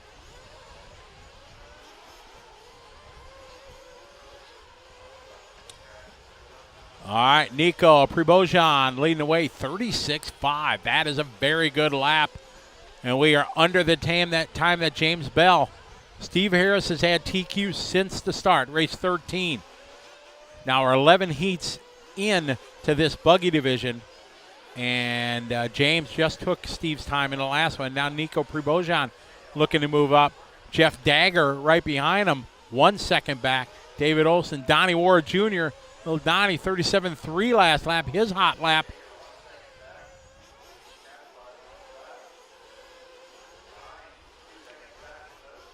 Daddy Sherman, glad you're enjoying the show. That's our goal, to try to keep you entertained, enjoy the event like we are. It only gets better here as we get through qualifying, more importance on the line. Then we get to our final events, the mains. 8-scale buggy runs a different system than Truggy here at the U.S. Nationals. It is going to run more of an international style race where if you're in the top, I'm guessing 16, but I don't know. During the break, I'll try to run out and find out. They didn't address it in the driver's meeting, how many lock into each semifinal. But there's a semifinal, then a quarterfinal, a 1/8 final, 1/16th, 1/32nd, 1/64th, 1/28th. What are we going to go? 254 after that, so all the way through. And then so the ultimate goal is to make the semi. Then out of the semi, they're going to take the top, I'm thinking maybe 13 drivers, so the top, I guess it'd be 12 or 14. I don't know exactly. Like I said, they didn't cover it in the driver's meeting, so I need to talk to the race director, find out exactly what the breakdown is.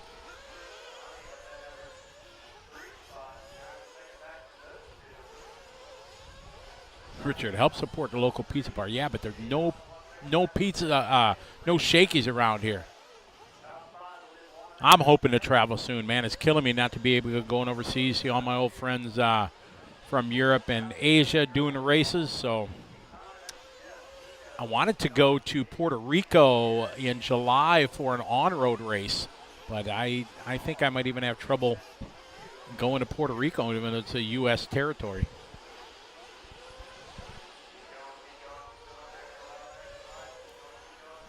Will says they ran 15, so we'll see how it is. When Tyler gets back in here, he's coming up in the next couple races. I'll run out and try to get some word from them. Jeff Graham, that is Jeff Dagger. Jeff Dagger, who's sitting second right now, possibly going to take this win here. Let's see. Oh, Donnie Ward looking sharp. And so Nico Prebojan is going to take one. But Jeff Dagger, a well-seasoned on-road racer. 12 scale, touring car, didn't matter. He's a on-road ace. And good to see him. There's a couple on-road guys that are doing this also, running. So Nico Prebojan going to go 6:23, going to set new TQ. Donnie Ward Jr., solid run for Donnie. His last lap is a hot lap, 37.2. And Jeff Dagger round out your top three. And the top six all going faster than James Bell time. So that is the top six as you see here. That's your top six so far here in qualifying.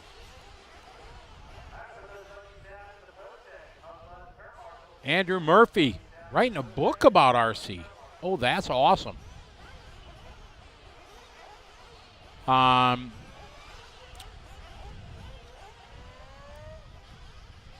Just saw a question here. Keem Kirkman says, how's the weather out there? I don't know. In the Nitro Pro broadcast studio here, it's nice and not too much sun. A little bit of air conditioning, probably about 72 degrees. But outside, it's getting warm.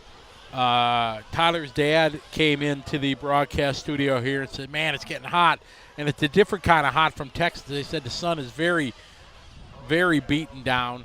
Saw one of the young ladies who was all lobstered out. She's very red. So the sun is definitely beaten down on these drivers.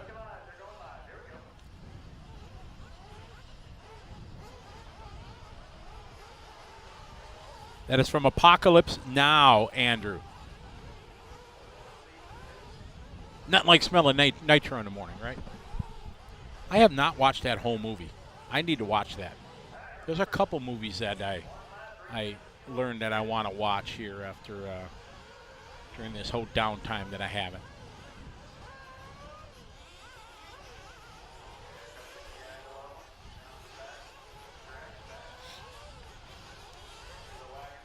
Toby Hampson's online. What's up, Toby? I was talking about you last night when you were running the Dirt Oval. I told them how you're losing some of your English accent. And, yeah, that when you go back home, everybody's going to pick on you. Sorry you had tough luck there in the Oval. I figured you were going to lay whoops on Adam and Joe.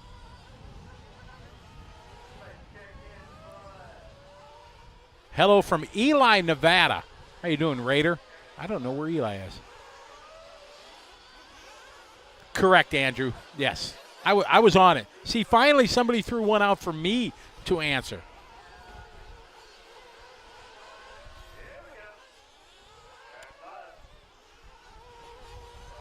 Kirkman, you are missing a great Nationals. Kevin Muma and his family have built arguably one of the nicest places in America. Without question, it's a contender. I mean, everything is well thought out, from the track layout, the driver stand, the way they have all the access for the pitting and parking. Everything laid out very nice. They have a great staff. Guy on a golf cart who just keeps driving around the facility looking for problems or trash cans that need to be empty. And there are trash cans everywhere around the facility. So it is, that's a simple thing you don't think about, but man, every corner you come around, there's trash cans and stuff like that. So they're very well organized, a lot of signage. I give them props leading up to the race, too, because the information they provided to us, the racers, was fantastic. Putting the PDF out ahead of time, thinking about, all the stuff that goes into doing a race. They informed everybody about it very well. They knew there were going to be a lot of families here, so they gave information about that. And the facilities you can see there at the top of the screen, the play area there for the kids as they come in and out of screen here. You'll see that. They got jungle gyms and stuff right there for the kids. So it's well thought out. If you're a golfer, there's a golf course like right next door. You can go golfing. So that's it's well done. Tip of the hat to them leading up to this and during the race. It's really good. D.E. Fabian from Germany, how are you? Christian Jean Muma, how are you? Krista Jean, rather. Well done again to you guys. It's been absolute stellar job here. Outstanding. I haven't gone on the swings yet. I don't know if they're fat guy friendly, so I'm probably going to stay off them. They look robust enough, but because I'm getting to be a pretty good guy on the swing sets here, swinging with my granddaughter. She just learned. She's 3 years old. Just kind of learned how to swing now herself, pumping her feet and everything just over the last couple of weeks. And she's And what's the kids want to do right away? They want to go as high as they possibly can on them. They have no fear when they're younger.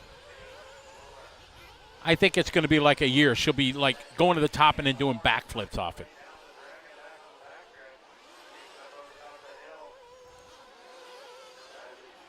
Curtis Baker, then you got to come down and watch the mains. The best place to watch the mains, you'll see it next time by. I'll show you. The best, if you're local here going to be watching, yeah, it's cool to watch. But if you want to get everything, the best experience, I'm going to tell you where to sit. So if those of you guys listen in here, we have the best location to watch the mains. I'll be coming interview in a little bit because it's going to have the whole package. You're going to be able to enjoy and soak up the entire race as Mason Fuller leading the way. Right coming into the screen here, you see that red LiveRC tent right there. That's where you're going to want to put your chair because you can see the TV in there. And the chairs are there. That's going to be the best place to watch because you're going to be able to hear the cars right there. You're going to be able to watch our broadcast with multiple cameras, instant replays, the whole package. So that's going to be the place. If you're hanging out here watching and you're not in one of the A mains, that's going to be the place to be.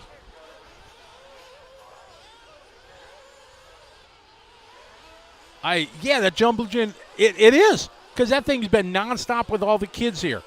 And let's be honest, you go to a racetrack, there's not stuff for kids to do.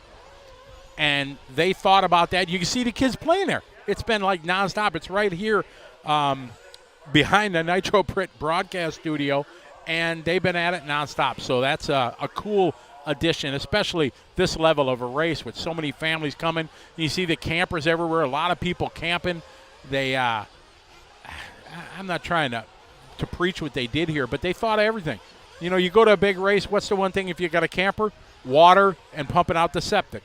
They got it so you can sign up in the hobby shop and sign up to have it done every day, every 2 days or whatever, and it's awesome. So, yeah, they've always held great races here. They've done it, but they've elevated their setup here for the Nationals. Pretty awesome. Your leader right now, Mason Fuller. Mason on a 10-lap, 6:10 TQ time, 13 seconds under the time from Nico.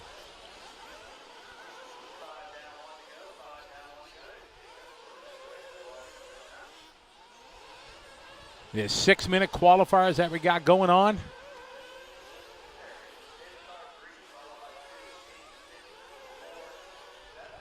Mason Fuller leading the way.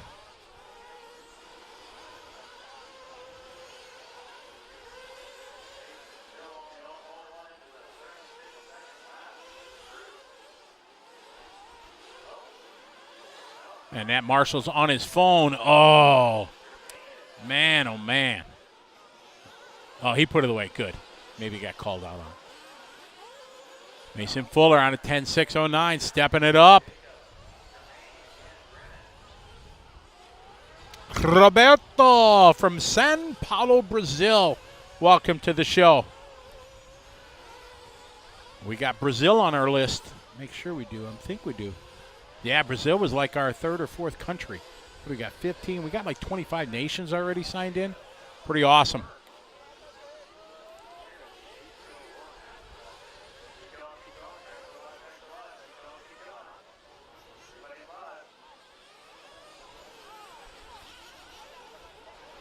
Dan Gavir, how are you, fellow announcer? Awesome.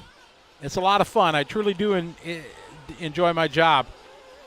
Don't tell Brandon, but I don't consider it work. I truly enjoy this and helping you guys and girls from around the world enjoy the coverage.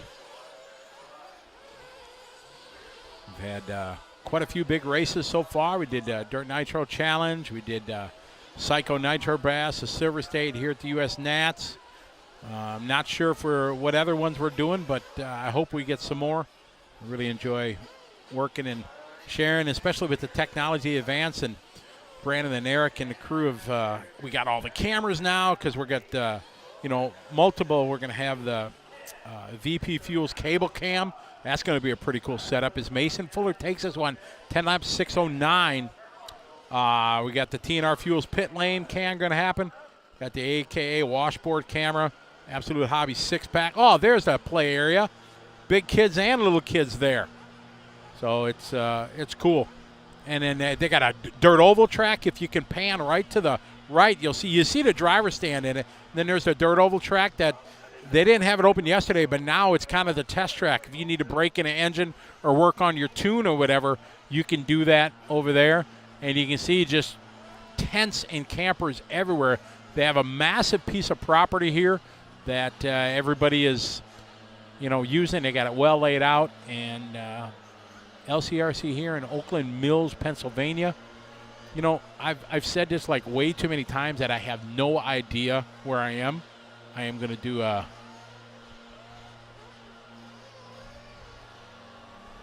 going to do a search here. Find out where exactly we are. There's got to be a find out on the map. Because I don't know where exactly in Pennsylvania we are. I know we landed in Harrisburg.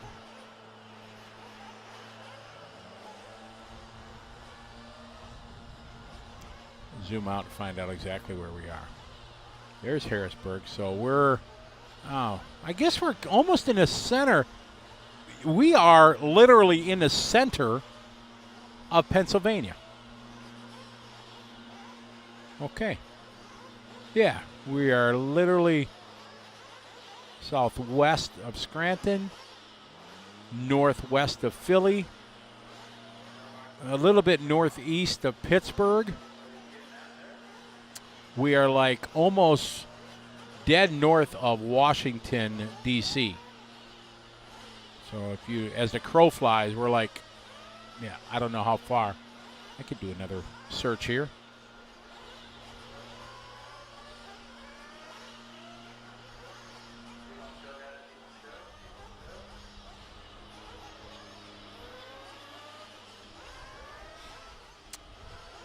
We are 3 hours away so we are 3 hours northwest of Philadelphia. There we go. Boom.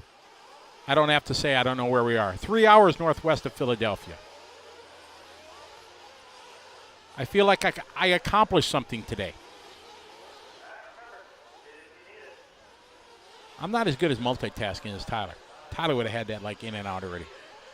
All right, Brandon Rose in this one. Fee Long Nguyen, Tom Renderdick, Brian Cotta, Anthony Westergaard, Jory Burden, Dylan Caldwell, Tristan Beater, Evan Vale, Julian Oliveris, Seth Van Dalen, Gavin Gibber, and Lee Setzer. We got some very, very talented racers in this one also.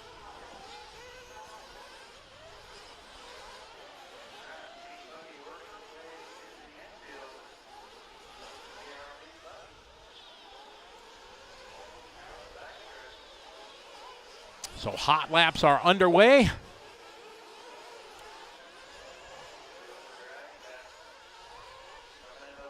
Six-minute qualifier, 2 warm-up laps. So most of the guys are doing their 1 warm-up lap, then coming in, retopping off the tank, because it's 6, almost 7 minutes. Most guys can get it, but you're at almost 8 minutes when you think of the one lap, and then if you get the extra lap, finish lap, you almost got to go 8. So you gotta make it. You get all you can. Mike LZ cheering on Lil Bump, Louisiana. Krista is correct. She's got the laydown of the land, blowing it off and then watering between the divisions.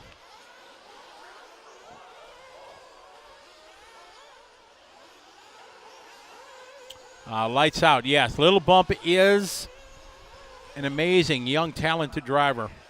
We'll definitely pick him up here once they get some laps in.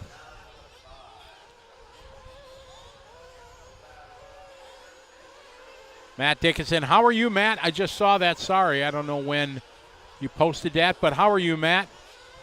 Well done last weekend, too. Looks like it was a amazing show. Scott Foy cheering on HB guys. All the manufacturers represented. Lee Setzer from Florida.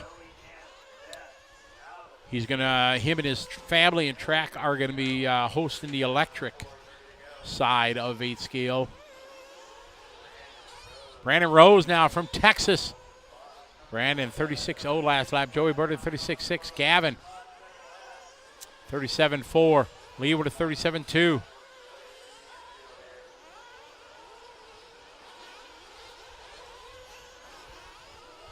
Yeah, BJ, it's going to be very interesting. Huntington Beach for Scott Foy. How are you, Scott? Colby, you're right. Yeah, Little Bump is a stick radio. We're going to see if we can we'll get a picture of him on the driver's stand. Next time we go by, because have you ever seen anybody drive with a stick radio? It's pretty awesome. See, there's right in the center. You see in the gray shirt, the young man there in the stand, rocking the stick radio right there. That Little Bump making it happen. I want to say 10 years old, and he's just a very, very talented young driver. Masami style, exactly. Although Masami could beat any of us with his feet. So, yeah, he's good. Hi, you're back. Yeah, I'm back. How are you? Good. I'll believe you because you wouldn't lie to me. My car was pretty good. Pretty good, like, period, pretty good stop, or should I inquire more? I got some work to do. Oh, okay. Brandon Rose is leading this one. He's killing it. He is. Where in Texas is he from? Houston. He's from Houston. 10 laps, 6:04. Pretty much thinking, no, it's going to take an 11-lap run right now to make the top 10. I think everybody's going to be at 11.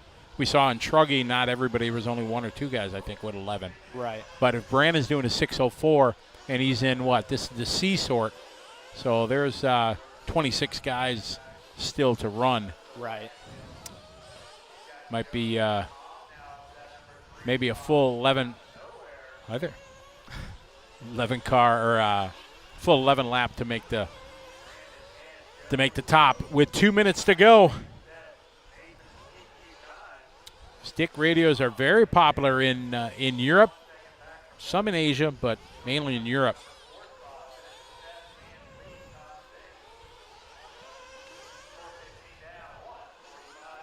RC Queen, they are running 4 qualifiers, 2 today, 2 tomorrow. I do not know if they're running any lower mains tomorrow. As soon as I get a chance to take a break, I'm going to run out and talk to the race director, find out exactly how many they're direct qualifiers to the semis, because that's unknown.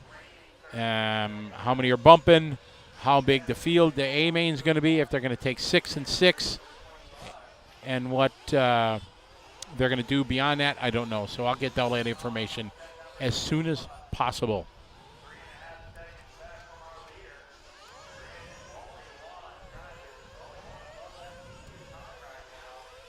One minute to go.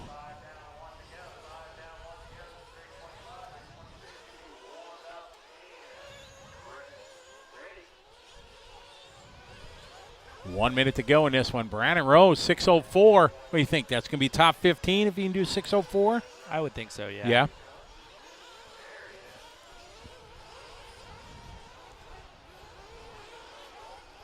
Mr. Rose is definitely nailing it right now. Hopefully he can keep it going.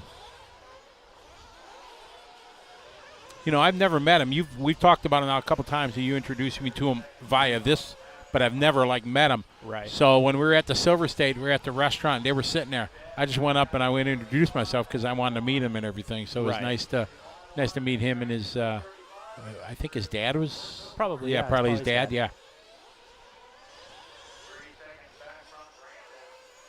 A 3-second separation, Seth Van Dalen. Seth not normally in the C group. No. Oh, no. Oh. You'll have that on the larger scale, long laps. 52. All right, Renderneck having another strong run. He ran strong in his truck qualifying one. But Brandon laying it down right now, 6:05.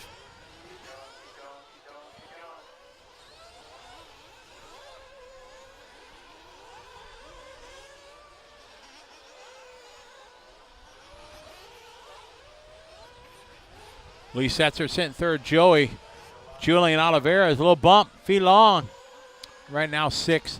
Tristan, Dylan, Anthony, Gavin, Seth, Brian, and Evan.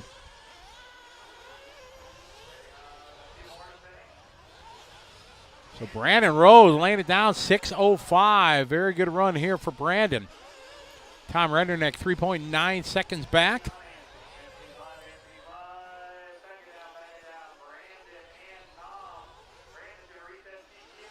Brandon going to reset the TQ by quite a bit. Very good run there for Brandon. Pretty much flawless run, 36, 36, 36. Perfect serve. Oh, yeah, exactly. There. Yeah. See Brandon there walking he's down. gone. He's down. Brandon Rose, solid run there.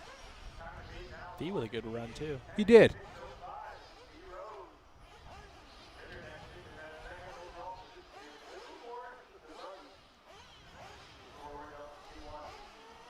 Is that Dave Duncan on the driver's stand? Yeah, that's who's announcing out there. He's not track announcer though. Yeah. That's who we're hearing outside. Yeah, I know he's Roar official, but because I just saw him walking off driver's stand and I heard a guy talking. He shares it. Oh, There's got a it. kid here Okay. that's doing it too. Hey, there's Rhonda. Hi, Rhonda. Hi, Rhonda. There's BT, Brentelke.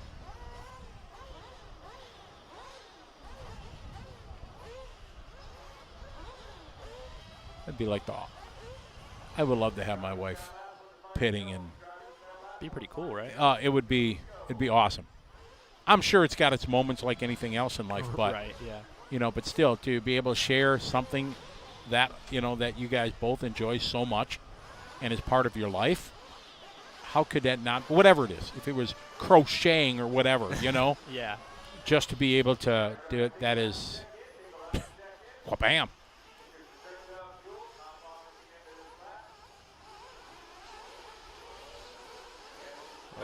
Yay. All right, so what a list of names we got in this one. Jackson Brunson, Adam Drake, Cole Caston, Ethan Mackinac, Aiden Horn, Austin Wick, Aaron Kaufman, Spencer Eckett, Camden Line, Jared Wiggins, Cole Tollett, Ryan Pavitas, and Brock Champlin here in our B sort. That's a list. Is it Mackinac or is it Mechanic? I went with Mackinac because it was different. I try not to go with the norm. I believe it's Mechanic. Is it? Yeah. All right. You Just go for the Mechanic, sake I'll go of- Mackinac. Okay. No, we'll go with Mechanic. You know more than I do.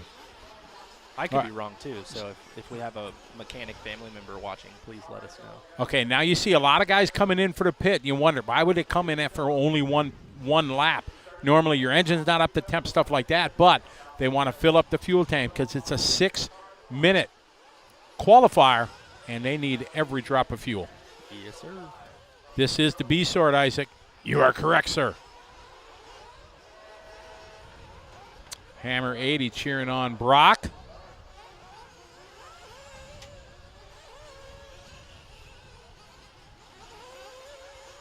Heckert's B-Day today. What? It is Spencer's birthday. Oh, man. Awesome.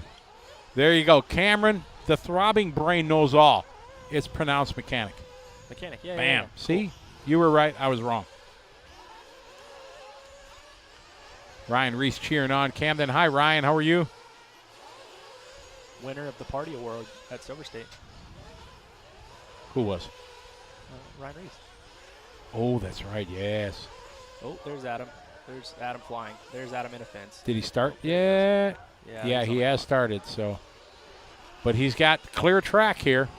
All right, so that's 2 seconds he wants back, but he's going to start with, ooh, that was 4 seconds. Oh, no. Adam. Come on.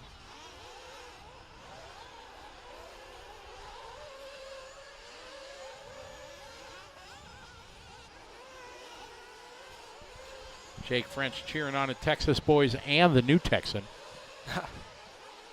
That would be my other roommate, Jared Wiggins. And Aaron Kaufman with a good start. He's from this northern East Coast area.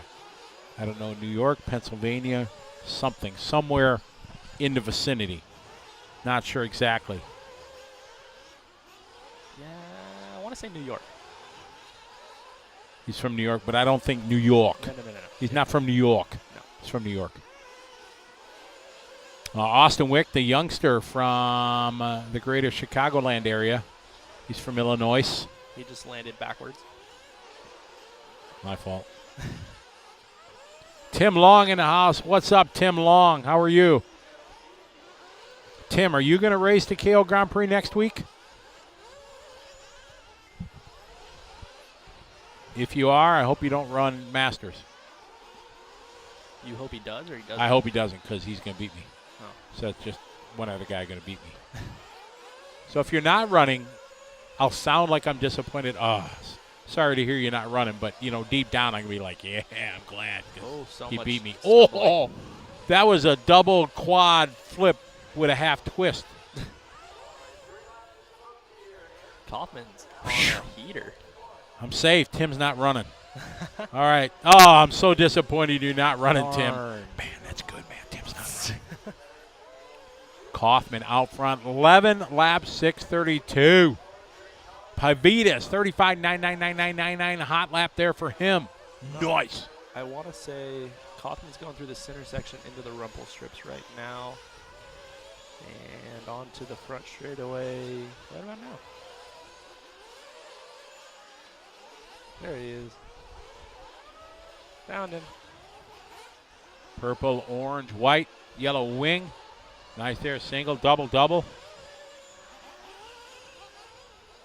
Came by with a 35.9, so Kaufman on a heater. Brandon's time was a 6:05, so 10 laps in 6:05. We're on an 11 lap right now. Pavitas is ahead of his time on a 10. Jared Wiggins just a tick off a TQ.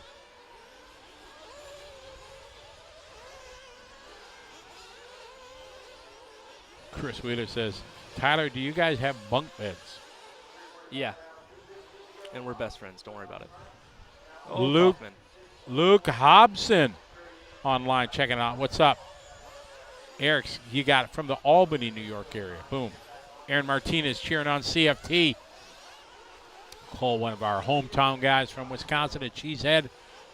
Right now it's Aaron. He's falling off that 11. Still a solid 10.601. Got 2 minutes to go. He bobbled through the rhythm section in the middle and the front on the last lap. 37 flat this time by. Puts him in a 6:02. Still on a TQ time. That would give him a top 14. Yep. Because there's 13 guys left to run after this if he can keep it going. Be good to see Aaron. He had a good truck run. I think he was 10th in Truggy in his first qualifier. That's great. Yeah. Minute 15 on the clock. Pavitas right there, 1.6 seconds back for Ryan. Ryan last lap, 36.4. He's got a hot lap at 35.99999. Stay with Aaron Kaufman. Wow, there you go. Nice, sending it.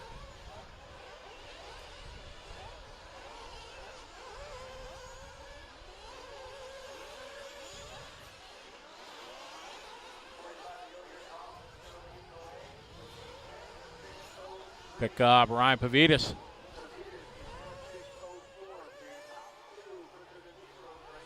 Oh, Pavitas. A little sideways there. Oh, Adam. Oh, him and Adam, wheel to wheel. Kaufman still out front. 10 laps, 6:02, still on a TQ time. Picture in picture. Oh, nice. You got Aaron Kaufman on top, Ryan Pavitas in the bottom right. Ryan right now on .3. He is on a TQ time ahead of Brandon's time, about 2.2 seconds. He was 2 seconds back from Kaufman.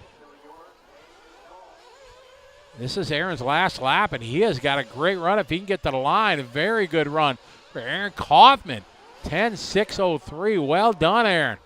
Now let's see if Ryan can get it. Whoa, he is ripping right now. Oh, he is like, he knows he's close. I'm sure his mechanic's talking to him. What is it going to be at the line? 0.07. No. Drops him down at 38.8 lap. Drops him 3 to 3.8 in Horn. We'll see what Aiden brings to the table here for his last lap.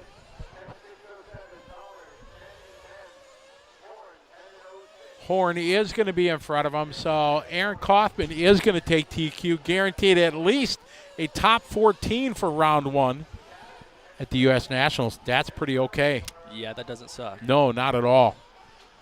Aiden Horn second, Ryan Pavitas, Cole Tollard going to get 4, Austin Wick, Camden Line, Jackson Brunson, Brock Champlin, Cole Caston, and Adam Drake round out your top 10 for this heat.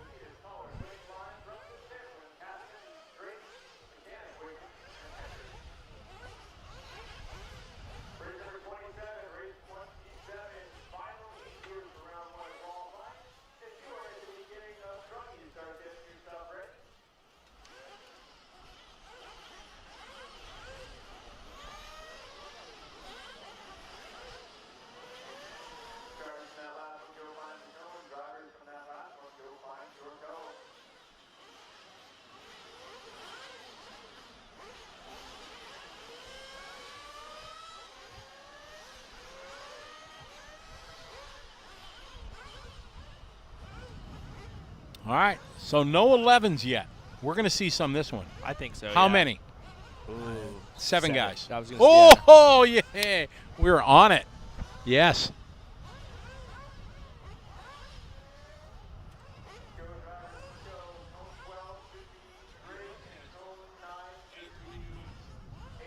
So the guys getting ready to go out there. Everybody wants to be the first one. Yep. See Gord there. Blue Dog. Chloe. Ryan Dunford got the big straw hat in the back. There's Matt right there. All right, so these guys get 2 warm-up laps. This is the top heat. We got a Lutz fan in there. Lutz looked really good in practice. Yeah, you did.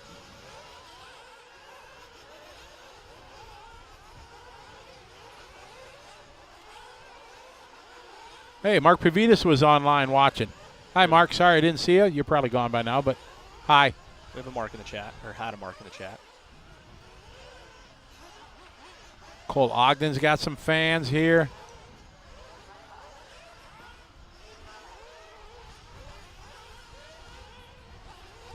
Benjamin, we can make that happen. Benjamin James, yeah, we'll work it out.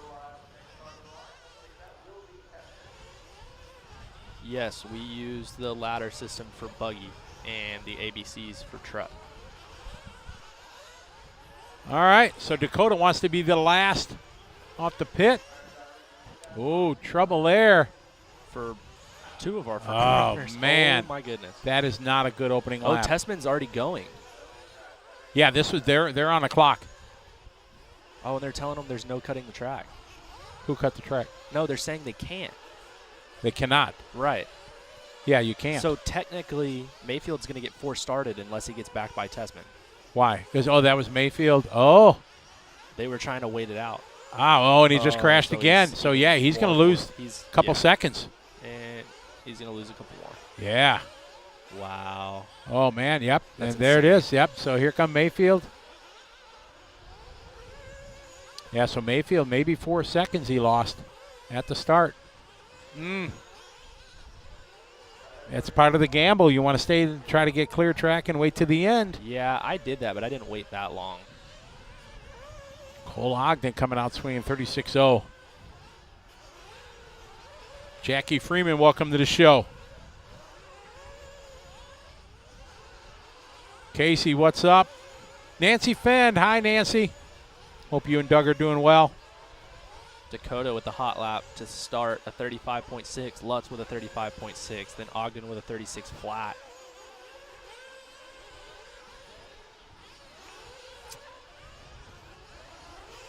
I'm feeling a Fend weekend. And the He Nationals needs is usually a good one for him. Yep, I'm thinking His car looks really good right now. I'm thinking it's time. Gracious. He's been right there, DNC, Silver State, all of them. There's Lutz. Picking up Ryan Lutz here. Oh, wow. Somebody just went yeeting themselves off the track. I haven't seen Ryan Lutz at a race in a while. Good to see him. Been a bit. It is. See how he comes, getting good drive off the corner. Looks like it. Up to the step up. And that off camber. Track grooving up nicely through that section. Good line there through the washboards. Cross start finish line. See what RL's got there. 35.8. 35.1 for Fenn. 35.5 for Tessman.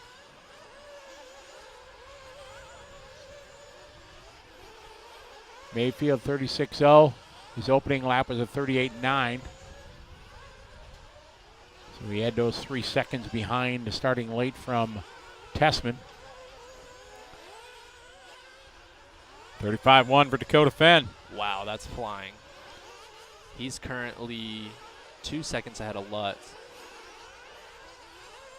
That's a lot when you're 3 laps into a race. How about this, though? Granted, we still got 3 minutes to go, but Aaron Kaufman, with his run in the previous heat, a 6 right now for the round. It's pretty good. That'd be outstanding in the parking lot. Pick up Jared Tebow. Tebow running 4th.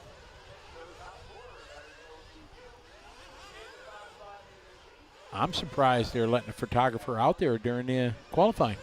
Yeah, he's Very our photographer. Yeah, still He does what he wants. I don't know. kind of a big deal. I'm from England. Dakota, Ryan, Ty. Ty last lap 35.6. Jared a 35.9. Ogden doing his hot lap 35.6. We pick up, said Tessman, the Canadian. Across the line, rocking the X-ray.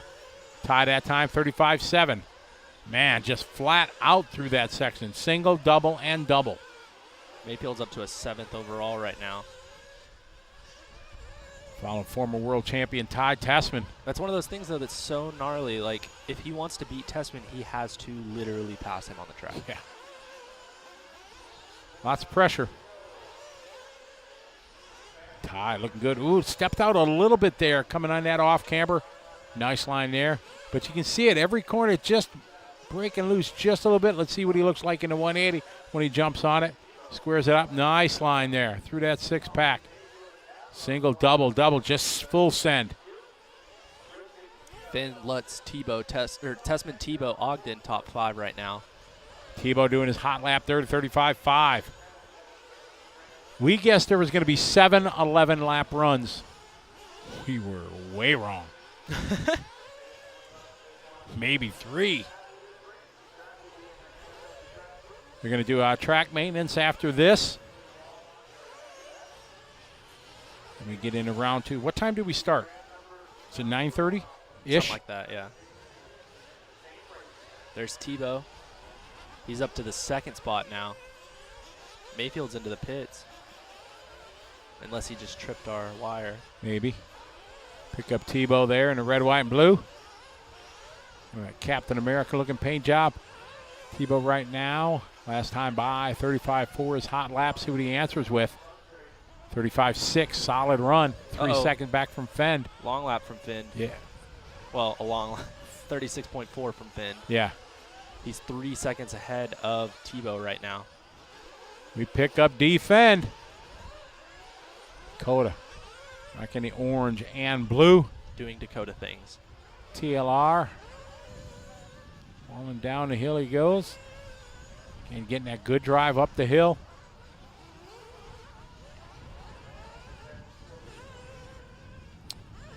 Dakota leading the way. 11 laps, 6:30. Whoa. Now let's see if traffic going to give him any love.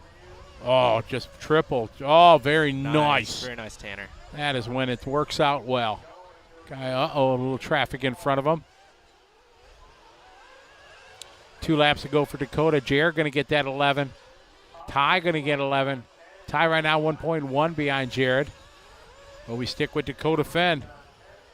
Looks like Tebow might be right behind Ben, I believe. Yeah, he is. He's got Tanner right in front of him. So we know Dakota's got one more as he started last again. Oh, Jared's got one more. Jared. It was a long lap for Jared. He's done on a 6:01. Oh, Dakota crashing. How far of a lead he had. Tessman is in the books now. 11 lap. That only cost Dakota maybe a second.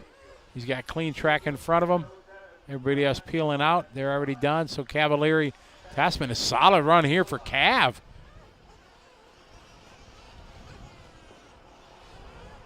It's both Lutz and Tebow having trouble right at the end of the run.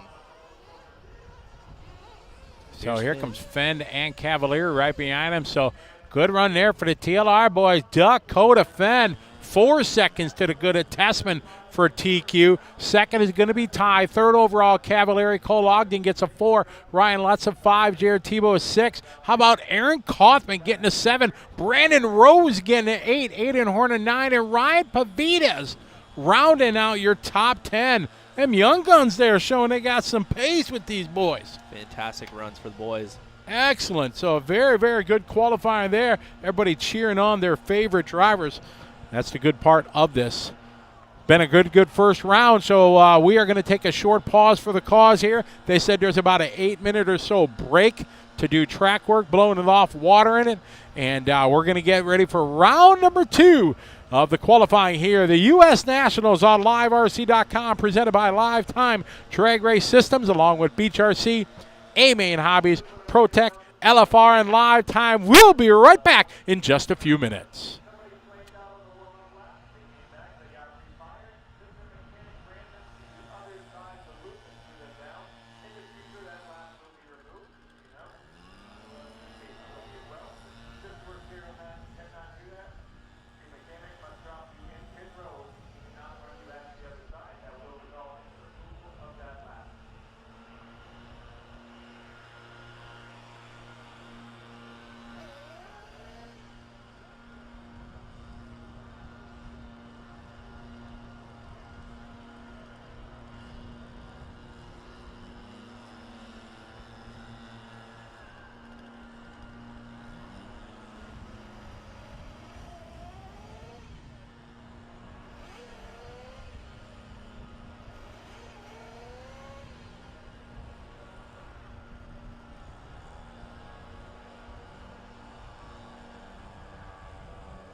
Hey everybody, we're back here on LiveRC.com, continuing coverage here of the U.S. Nationals, presented here on LiveRC.com by Lifetime Drag Racing Systems, along with Beach RC, A-Main Hobbies, ProTech, Leadfinger Racing, and Lifetime.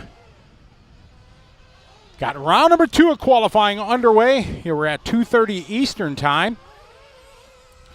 I just went out and was talking to the race directors and everything to try to get the lowdown exactly what the specs are here, because we didn't know how many, because we got the ladder system for the qualifying for buggies and then a straight A-main, B-main system for truck.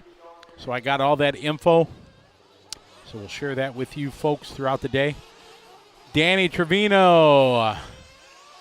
He's in the Philippines. How are you, Danny? Where in the Philippines are you? That's like my second home. I'm going to be retiring there. That's going to happen. That is for sure. I'm thinking like 6 months there, 6 months in the U.S.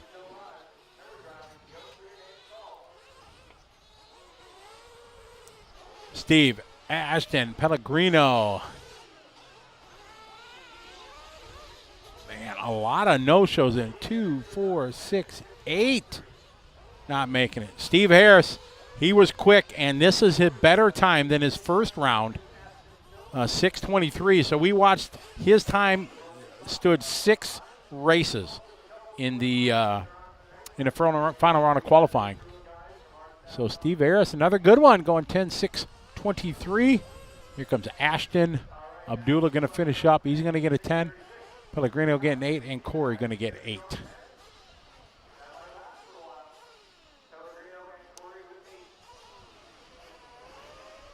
Give me a chance to chime in here, see who else is in while I was up on the driver's stand talking to those folks.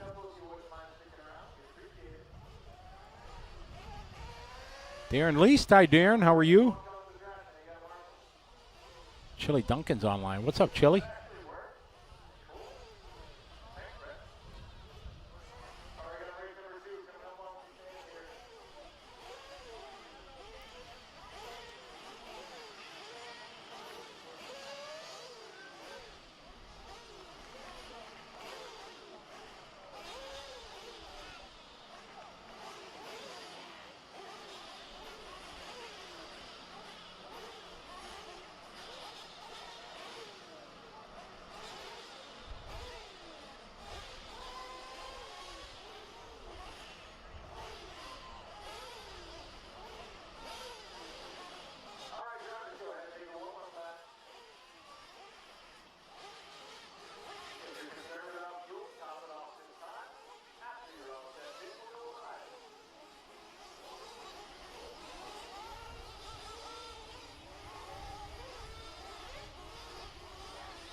Heat number 2 on the racetrack here. These guys are all going to be shooting for Steve Harris's time. 10 laps, 6:23 is what they're shooting for.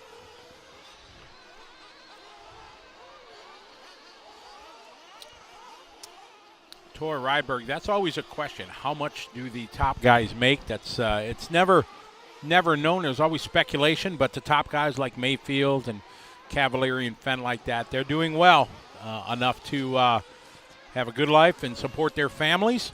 So if you are at the top 0.0001% of RC racers, you can make a living driving, but it is stressful. It is challenging. It's a lot of time racing, practicing, working on RC stuff.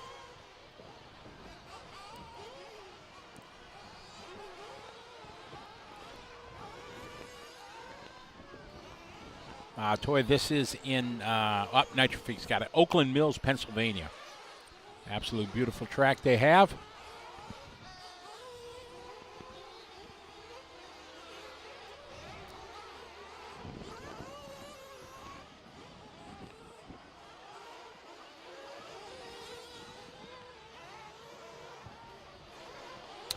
.330 to go in this one.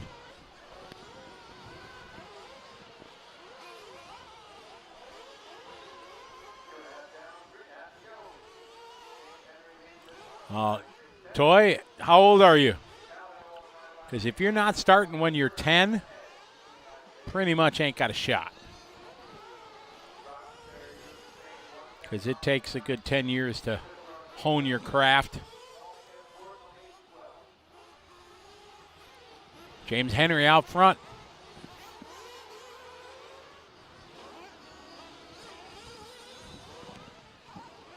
James on a 9-lap 6:15. Steve Harris, another solid run. Just turned 43 last weekend. Tor, you probably missed your prime years of being one of the top pros in the world. You never say never, but I'm just saying. It would be a challenge.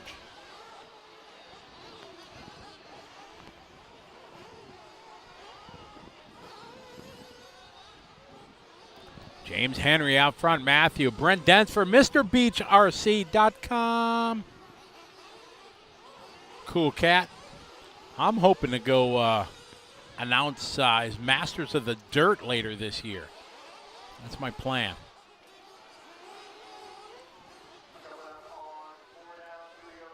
Ooh, lawn dart. James Henry out front 2 minutes ago. Luke Pittman. Yeah, but Luke, you're the only one with a fan club, bro. Nobody else has got their own fan club with T-shirts like you do. You're kind of a big deal. When I become famous, I'll be like you, Luke. That's my goal in life.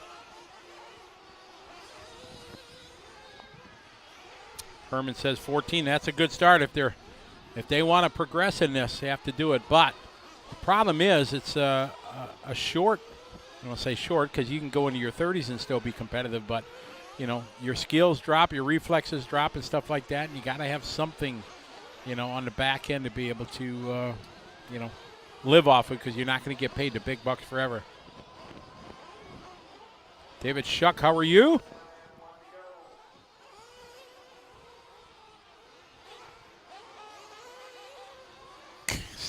I'm killing dreams. I'm a dream killer. Thank you, Silver. Hey, you guys. Goonies, that was a good movie. I watched that recently. I don't know, doing something and watched it. It was good.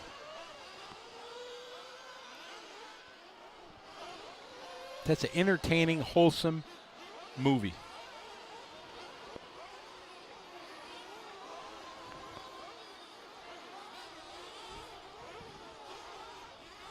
T Gritty RC, how are you?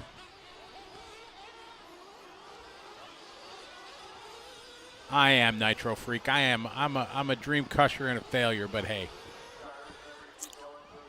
It happened. Oh, try to save it. Didn't cut the track, really. I mean, oh, a little stoppy there. They're getting hung up, not the fast way around. Following James Henry here, yellow, orange, and blue. I'm thinking that's the same James Henry I know. He's helped us out with Motorama for a long time.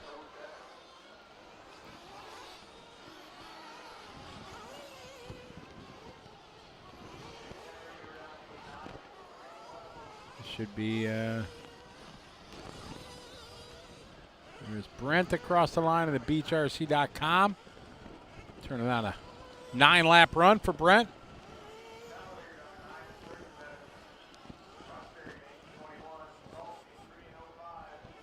No, Element, I do not have a fan club. But I tell you one thing, I got to do something I don't want to do. And I've hesitated from doing this for probably more than 3 years. I've been blessed to make friends all over the world, from everywhere. And if you're on Facebook, oh, hey, Joel Johnson was signed in. I didn't see that. Hey, Joel. If you're on Facebook, they allow you a maximum of 5,000 friends. And here a year or two ago, I reached that. Then I got just like over 1,000 friend requests. And now that I've gotten into drag racing, RC drag racing, I have a whole new segment of hobby that, you know, is interested in my events and stuff like that. And I hate to do this, but I got to make one of those fan pages on Facebook rather than, and I've resisted doing it. I didn't want to do that because you can't really interact with everybody as much as you can with a regular personal page. So here in the next week, I got to start a page just to do that. And that, like I said, I don't like doing it because I'm just a regular dude that enjoys doing this. But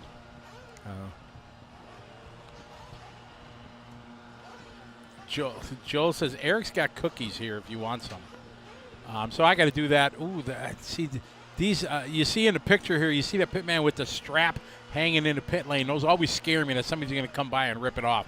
So I got to start a fan page here over the next week or so and do this because I just announced my big drag race and a lot of people are interested in that. So got to do that. I know first world problems, but hey, it's everybody lives on the book face these days, so I got to do that.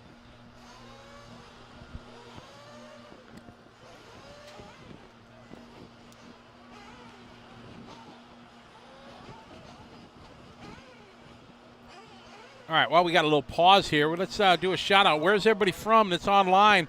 I'm doing my check-ins, trying to get all 50 United States represented and a whole lot of people from around the world.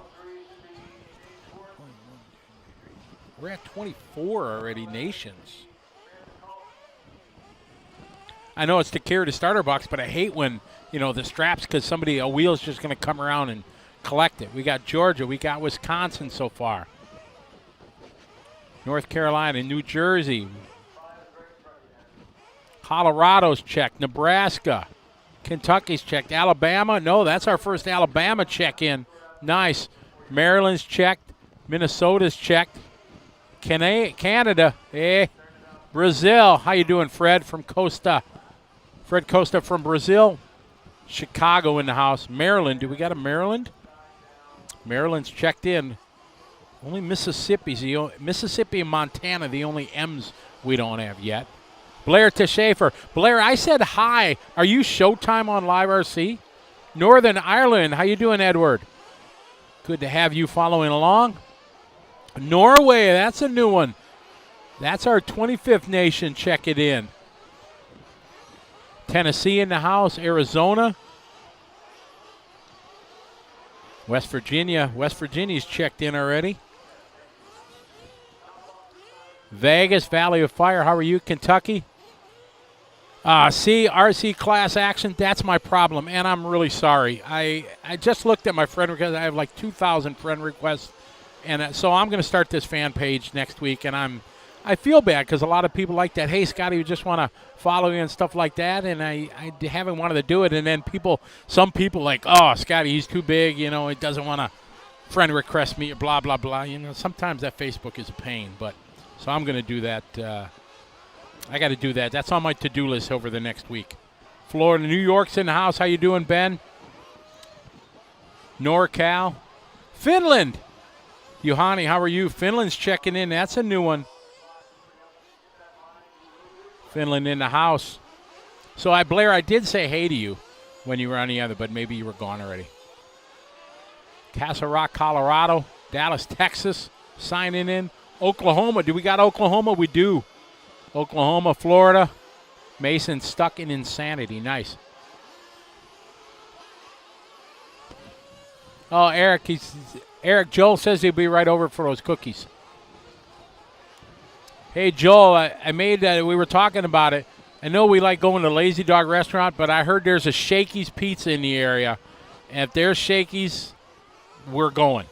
So I don't know if you're a Shakey's Pizza fan, but next week there, one of these nights, we're going to have Shakey's Pizza. And I got to document it so I can do like a video thing on Facebook or on whatever. Yeah.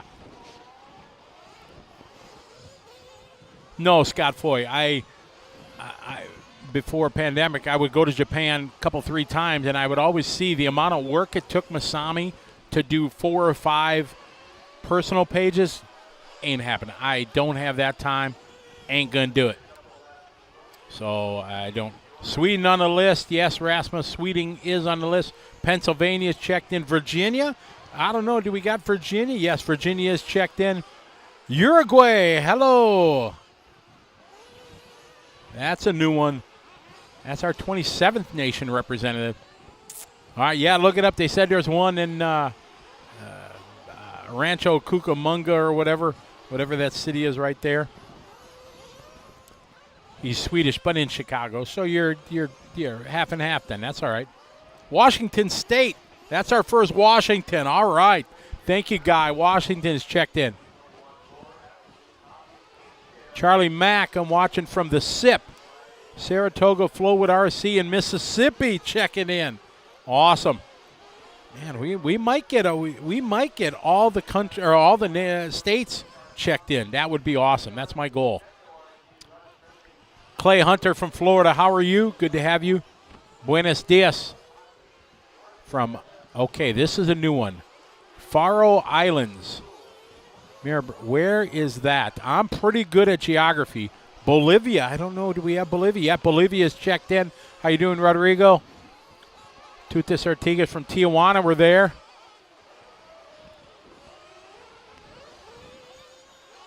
Thank you, Blair. I think that's going to happen when I get back here after a race. I want to come up and race at Clark. Tennessee in the house. New Orleans, Louisiana. That's New Orleans, right? It's not New Orleans. It's pronounced New Orleans. I think that's how it's pronounced. Just New Orleans.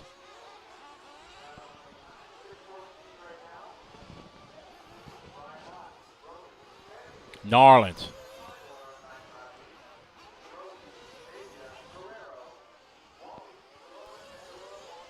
These guys off and rolling here. We got 2.5. Kyle leading away right now in this one.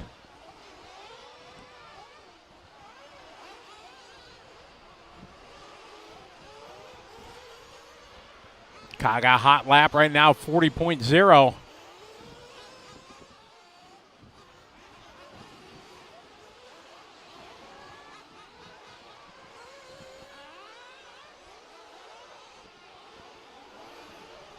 Kyle last lap, 42.0, 41.8 that time.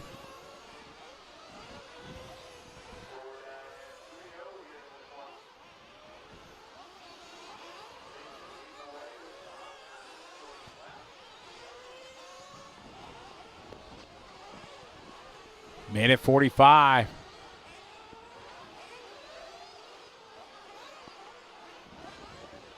Oregon's checked in. I don't think we had Oregon, so we check Oregon off the list. Awesome. Welcome, Josh. Faroe Island is in the North Atlantic. Interesting. Up by Iceland. What is it of? What country is it part of? Is it part of Iceland? See, I am learning something this weekend, and I'm really big into geography. I like it. Between Iceland and the UK, so is it its own country? Elements, I'll get that page going next week. Yeah. Bit south of Iceland. Iceland is a place I want to go. Germany in the house. How are you? Montana. Wade Bomar from Montana. We got Montana. Man, we're doing really good at checking out all 50 states. It's part of Denmark. Thank you, Arthur. Awesome. See, I learned something new. Jay Mead from Phoenix. How are you? Somewhere between nice and too hot. That it is. I heard about that. Governs itself, but part of Denmark. Awesome. See? Faroe Islands in the North Atlantic. I got to do that. Marcy Joe, yeah, if you're that close, you got to come down and watch. Sunday is going to be an awesome day for the mains.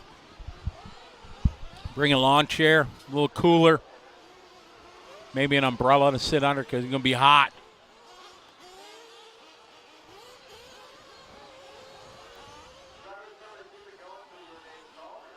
Tim, SRC, Fairbanks, Alaska. I didn't know if Alaska was going to get checked off, but it's awesome. That's another place on my bucket list that I absolutely want to go. My brother went up there on a trip 5-10 years ago, and it was awesome. It was on his bucket list, and it is absolutely on mine to go do that. Jolly Green Giant, you have to. This is a beautiful, beautiful place. South Africa. Rowan, how are you?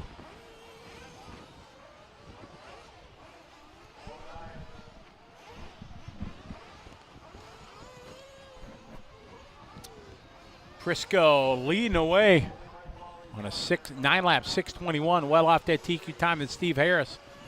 As Michael and Ryan Ott rounded out.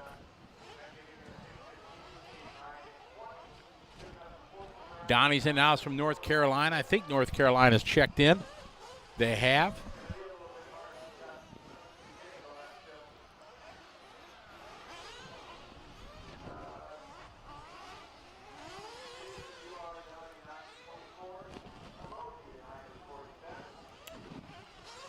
I didn't realize that how many states have the word new in their name. I knew there were a couple, but I never knew.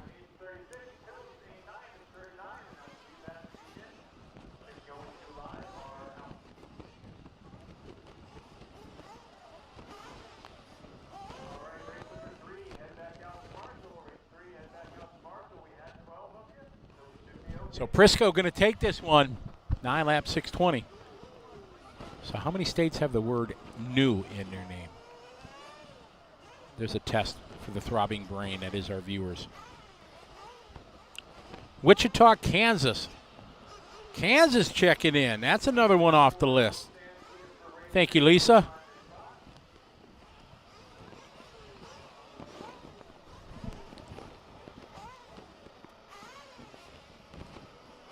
Yeah, so that's the quiz. How many states have the word new in their name? Roach 420. Well, don't get in trouble. Hopefully you got it toned down and everything. This is heat number 4 of our Truggy division.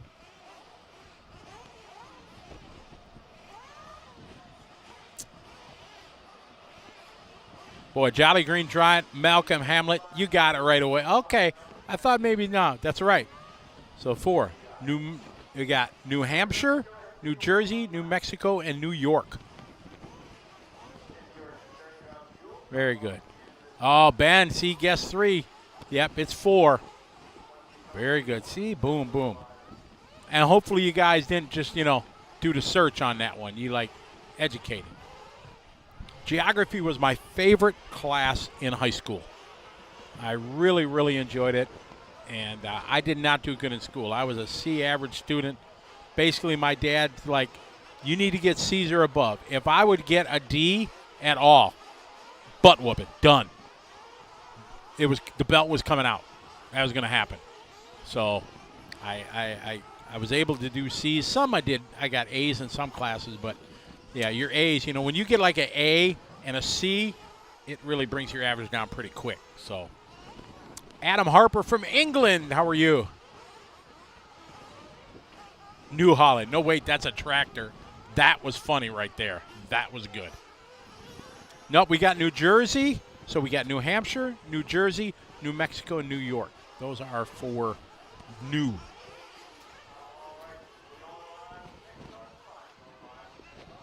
And I got How many states start with the letter M? As in Mike. There's a good trivia question. All right, we got Heat 4 on the line. Mike Ream. Mike starting out. He was the top seed here in this Heat 4 of 12.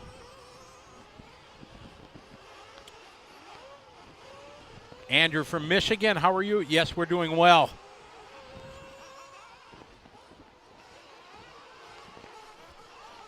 Yeah, I'm feeling good luck for Dakota Fend. I think it's yeah, he's been right there last couple races. So, all right, we got Jolly Green says 7.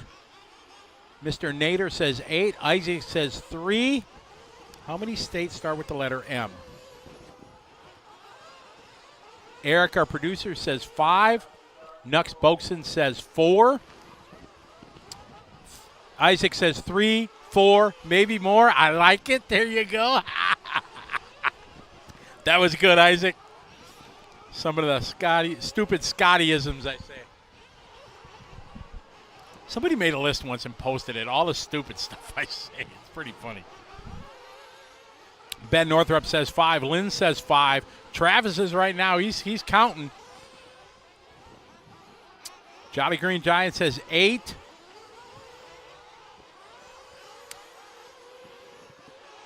Casperado says 4. Mr. Nader, you need to listen him out.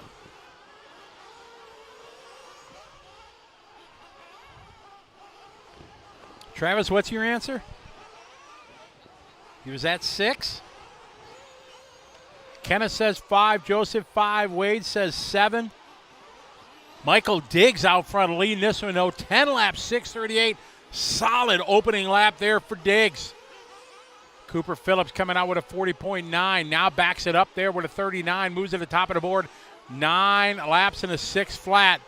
Hey, no cheating over there, Eric. Hey. No cheating. Oh. How many did you come up with over there?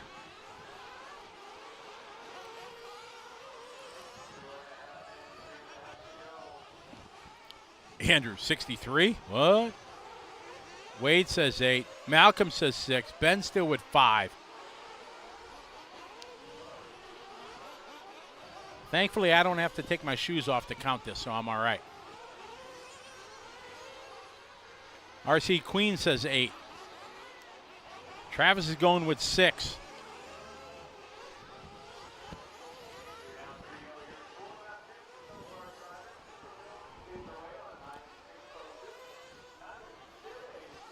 Oh, look at that. Jolly Green remembers the Animaniacs song about states and was 8. Sarah Lico says 8. Jerry Klingby, what's up? Jerry, you just getting back into the chat, but you broke my heart, Jerry. You crushed my soul yesterday. Do you know why? Ask me why. We got 2:30 to go in this one. Cooper Phillips out front. Ryan Schaefer, followed by a Carlos Cruz. Weldon.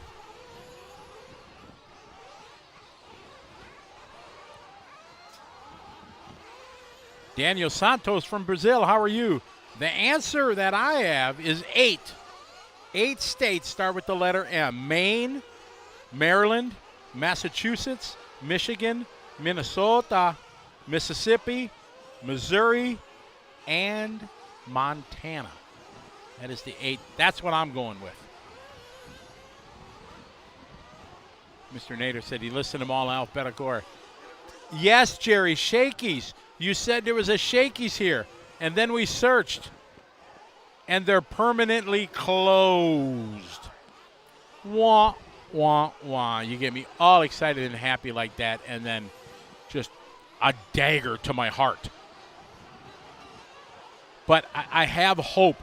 You know why? Because I'm going to California next week, and there's one in the general vicinity of the track that we're going to. So I'm going to be hanging out with Joel Johnson next week, and I told Joel already, one of the nights we're going to Shakey's. I don't care if it's an hour drive, it's going to happen.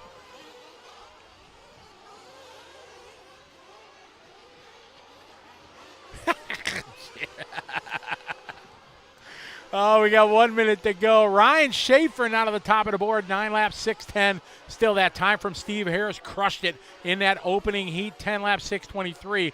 I got to find out if he just had bad luck in seating or just didn't, so he could get in the heat with like 4 people. Sometimes it works out.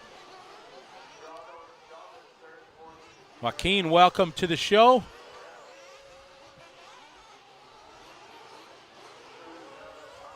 Gregory Teddy, yes, it's close, right? So we shouldn't talk about it because I'm going to look forward to it next week. But I think I need to do a Facebook Live when I go to like Shakey's and show everybody what it's all about. It's probably be the #1 viewed thing I've ever done. Oh, that was a good save there going through that 6-pack. Gregory Tennis back home at trackside. What's up? Probably got us on the big screen there. How are you?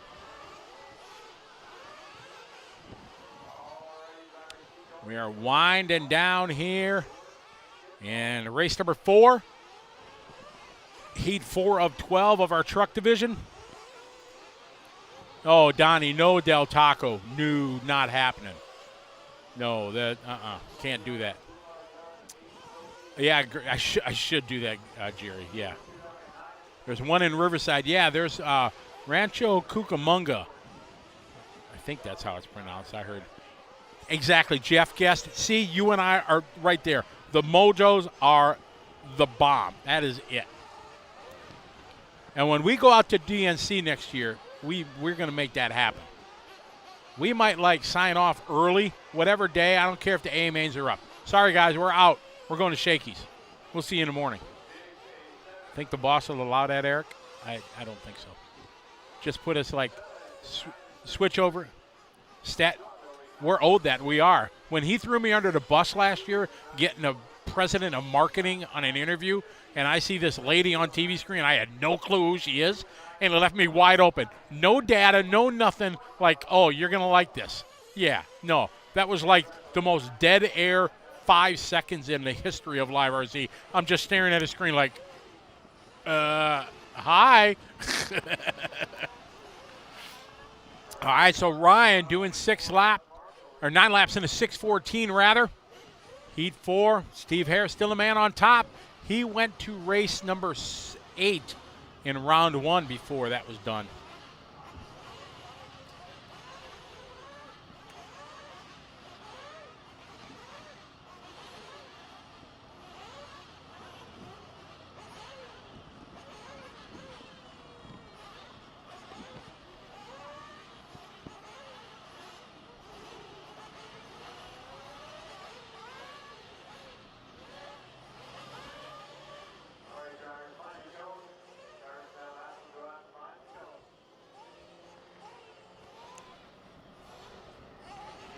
Oh, there you go, Jeff. See, it's going to happen. Scott Foyt, that would be well received. That's for sure.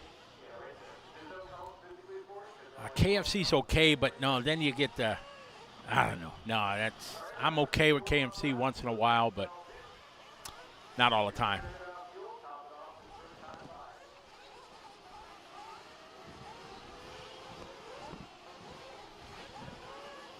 Jeff, yes, I'm going up to, I'll be there next week for the KO Grand Prix. So I'm excited to go up there and see all my friends, and the beautiful facility they have up there. Hosted the Worlds 2 years ago. It was pretty epic. Beautiful place. Team Kirkman, yep, it's going to, yeah, we're going to have a shaky story to share. So it won't only be talk, it'll be, yeah. All right, we're Heat 5 coming up. They're on their checking lap, so they get this full lap. Now some will come into the pit lane and top off their tanks again. As you see, many of them are, because then they have to do the 6 minute plus the out lap. So it's a lot of running they got to do.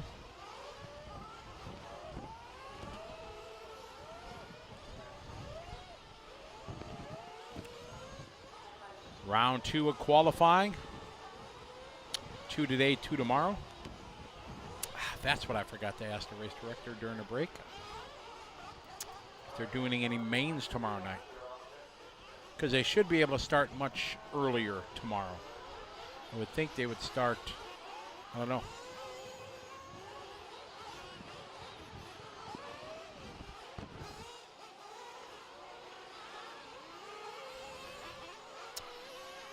All right, off and rolling. Everybody's getting started their clock. Donnie, BRC, yes. In and out for the win, yes. We had the discussion, too, at the Silver State.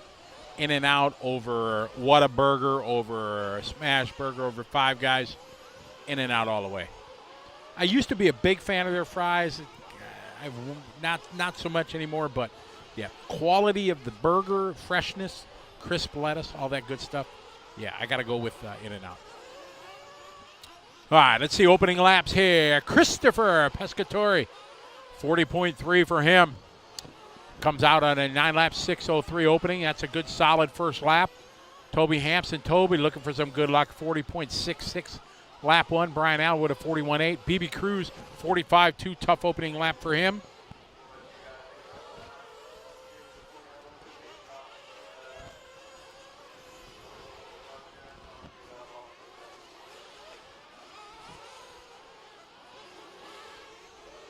$39.0, Dennis Taylor. Very good opening lap there for Davis.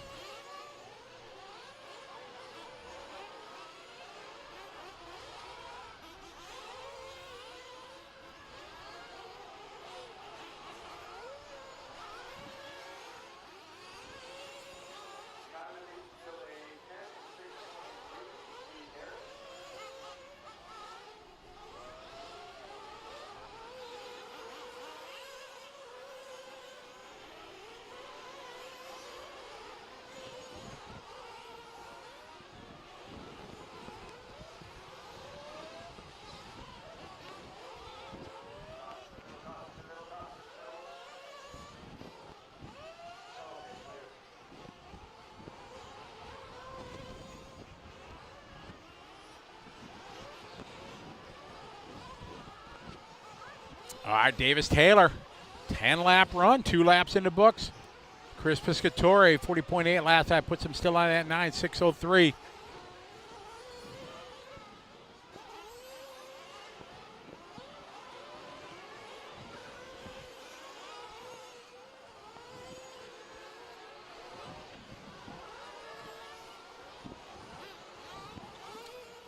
Toby that time. Toby doing his hot lap there, 39.8. Davis Taylor, 43.7. Johnny Drake for a 39.3. Kevin Winters doing his hot lap there, 40.7. David Harvey with a 45.2, 44.6 for Justin.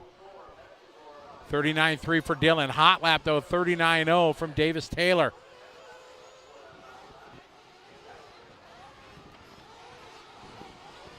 All right, Nitro Freak, talk to you later. Curtis Baker, how are you?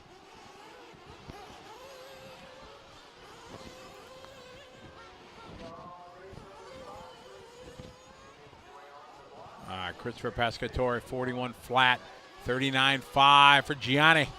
There, 40.2 for Brian Allen, his hot lap. Brandon Hester, 40.9 in his hot lap. BB Cruz, 40.4. Zach Luke, 42.0.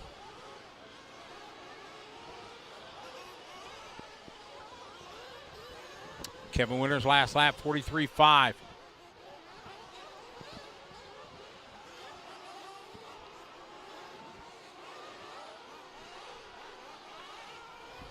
Chris Pescatore leading the way.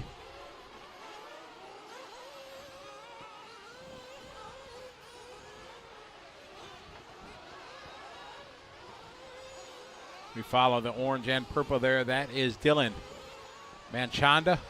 Nice double through there.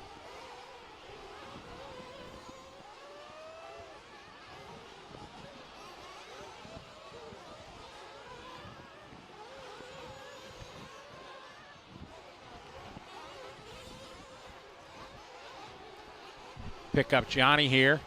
Johnny in that burgundy and kind of green. Oh, my fault.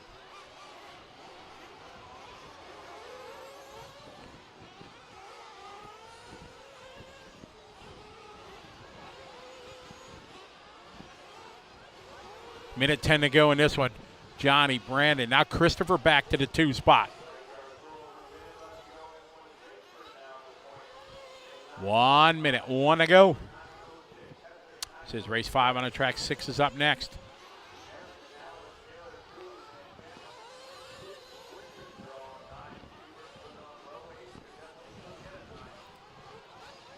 "45 seconds. Oh, man. Trouble coming out of that 6-pack.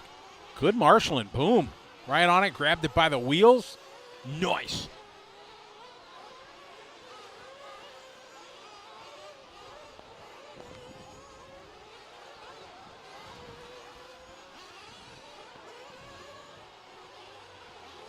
"20 seconds on the clock. Johnny out front.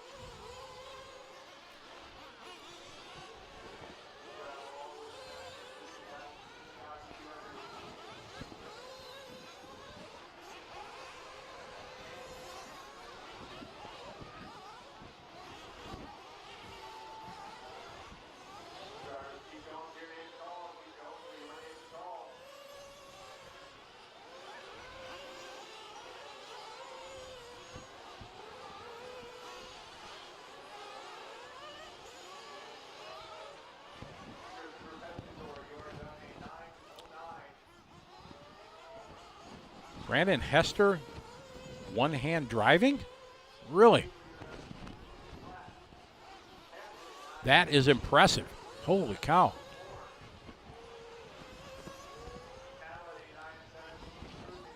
Brandon takes the heat race win here. Qualifying Group 5, Round 2. Going to go to Brandon. 9 laps, 6:03, puts him 3rd overall.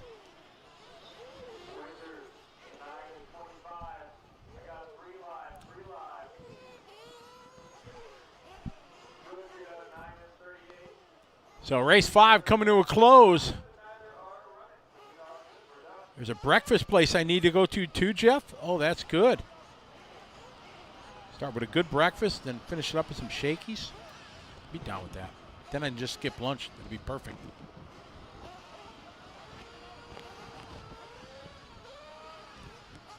All right, race 5 in the book. 6 coming up next. We have 12 groups of our Truggy division.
Race director doing a great job keeping things rolling between them. Just a minute and a half, maybe. Elements, yes. That is where we are. That's where we have the Nitro Pro Broadcast Center. We're here in Oakland Mills, Pennsylvania, about 3 hours northwest of Philadelphia. Pretty much the center of Pennsylvania. U.S. Nationals here on LiveRC.com, presented by Lifetime Drag Race Systems.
Here with a 39.5. Good lap for him. If you're under 40 seconds on your opening lap on any lap, that's very good.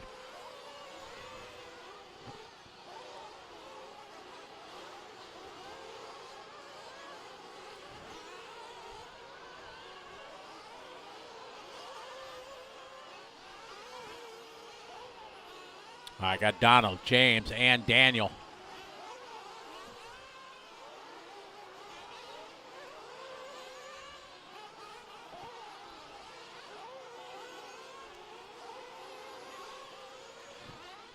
We're in round number 2 of qualifying here.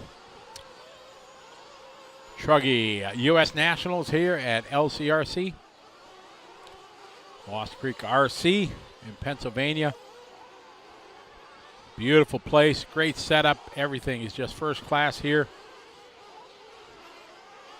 Nice lap there. It's just sliding around there. We follow Donald, our leader, truck number 6. Sideways there through the 6-pack. Nice double. Ooh, good save.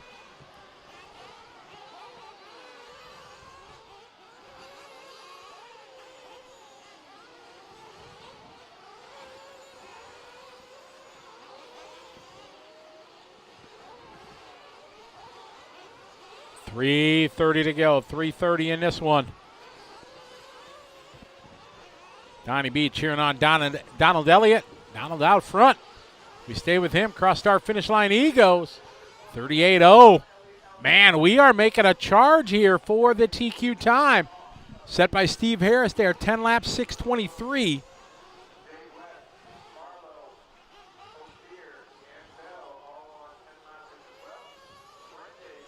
If you ain't flying, you ain't trying. I like that one. That's pretty good. John Armwood now moving up to the 2 spot, doing his best lap, 38.9. 40.0, that for Caitlin. Danny with a 43.4. T. Roy Weber, 39.4.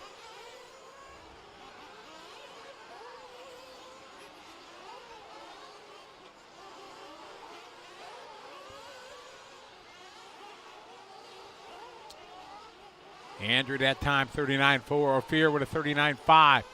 Marlowe, 39.5. James, 38.6. Hot lap there for John. Last lap was a 38. Don, your leader, truck number 6. We stay with him.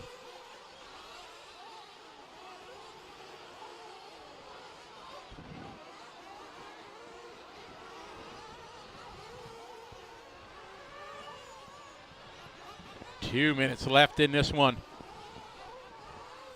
Halfway through our Truggy round number 2 of qualifying. Just 2 rounds today.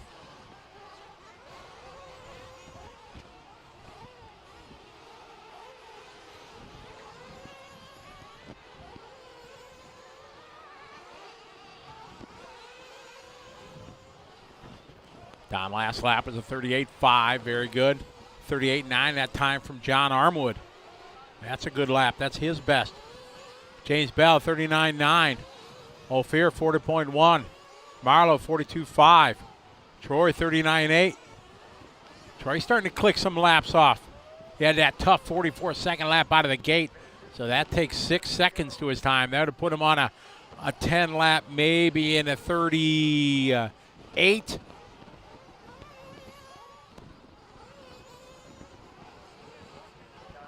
One minute to go, 1 to go.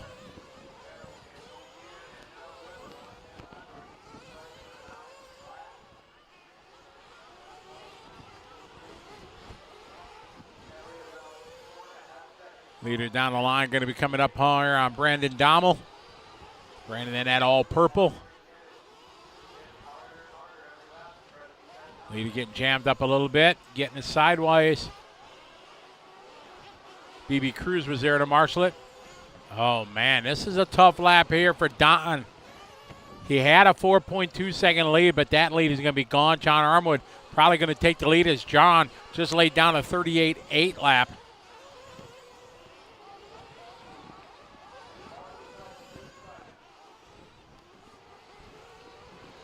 Nathan cheering on James. Let's see what his time here. Let's see if John's going to take the lead. Across the line goes Donald, and John does go to the lead as a .000 laps. The law cost him 6 seconds. A little more than that compared to his hot lap.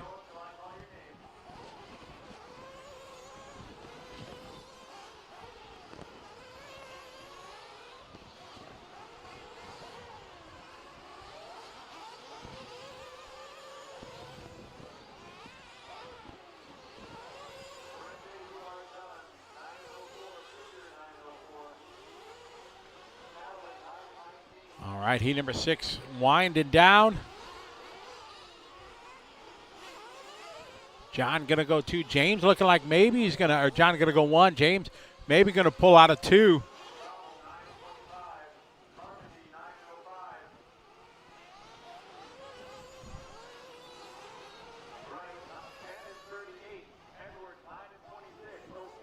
Arwood across the line last time, 30. Oh no.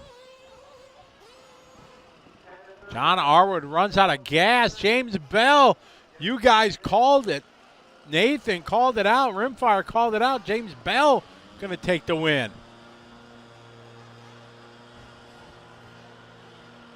Don Elliott looks like maybe he also flamed out.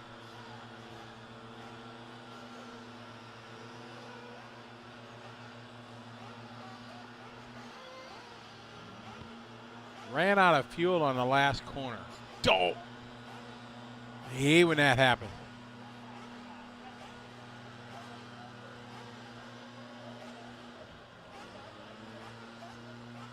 As soon as you complimented the marshal, the guy left the Truggy there.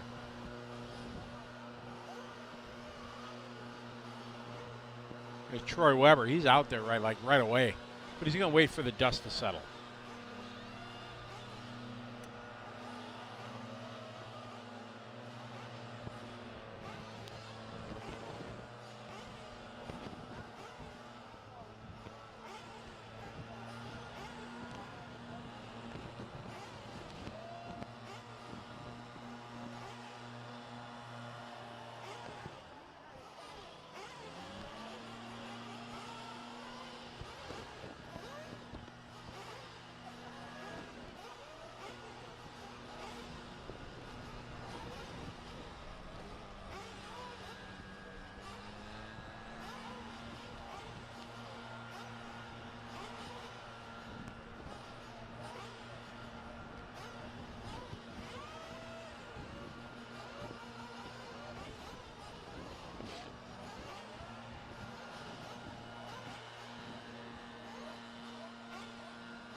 Heat number 7 coming onto the track. Warm-up laps are done. They are on their opening lap. Steve Harris, still the man to beat. He held it in the first round till Group 8.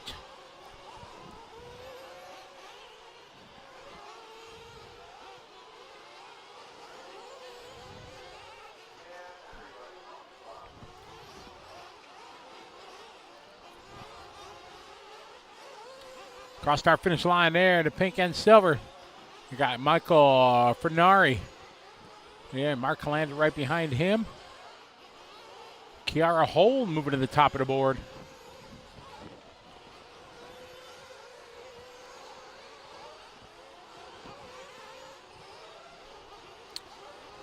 All right, Rhonda with a good lap. So Cowboy Risser, truck number 6 right now, is your leader.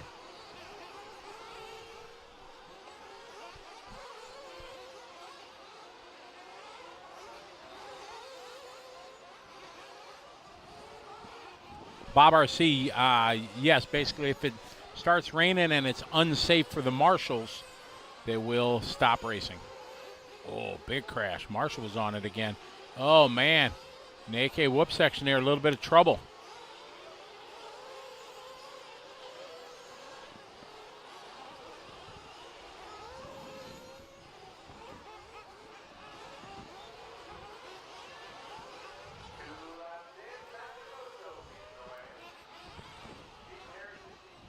Pick up Rhonda Drake.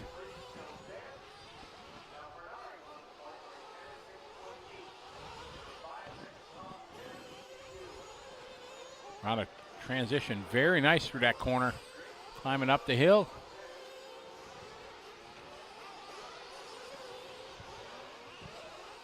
Very good lap here for Rhonda.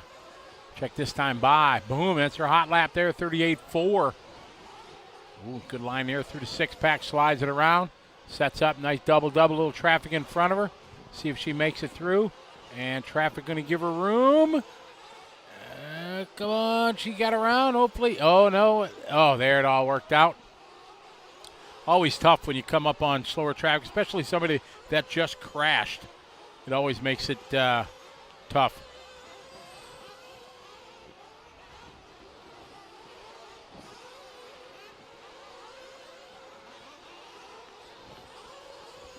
Oh, I see another dirt oval guy getting into the drag racing scene. Oh, that looks good, Max. I like it. I like it a lot.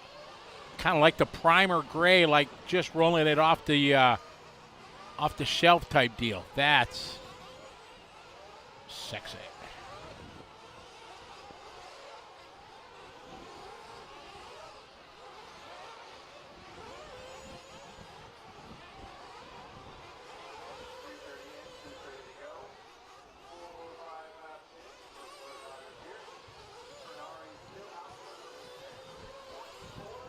Craig O'Brien, if you're listening, you need help. All right, Michael Fernari leading the way. New hot lap right there, lap 5 for Michael. Puts him on a 10-6-24, 1 second off of TQ, 0.8 to be exact. Logan second, Rhonda third.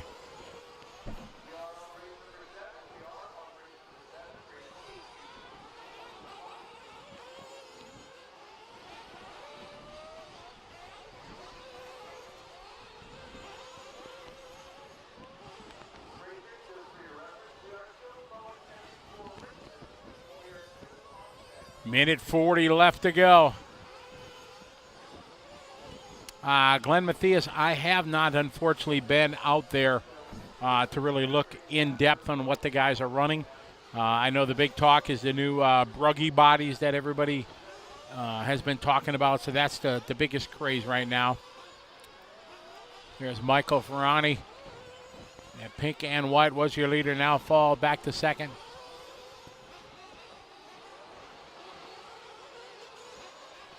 Pick up our leader here in that yellow and purple of Logan Kowick. Logan just a tick off that TQ. It's always tough. I wish I had more time to go out there and look and see what's going on, but haven't. That's a good thing about having Tyler. We'll be able to see what Tyler knows. Obviously, he's got a good vibe of what the technical guys are running, but I haven't had a chance to go See what any of the Associated guys or the Mugen or the S-Works, TLR, any of the guys are running. I think Tyler said maybe HB was working on. Maybe he was. Maybe that was the body thing he was talking about with the Hot Bodies team. If I get a chance to go see Jason Treffler, I'll talk to him and find out. Adam Parker. Basically, there are only 2 categories in this one. The truck division that you have, everybody is grouped into one division, trucks, and then the buggy division. Everybody's grouped into the buggy division. Different than like Silver State and DNC, other things like that. The P&B.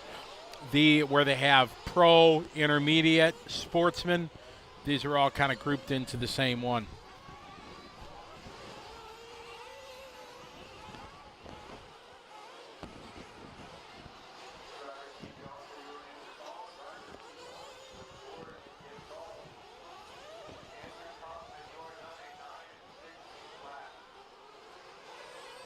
We are winding down here.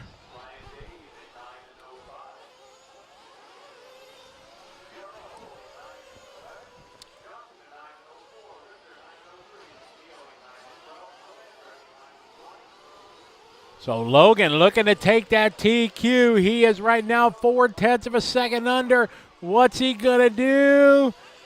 As he comes to the line, survey says yes by 0.2. 0.2 of a second. 23.7 to Steve Ayers, 23.9. So Steve was the top dog for 6 races. Oh, that was nice. There's a great shot of the Absolute Hobby 6-pack cam. Nice.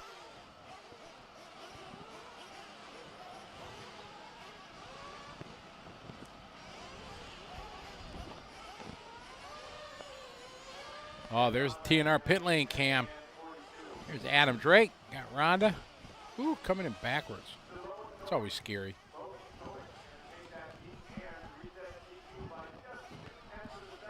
Glenn, you got to road trip it on Sunday to come down and watch.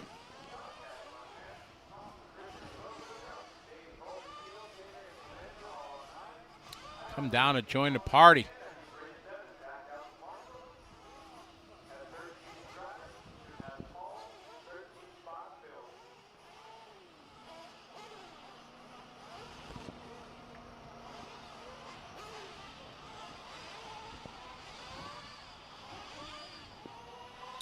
Another, oh, there. He saw that ahead. Is he going to see if he tucks it under or nope? He's just going to leave it hanging. That always scares me.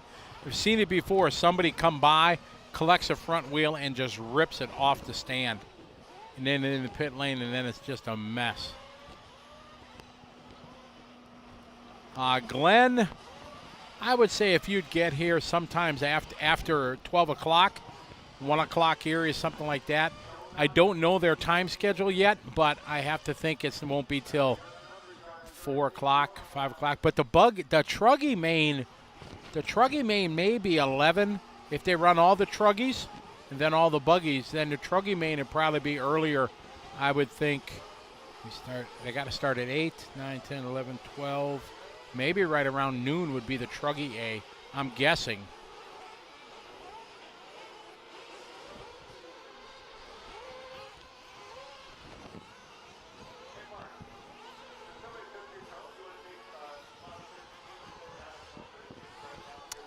Kale, if I come to race, I'm going to run both. I'll run buggy and Truggy. I run associated vehicles. That's my vehicle of choice for probably, since 99, since the TC3 days. Probably 99, 98 maybe. Bob Thorpe. I am doing swell. Good to have you on the show again.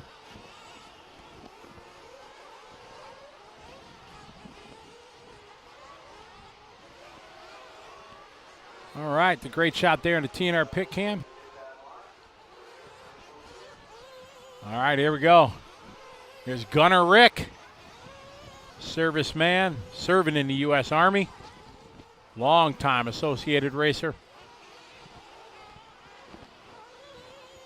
That'd be great, Glenn. Make sure you pop in and say hey here in Nitro Pro Broadcast Center. Say hey.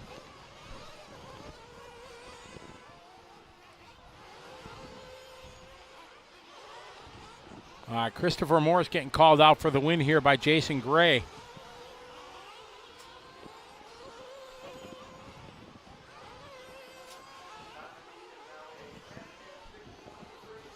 Oh, Gunner just sliding it right, kissing that pipe. He is smoking fast out of the gate. Hopefully he gets a little love here as he comes up on some traffic.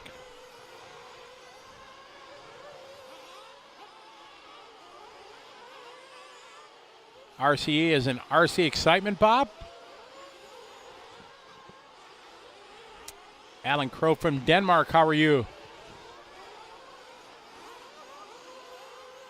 Jimmy Beatty, how are you? I'm sorry I couldn't make it up last weekend. I was actually with the LiveRC crew testing the new drag race software and lighting system and stuff like that. Oh, Gunner catching it, getting it wrong there. So unfortunately, I had was my focus. Awesome. Well, when you go there, slap Todd and Toddy in the back of the head for me. Not too hard, but just say, bam, hey. Scotty says, hey. And then go up to Christy and say, hi. Scotty says hi with a nice, sweet voice. Because, you know, you don't want to piss Chrissy off because then you're in trouble. So, yes, tell them all I say, hey, please do. Dublin, Ireland. Brian, how are you? I got to go to Dublin three years ago. I was doing a kind of little vacation tour with my youngest daughter. Well, we were going for a race in Finland, but we kind of made it a stop and went to Finland and for the race. And then we had a 1 day layover in Ireland. We did 1 day, and my friend Oshin from Red RC lives there in Dublin, and he gave us a quick 1 day tour, and that wasn't fair because that is a country I want to spend 3-4 days and see. 1 day didn't do it justice. So we had a great time. Probably my daughter's favorite spot because we went to, what did we go to? We went to Barcelona, to Paris, and Finland, to Helsinki, and London for only like 6 hours because we had a long layover, so we took the train, and we did Dublin for a day, and it was awesome. Using the benefits of all my frequent flyer miles and hotel points, and it worked out really well. But I had a great time in Dublin. I don't remember what the street was, the main street where all the pubs are, but that was just exciting. All right, we got Enzo leading the way.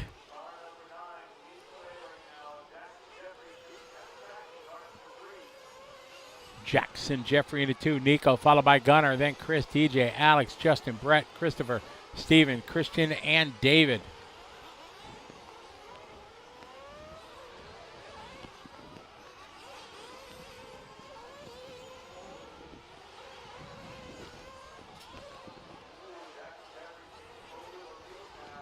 One minute 59. So we got about 2 minutes to go in this one. Jackson, Jeffrey now. 36.5. Last lap is hot lap. Puts him at a 10.6.11 TQ time. Logan Kowick right now with the TQ, but that is getting challenged. Gunnar Rick trying to come back after that tough lap he had. Losing a couple seconds with that 39. That's all it was, 2 seconds, and that's what he's out of the lead for.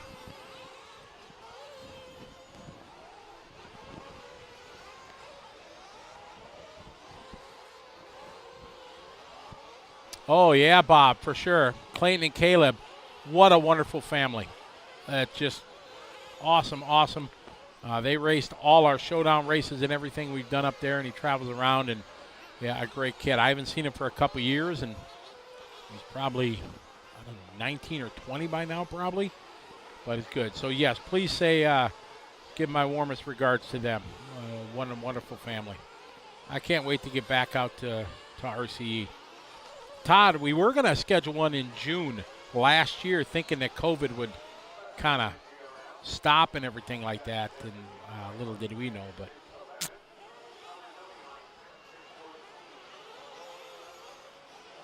35-second Jackson, Enzo, and Gunner. Gunner, just that little bobble there, cost him about a second and a half. Takes him 2 seconds out of the lead. So we follow Gunner.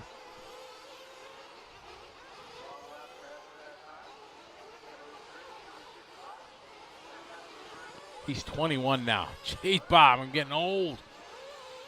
He was, what, 14 or whatever when we started racing together? I always joke, I want to race him in short course. Everybody knows I love short course, and I know he loves short course. And I know he'll beat me, but I still would like to race him. But he's a kid. He's too nice because you just brush him alongside. And you're like, oh, he'll stop and say, I'm sorry. He's like way too nice. Sportsmanship like to the positive 10 or whatever. Never a bad thing to have that much, sportsmanship. But sometimes you got to rub doors, and it's all right. Jackson looking to bring this one home. 6:12 TQ time for Jackson. Nitro Freak is back. Oh, look at that. Absolute Hobby six-pack cam. Nice.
All right, so that's going to be new TQ for Jackson.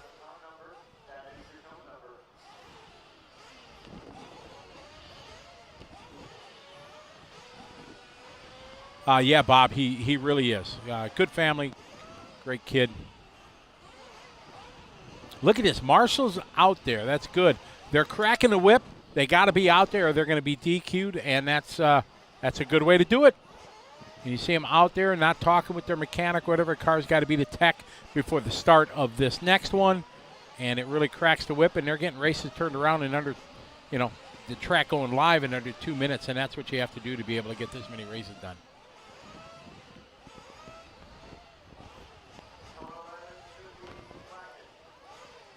Knothead RC. Now, come on. We wouldn't talk about Shakey's Pizza without you.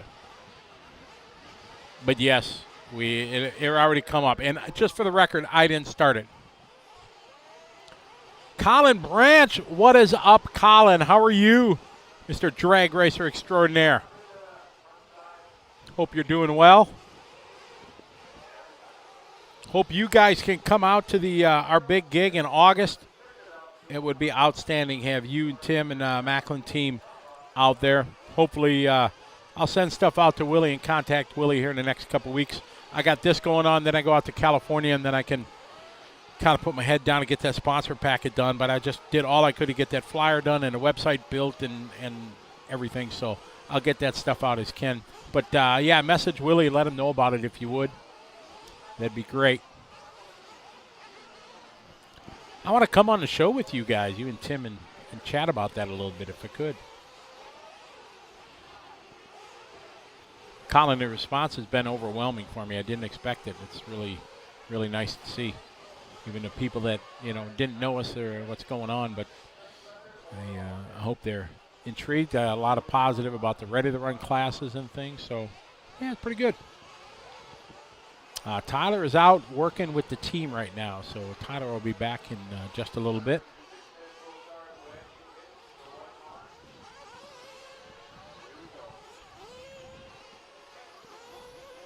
All right, loop is live, and we are rolling.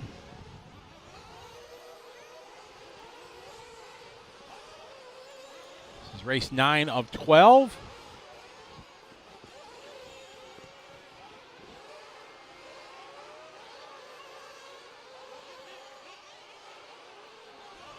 Luke O, what's up?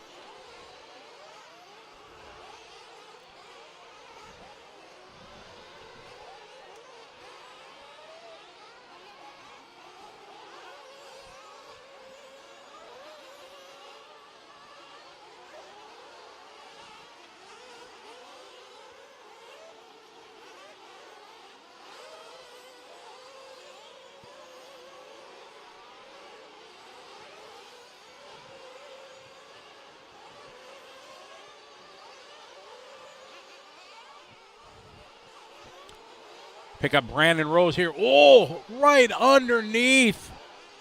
That was solid.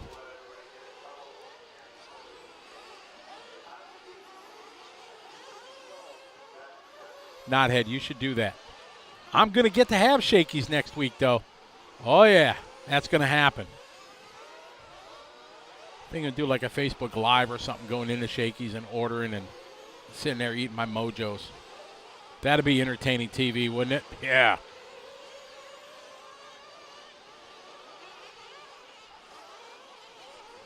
All right, Brandon had a good opening lap.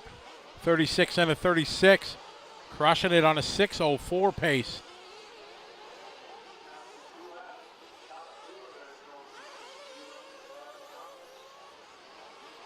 Drew Singer, how are you doing? Welcome to the party. Oh, man, fumbling, tumbling, stumbling out of six-pack. Marshall is on it.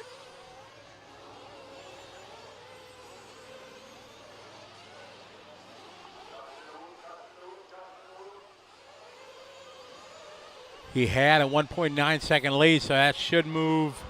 Oh, now that changed it around, so Brandon may maintain the lead. Coming up to the step up. In the off-camera, little downhill, falls into the whoop section now. Across the line he goes, and Brandon maintains the lead. 39.2 lap.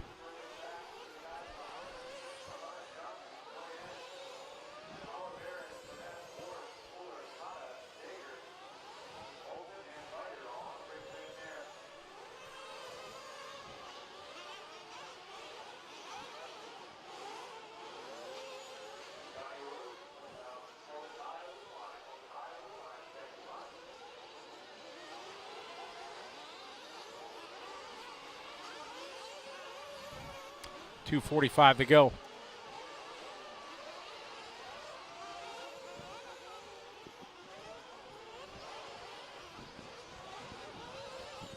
I got Brandon. We follow him. Still on top. Nice line there through the rhythm section. Did that long sweeper. We have a speed trap right in that section. Brandon recorded 14.18 miles an hour.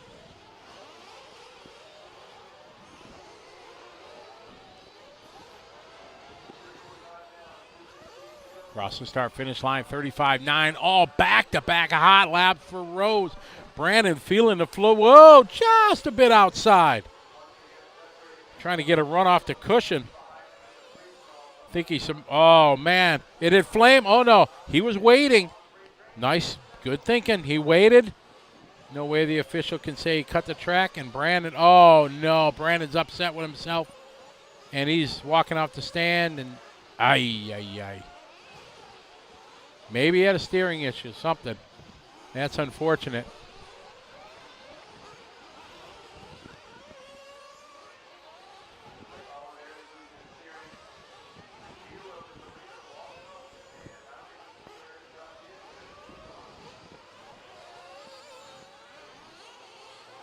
So Christian Pudd going to move into the, we pick him up.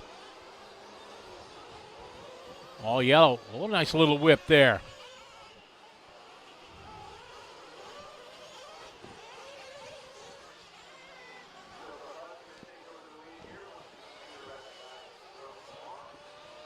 .1 minute to go. We were on a TQ time for Brandon, but unfortunately that is done. Christian now to the point, and he is 1 second off of TQ.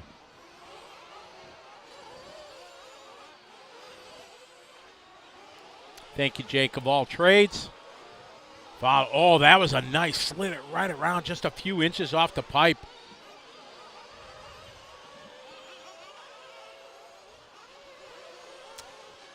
Christian still got a chance here if he can throw down a couple heater laps.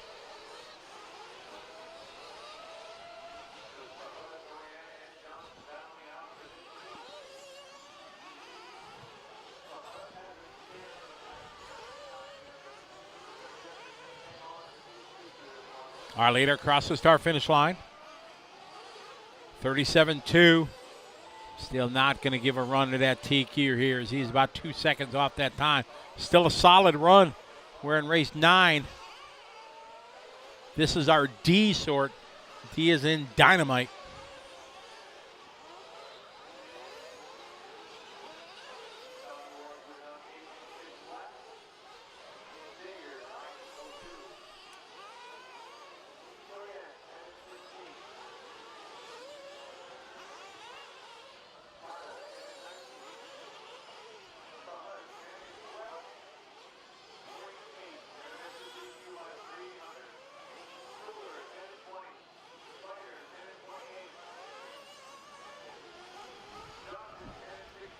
We are winding down here. Christian going to take this one. He made a run at it, though. At the end, his last lap, the hot lap, 35.8 for him. Missed it by 1/10 of a second. Puts him second overall. I had a trivia question thrown out to me. What is the state capital? What was that? Travis gave me a trivia question to ask everybody. I wouldn't know it. In alphabetical order, what is the last state capital? In alphabetical order, what is the last state capital? He wanted to throw that out to the throbbing brain to see if who's all smart like that. Because I got no clue. He had to tell me who it was. I got nothing. You know, I never had to learn state capitals in high school. I remember, like, my kids had to learn it, but I never remember, all right, you got a state capital test. Was that? Ah, wow, Travis giving me an old man rip, saying the official 48 states weren't all formed when I was a kid. Damn. Wow. What, 13 colonized, or, you know, the Civil War didn't happen yet, or what? I was still, you know, Confederate flag and North and the South. Daggone.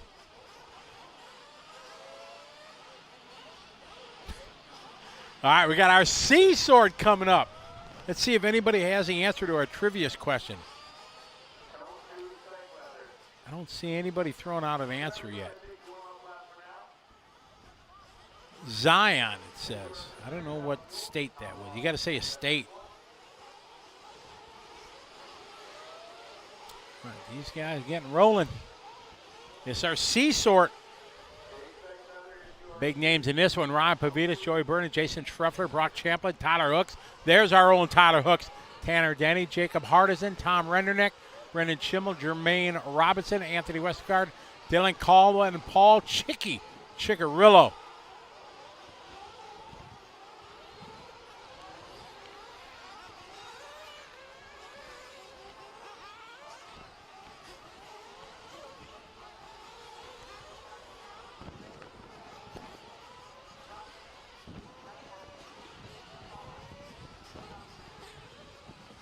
We've put in-car cameras before, Paul, but it's so difficult because the scale thing, you can only see like right in front of you. You can't see a wide display. It makes it a challenge.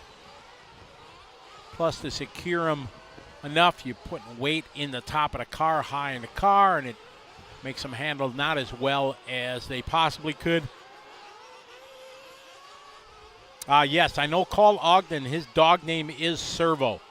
Brandon from LiveRC, his previous dog's name was Chassis. And now his current dog is named Trophy. When I was a kid, we had a dog, a German Shorthair. It's our dog's name, Dog. Huh? No, it was the dog. It was just Dog. That's my dad said we're going to name it Dog. Come here, dog. Come here, dog. It worked. Brandon's other dog is Checkers. So he got Trophy and Checkers. Two things he's never seen.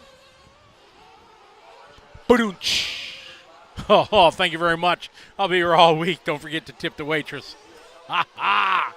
Oh, why wasn't Brandon here in the Nitro Pro Broadcast Center when I had that one? I don't get many jokes, folks, but that was a pretty good burn there. But I'm sure he would have had one right back on me. Hey, can you tag this part of the broadcast so we can go back and listen to that, Eric? All right, we got Tanner Denny coming out so winging. 36-4 in him. You can get some.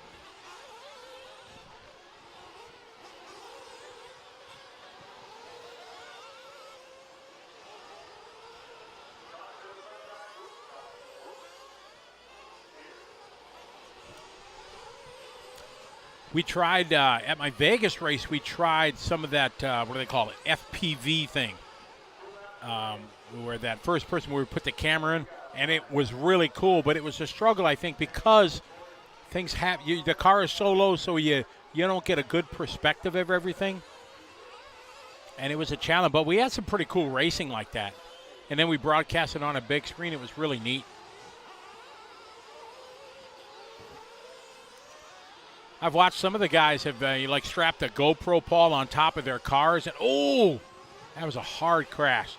Some guys that strapped a GoPro on the top of their car and just did some fun videos. It's so cool to watch the deflection of the wheels and how the rims bend, when they hit a jump, and it's pretty cool to see that.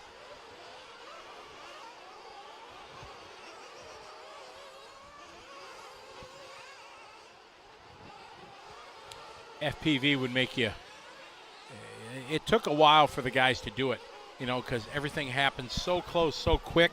And, yeah, you kind of get sick to your stomach, and, yeah, it's kind of weird. All right, we got some guy out front. I don't know who he is. Ryan Pavitas is second. Joey Burden is third. Tanner Denny fourth. Dylan Caldwell 5. 2:45 to go. Schreffler just doing hot lap 35.5 there.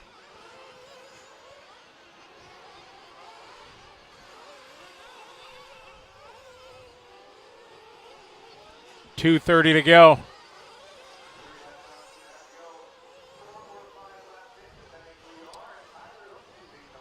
$2:20 on the clock in this one. It's right 10. This is our C sort.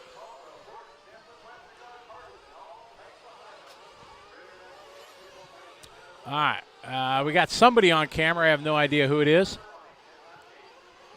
Some other that same guy is out front. No clue. Ryan Pavitas second. Pavitas 0.3 back.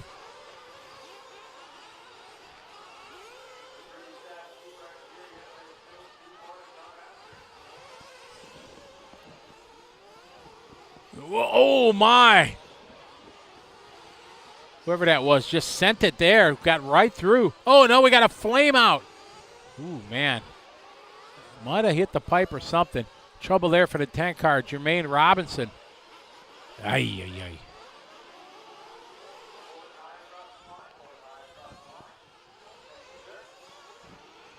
Chad Washburn, you are the winner. Trenton, New Jersey. That is correct. So I've been told. That was a deep trivia question. That was like Final Jeopardy type trivia question there for all the marbles. Chad Washburn, how much did you wager in your Final Jeopardy answer?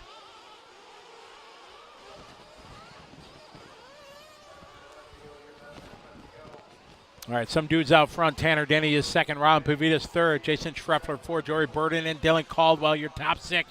Brock Champlin doing his hot lap there. 35.9.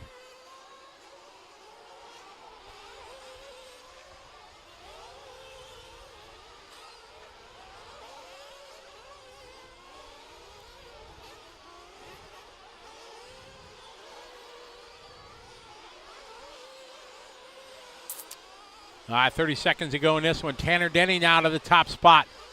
2/100ths of a second behind is some other dude. Then Joey, followed by Ryan and Jason. Hot Lap still Schreffler at 35.5.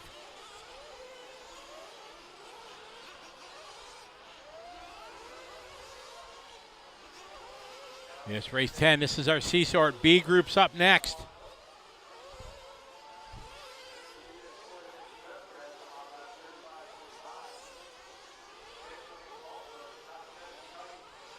Pick up Tanner Denny.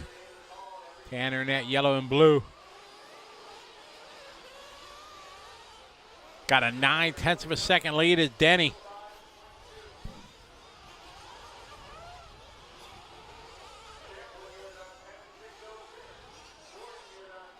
Tanner having a good lap here. Oh, good save there by Denny. And that is going to save him there. That's going to save him the race. By 8. We're just waiting for some other dude.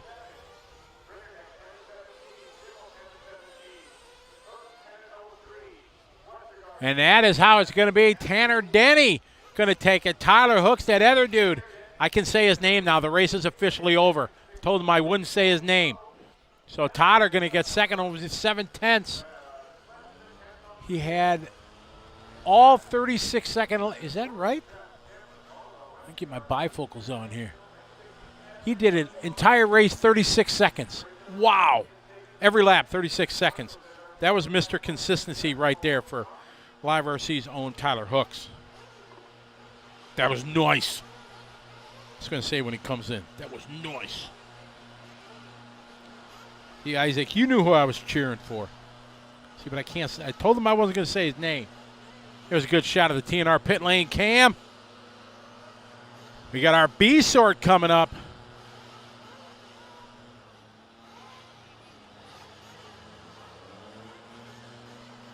Paul, I do not know what they're running. I know they were trying to make one, but I don't know if that was legal.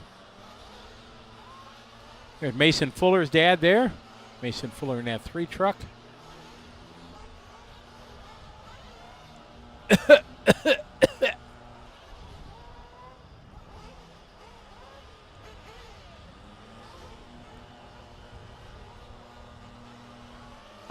Rimfire, so that the exhaust is blowing away from them. You see right there is a good shot. These two, you can see the exhaust and the oil and everything blowing away. Where the ones that are facing the pit lane, it's blowing on the mechanics and everything like that. So that's the big difference. That is a very good question, Rimfire. And I'm sure there's some people that maybe wondered the same thing. That's what's so awesome with this setup. We show you some pictures. You guys can ask questions. For sure, I don't know many of the answers, but Tyler makes me look good, so that works it out.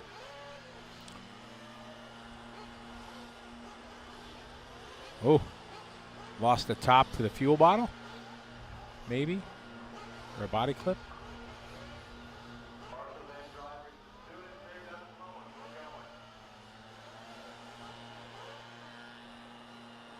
Jeff guessed all over that.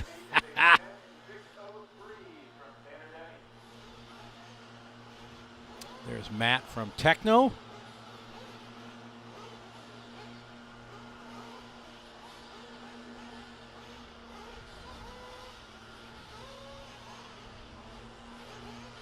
They're blowing off the track if you wonder what the delay is right now. They're blowing off the track. They do it every 5 races. But it's been keeping the track very consistent, and that's all you can ask for. Robert, yes, the new Buggy bodies, as I call them. It is Techno came out with it, I think Silver State it was, maybe PNB. And they felt it was within the Roar rules. It was questioned to Roar. Roar felt that it does fit within the rules. They allow it. The only stipulation is the little front clip that sits in front of the shock tower. If that falls out or falls off your car, you are running without a body, and you must bring your car in to get the body fixed, which I think is an absolute exact rule. So everybody's asking me what's my feeling. I'm like, oh, my gut feel tells me I don't like it, but I'm kind of okay with it.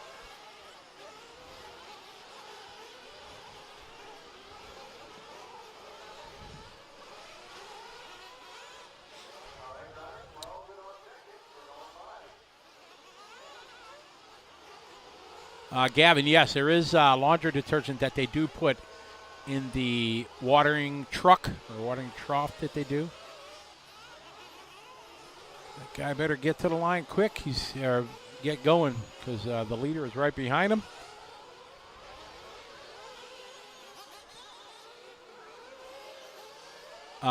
D-Saw 78, you're right. That's the exact argument. You can say it doesn't look like a truck. Well, heck, these Truggies don't look like a truck. So that argument, it just is different than what we're running right now. So yeah, there's no argument to say that it doesn't look like a truck or like a Truggy, right? It just doesn't look like what we've been running for the last 10 years. I do enjoy running Truggy. Maybe because it's easier for us old guys. I don't know.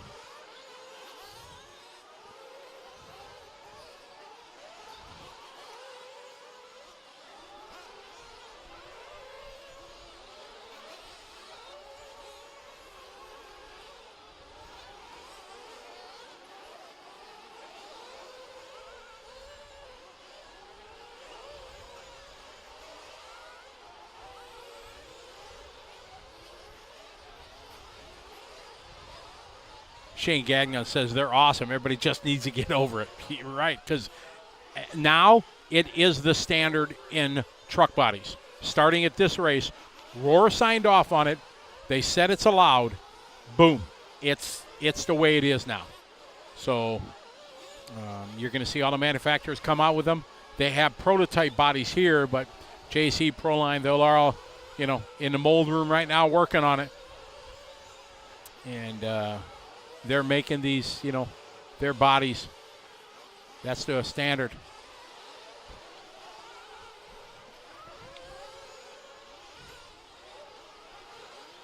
All right, race number 11 on the track here. This is a B sort. Got Joe Bornhorst out front.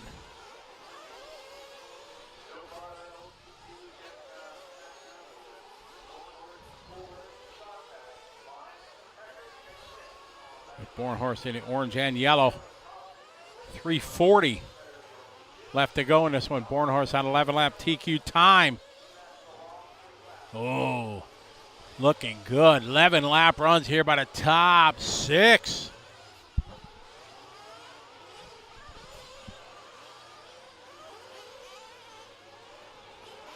.315. He's back. I'm back. Thank you. That is a round of applause for you. That was a much better 10 run. laps, all 36 seconds. Just trying. We watched you on camera. I didn't say your name until the race was over. You actually- were some other dude. Don't tell me you started thinking about it. I thought about it. No, I knew you were. I was going to say that in the broadcast. I hope he's not thinking about me. But I didn't. Eric, he even said in my ear, hey, can we put him on camera? I nodded my head. I didn't reply. I nodded. And when you were on camera, I said some dudes out front leading the way. Thank you. And Isaac put in there, yeah, some dude, go some dude. That's your new name, some dude. Thank you, guys. Hey, no problem. We had your back. That was a solid run. 0.7 of a second behind. Mm-hmm. So, very good. There's Tater, our leader, coming onto the straightaway.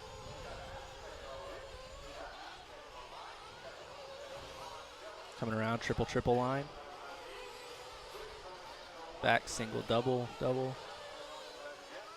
Eric Everett, that's correct. If the front clip of the body comes off, the part in front of the shock tower, it is as if the entire body came off, and you will need to come and fix that.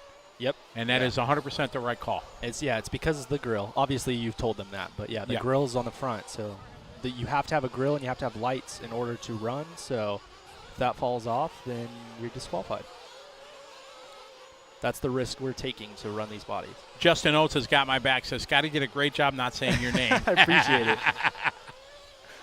That was a great run. Yeah, it was good.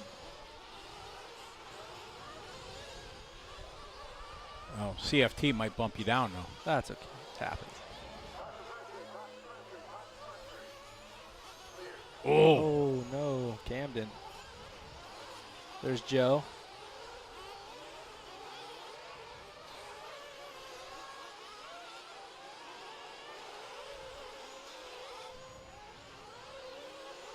So Joe working his way through the back left sweeper. He's got Austin Wick in front of him. Talented young kid from the greater Chicagoland area. Yes, sir. Spencer Heckert to the top of the board. Wick was at Clark RC Park last weekend for the Nationals warm-up. Yep. Finished second, Nitro Buggy. Jared made the trip up for that. Why didn't you? Oh, no. Ah. He was already set to go before he even moved down. Oh, okay. That's a quick turnaround to try to have to do. Plus, I had that oval race. Oh, that's true. Oh, Joe. So Heckert should actually be the car right behind Joe. Yeah, he's the red and blue and white right behind our yellow and red car here. There he is. Working his way through the washboards onto the front straightaway. So there's our leader, Spencer Heckert. Rocking the S-Works. Oh, no. Ooh, that was a good save. Good save, yeah. Wow. I'd still be tumbling if that was me.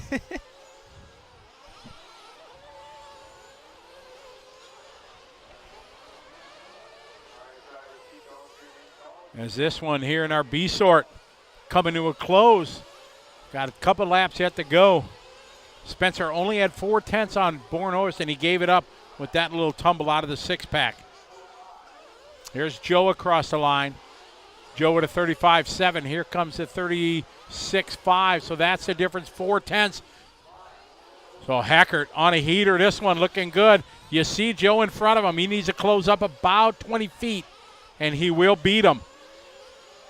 Ooh, that's not gonna do it. That was 2/10. Those two good friends. Here comes Joe. You see Joe coming to the step up. Here's Spencer. Nice wide view. Maybe we'll get Joe coming to the line. Joe right on the money. Man, Joe is going to take this one. Spencer too far back. Wow, 34.9. Joe's best lap, his last lap. Ty and Spencer's 34.9. I think our first 34-second laps we've seen. I think that's, I would agree, Yeah. Track looked like it's in good shape on the racing line. It's in, yeah, and the racing line's so much wider than it has been, too. It is.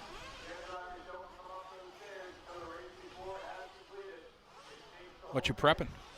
You got more tires. Yeah, I'm not sure yet. Are those the new ones? Yes, sir. I haven't seen these, yeah. I mean, I've seen pictures, but I haven't touched them. Everybody's kind of trying to decide on compound right now. What do we want to run? Do we want to run super softs, or do we want to run long wear? Everybody's all over the place right now. To me, my guess would be soft. That's what I ran, but it's starting to get hot, and I would say that I don't know what Joe ran, but I highly doubt it was a regular soft compound. I bet it was a long wear of some sort. Just doesn't fold over as much? Yeah, it just keeps, it stays more compliant. It doesn't stretch as much, so it doesn't wiggle when it gets hot.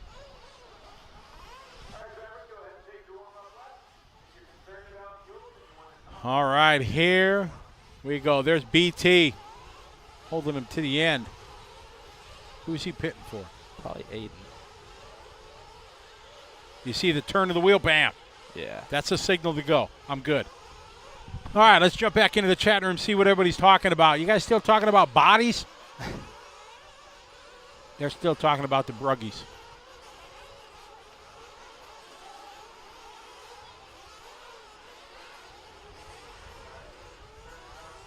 Ooh. Everybody's fighting for track position. All right, these guys coming over to top up the tank. Some of them staying out. Cole stayed out. Tessman stayed out. There's the King. Saxon topping off the tank there for Rivkin. Rivkin rocking that new JC Bruggy body.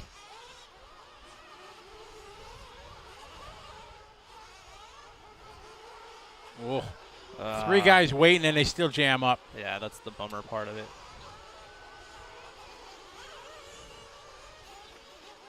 Luckily for me, in the lower heats, guys get too antsy to wait that long. Oh, they just right out of the gate. So I can Right. just be by myself. that last one, it was just me and Anthony by ourselves.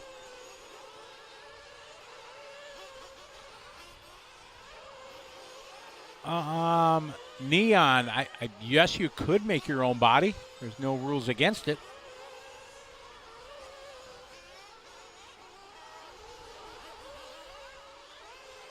All right, this the top heat of Truggies. Who's going to be first? Let's see who's got the hot lap coming out of the gate. Ty Tessman setting the bar at 35.5. Trouble in front of him as Jackson tumbles out of the six-pack. He's all right. Cole Ogden answers with a 37.8. Next up, Tyler Jones with 35.6 flat. Ryan Mayfield, 35.3. Cavalieri, 35.5. Van Dalen, 34.9. Tebow, 35 flat. Dakota, 35.1. Go. Trouble for Aiden Horn. Oh, Rivkin, 38.9. Ouch. Losing 4 seconds on the lap. First lap. Oh, trouble for Tessman. Oh, that is a marshal in there. Oh, wow. Him and Aiden getting into each other. Aiden looks like he kind of conceded it there. Oh, goodness. Oh, that was close. Make a long first lap longer. Or second lap. All right, so Ty. I got to give a little props to Aiden there. I think he backed it down a little bit when he saw it was Ty. Yeah. It's not his fault that Ty bobbled, so. And Aiden had a 40-second first lap, so realistically your chance of a good qualifier is gone. Yeah. Maybe he can reach out a top 15. There's old Seth.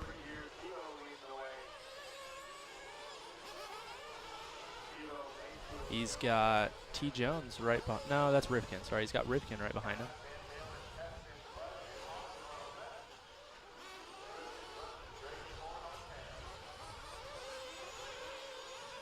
Those two working on the straightaway.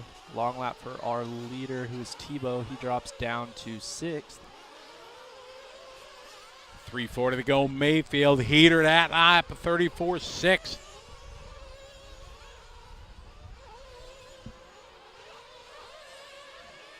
Hot lap of the race, Tessman with a 34.4. We pick up Mr. Mayfield here in the Mugen. JC ride. Triple and triple out. Keeping it punch, spinning it around, slide it, smack it, flip it, rub it down, looking good. Oh, nice through the rhythm there. Nice. Is that last double just too far in that left side six-pack? Just too far to double out, or you just overshoot it? You could probably do it, but if you did it, then you're going to miss the corner. Sure. You know what I mean? The corner's right at the landing. Oh, Tyler Jones. Ooh, and very nice sportsmanship there. Our young guys have it pretty much figured out. Good lap there for Mayfield, 34.8. Dakota Fenn, 34.5. That's his hot lap right there. 0.8 between Mayfield and Fenn. Pick up Cavalieri here.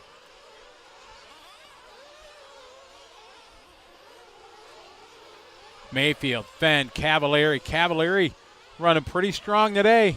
Cav's been quietly fast towards the end of the runs. Quietly fast. I like that because he was. He came creeped up there. And he did. We didn't call his name for 5 minutes and 55 seconds. Yeah. And at the 6-minute mark, we called it. Mayfield with the new hot lap, 34.4. So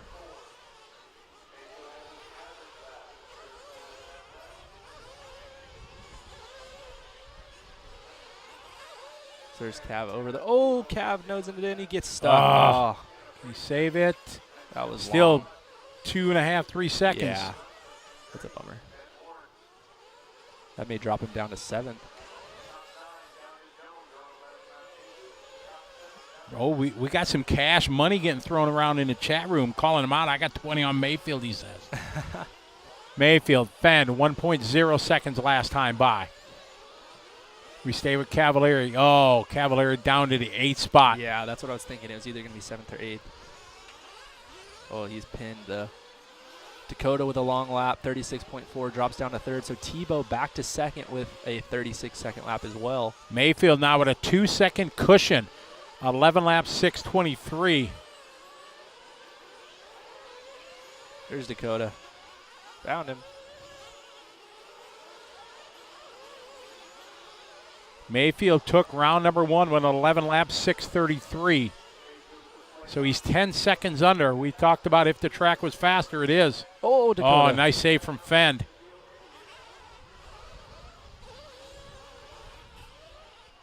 Dakota drops to 4th, so Tebow to 2nd, Tessman to 3rd. There's Tebow working his way behind Cavallari. We're at 30 seconds to go. Jared Tebow here in the red, white, and blue. Coming up on Cavallari. Trying to find a way around. Cavallari in a top 10 run, so he's not going to give him up. Oh, he lifted just enough. Man, 2 world champions. He gave him a truck width. Wow. And he used to top his roof for traction to get over him. I mean, it worked, kind of. It did. They didn't lose that much time, thank goodness, and Cavallari's still on a top 10 run. But now that little stop cost him down to 15th from 7th. We pick up Mayfield here. Mayfield across the line, completing lap number 10. He's got 1 more to go. And look at Ty Tessman, ladies and gentlemen, busting out a couple 34-second lap to the top of the leaderboard by 3/100ths of a second last time by. Mayfield's doing Mayfield things right now, though. It looks like he's at 1.2 times speed now. He looks like he's going around fast this lap. See what he is up the hill. Nice to the step up. Tessman is in the books with a 6:26.3. Mayfield going to punch it at the line. Mayfield. Ooh, not enough. Not enough. Ty Tessman, 0.3 of a second here. Tessman going to take Q2 here in our Truggy division. The Canadian making it happen the last few laps, 34, 34, 34, and 34. Worked his way up, crept his way up. So it's going to be Tessman, Mayfield, Tebow, followed by Fend. Then Lutz going to get a 5. Then Joe Bornhorst to 6, Tyler Jones 7, Spencer Heckert 8, Cole Ogden 9, and Tater Sontag going to round out your top 10 in that one. I want to say Tater has 2 top 10s now. I could be wrong, but I think he does. I will look. I'm beating you to the results. Oh, I was wrong. Never mind, I was wrong. You're wrong. First one was a 20. Okay. Yeah, my bad.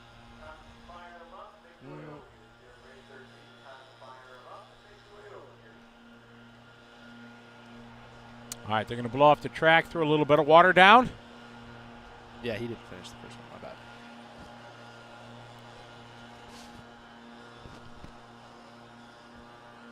All right, so time to throw a little bit of water down, as Scotty said, and then we are going to move into Nitro Buggy. That's it, Buggy. Second round of qualifying. We have, what do we got, 12, 22. We got 15 heats, I think, of that. So we're going to take just a quick pause for the causeway to do a little track maintenance, and we'll be back with continuing coverage of the U.S. Nationals here on LiveRC.com, presented by Lifetime Drag Race Systems, along with Beach RC, A-Main Hobbies, ProTech, LFR, and Lifetime Scoring. We'll be right back.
race number 13 should be on the block.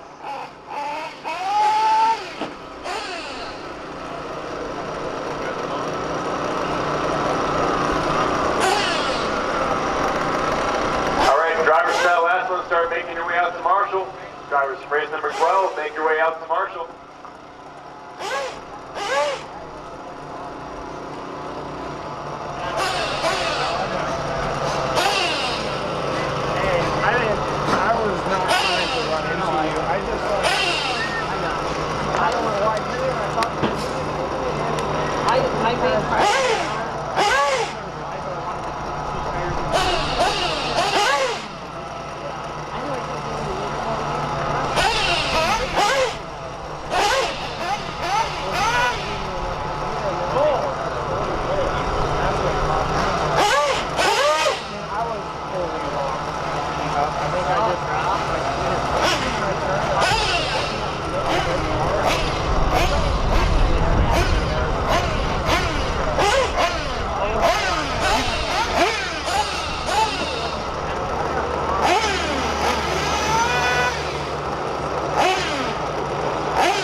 Any other drivers for race 13? Time to get on the stand.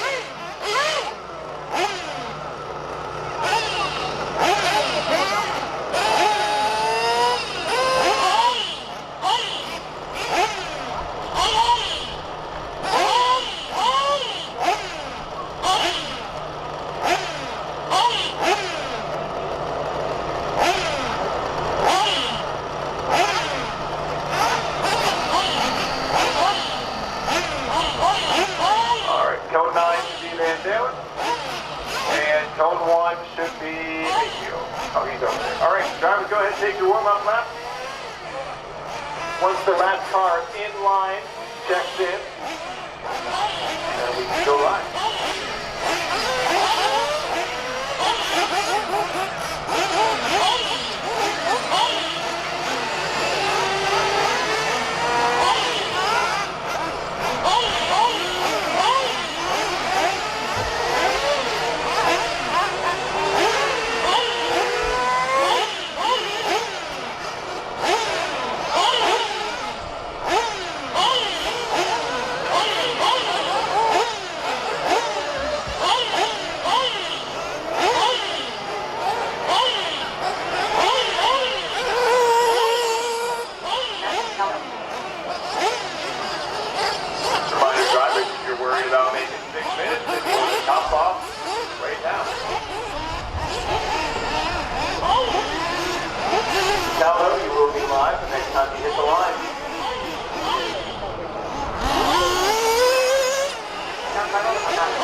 That line, your 6-minute time will start.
All right, guys.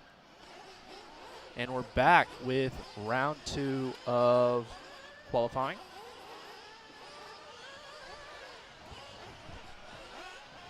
Round 2 of qualifying, Nitro Buggy.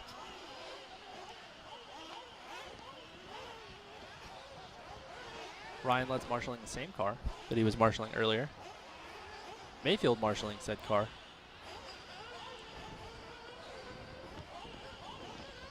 Got 3 drivers out there now. Cataldo, La Cognata, and Culp.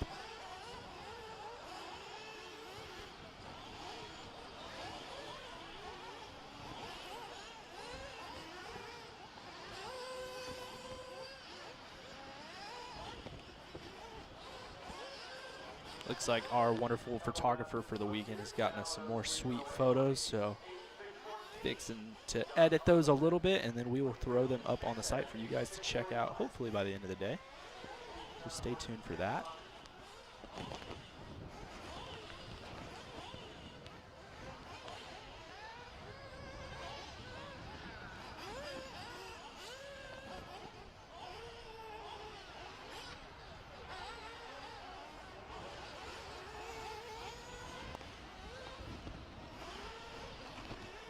So Cataldo out front on an 8.614. La Cognata on an 8.625 and Samantha Culp on an 8.642.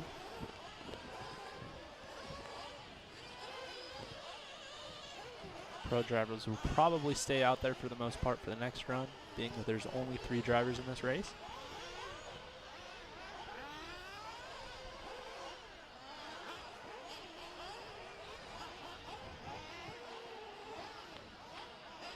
Like we're following along with Samantha. A little past the halfway point on this one.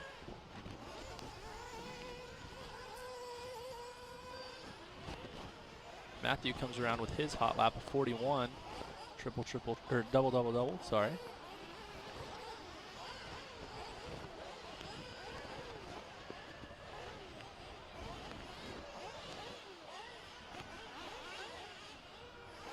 Onto the back sweeper.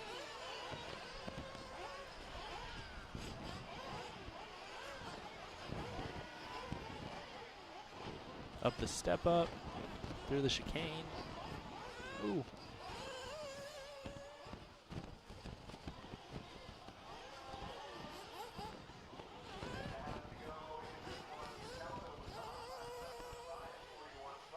.44-second lap that time by, so not quite his hot lap.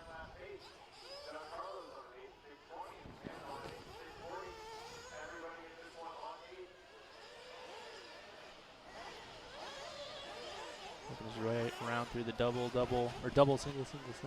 single in this case.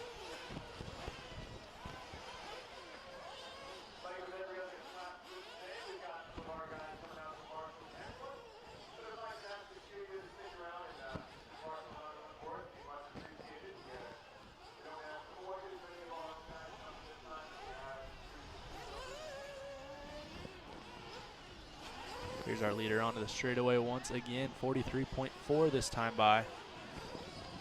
Triple that time.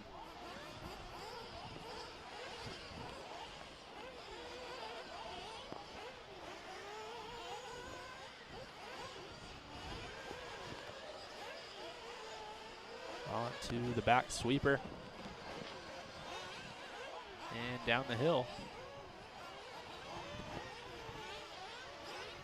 He's got La Cognata in front of him.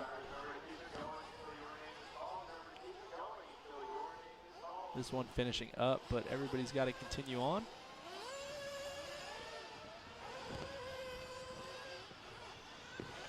.42.5 from our leader that time by.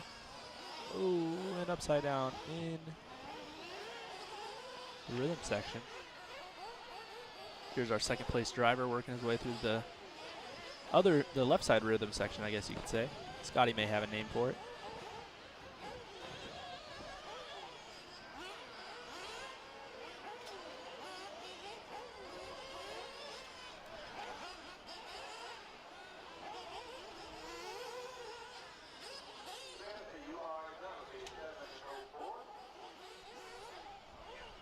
Everybody should finish up this time by. Seth having to assist with some corner marshaling. Second place driver on to the straightaway and done. And Matthew done as well. This one goes out to Matthew on a 9.647. Getting that 9-lap run.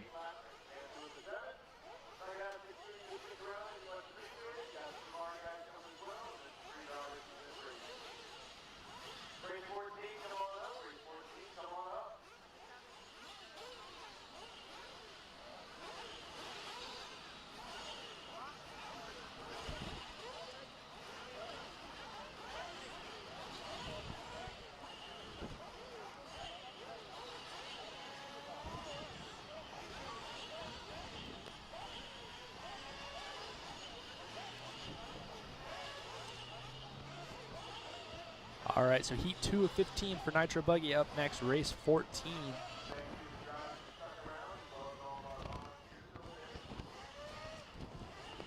Only a couple of these guys are going to check in as well, I believe.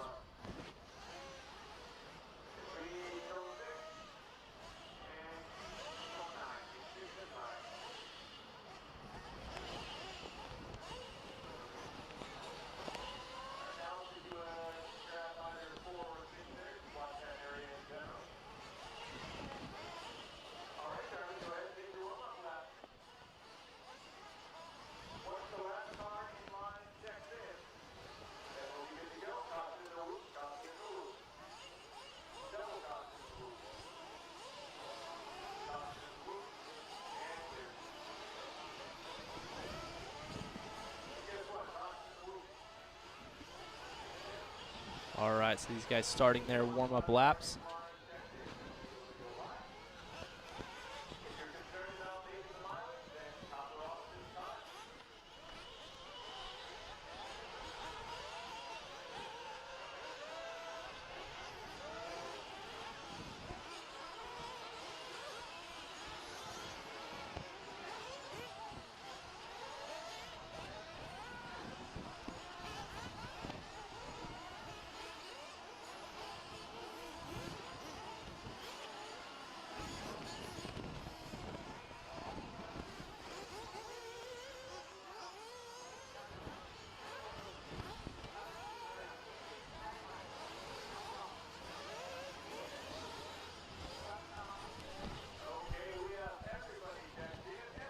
All right, so everybody checked in now. These guys are going to do their second warm-up lap. A lot of flipping in the rhythm section in the middle.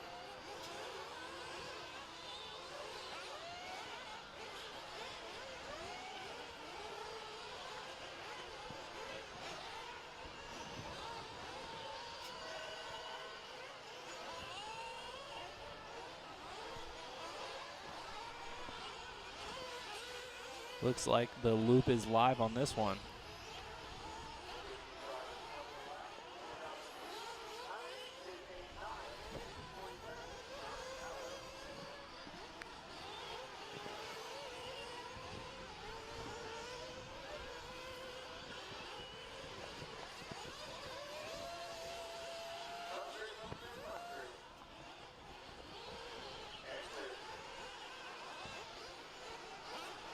Double, single, single, single, single for most of these guys. Trying to get their first laps in. Steve Harris was the quickest one around for the first couple of heats this last round. Should be this much of the same this time.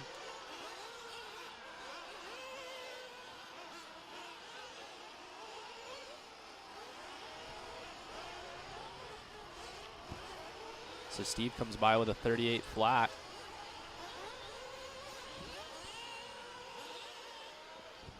So he's off to a lead right now.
So Steve out front on a 10.626. Joshua Bartholomew on an 8.615.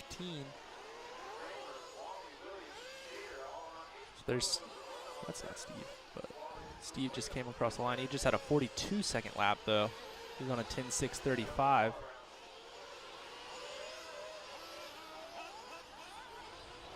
There's Steve over the double. He's hitting the double, double, single, single right now. So a little bit of a rougher run this time by for Steve. He's doing his best. He'll at least seed himself into a better group for tomorrow. Oh no, not getting any help.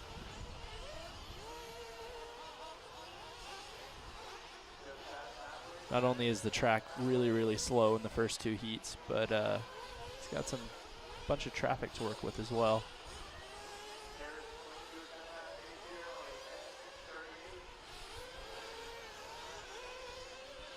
So Steve continuing to work his way around, getting around all those cars pretty smoothly.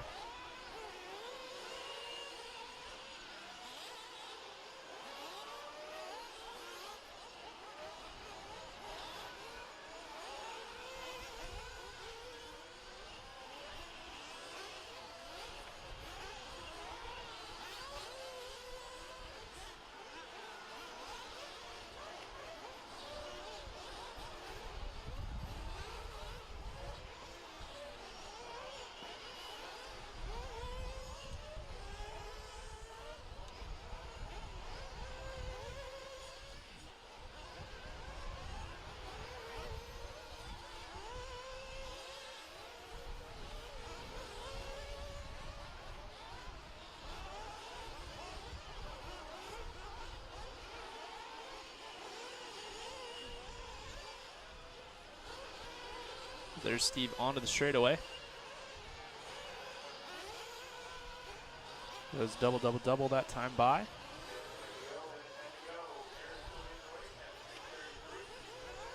He's on a 10.633, which is not going to be as fast as his previous run.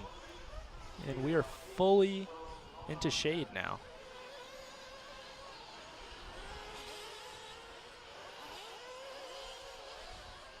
Working his way up the hill. Ooh, bicycle.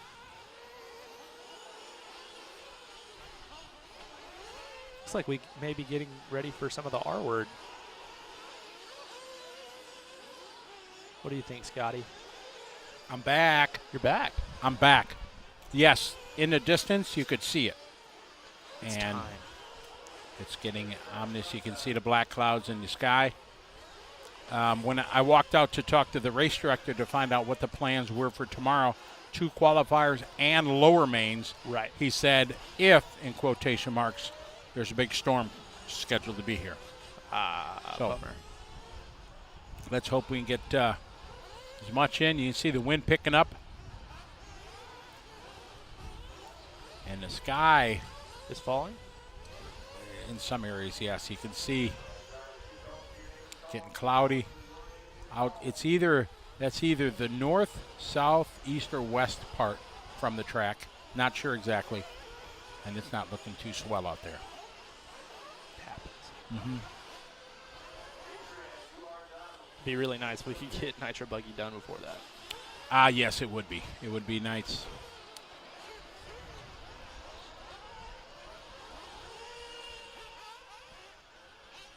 Everything goes well, we should be done before 8 o'clock, which Yeah, I would don't be see why not. swell. What are you going to do with all of this time that you have? Yeah, exactly. All right, so we talked about how awesome it is here at LCRC, right? All right, everything's like laid out. So I just went over to the scoring booth. As I'm walking through, I felt like I was at the county fair. Right. I walked by, there's a new food truck like right in the compound. Yeah. You know what they're selling? Mini donuts. They were here yesterday, and apparently they are amazing. Well, I got some for the crew here. I felt like I was at the county fair. It was awesome. So shout out to Sparky's Donuts out here. If you're in the area listening to us, and I know there's a good shot of the clouds coming our way, but the way the wind's blowing, they're blowing away from us. Right. But, so if you're in a compound here, a little high five from Ryan Lutz, that was cool. If you're in a compound, go over and see Sparky's Mini Donuts because they're like really awesome. And it'll give you flashback to when you're a kid at the state fair. And stuff. Yeah. So here, you want one? I will get one. Okay. Here shortly. And I asked them if they were fat-free, and they said yes. Yes. So we've got that going for us. Do they know what fat-free means? Looking at me, probably not.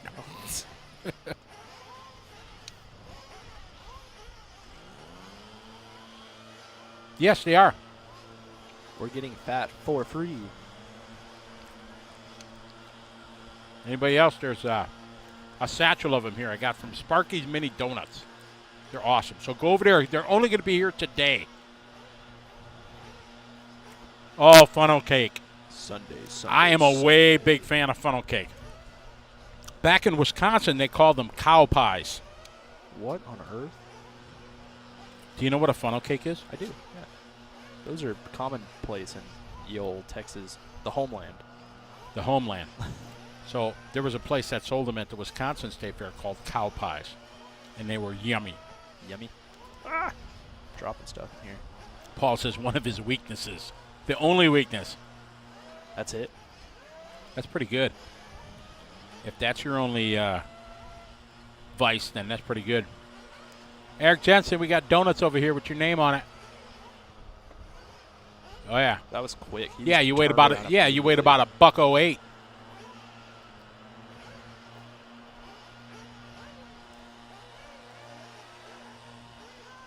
Andrew Gray's online. I just saw it. What's up? Oh, that was like an hour ago he posted it. He probably checked out Gone by now. Happened. You'll have that Paul. on larger scale broadcasts. I can't say that, Paul. No. Shane, it takes a lot of time. Then the track becomes very inconsistent when you water. If you're on a water heat compared to on a dry heat right now, what do you think? Second and a half a lap slower, maybe a second slower? Man, I don't even know. So quite a bit. So they do it, and it's been consistent. That's for sure. Stu's from the UK. How are you?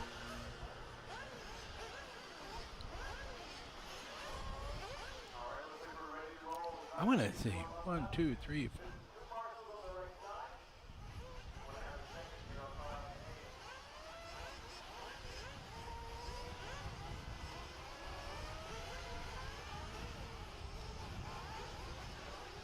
"42 states have checked in. Nice. We might get all 50 states. We got Puerto Rico too. Just waiting for my friends from Guam to wake up. Then they'll check us out.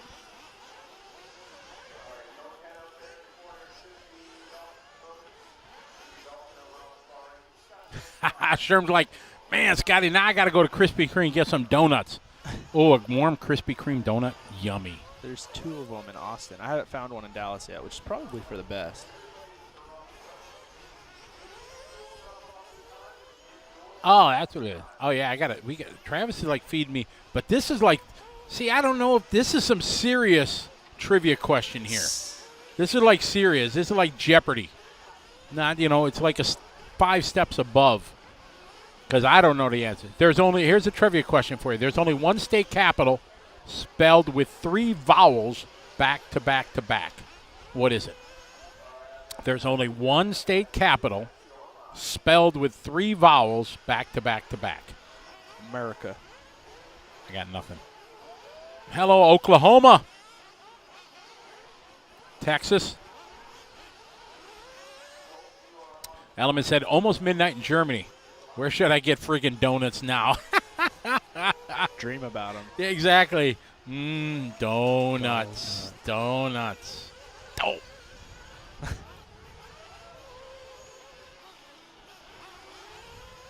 Let's see. Did Wyoming check in? No, thank you very much. Wyoming. Wild Dragon, thank you. So what do you got? 1, 2, 3, 4, 5, 6, 7. 7 states that haven't checked in. That's pretty awesome. Hi, Mark from Ohio. Paul, so 7 states. So we got 43 and Puerto Rico. And countries 25, 26, 27 have checked in so far. Ronald from the UK, good morning. 1, 2, 3, 4. Well, I guess it's still good evening there. 11 at night, maybe? Midnight, maybe? I forgot. It's 6 hours from where I am. I'm not going to say the states, Paul. I can say what has chimed in, but I don't want to say which ones are missing because then it's going to say, oh, hello from, yeah. That's cheating. I haven't said anybody. Nobody from Zimbabwe has checked in. Hey, I'm from Zimbabwe, so no. I think I might have missed one when I think somebody was from this one, Tyler, but I threw the whole chime. Minnesota. Yes, Minnesota's checked in. Hey, Shane, Hawaii is checked in, yes. Shane Locks has the answer to the trivia question, state capital trivia question. He says Juneau, Alaska. You are correct, sir. Now, did you Google it or not? Right. Bermuda, that's a new one. How are you? Welcome to the show there, Jose.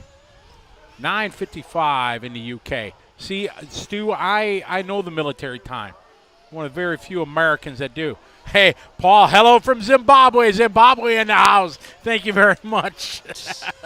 That's a different, but that Paul may actually be from Zimbabwe.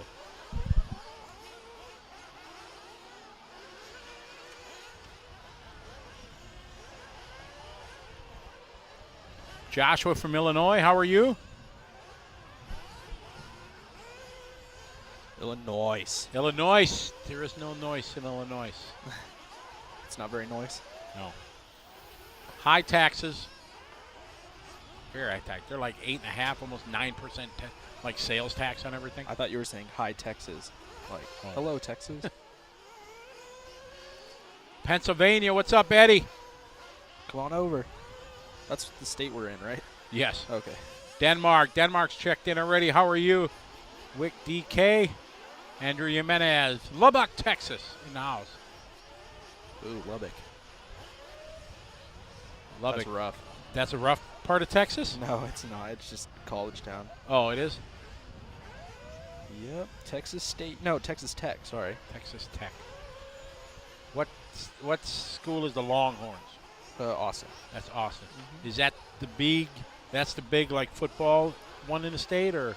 Actually, sorry, Texas people. I am not up to speed on Texas. The Longhorns. That's what you see all the time. Hear about. Yeah, UT and Tech both are pretty big. Okay. In the sports ball.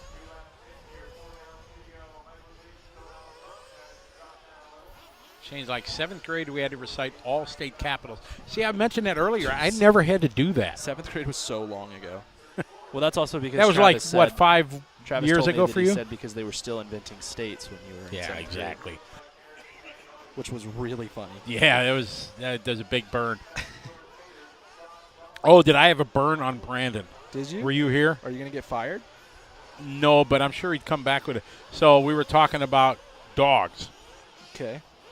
And, yeah, I'm definitely getting knocked down to the B or the C team. So, and I rarely get any good burns, but hey, you got to take them when you can get them. Talking about dogs. Right. And I said Brandon's first dog was named Chassis. Mm-hmm.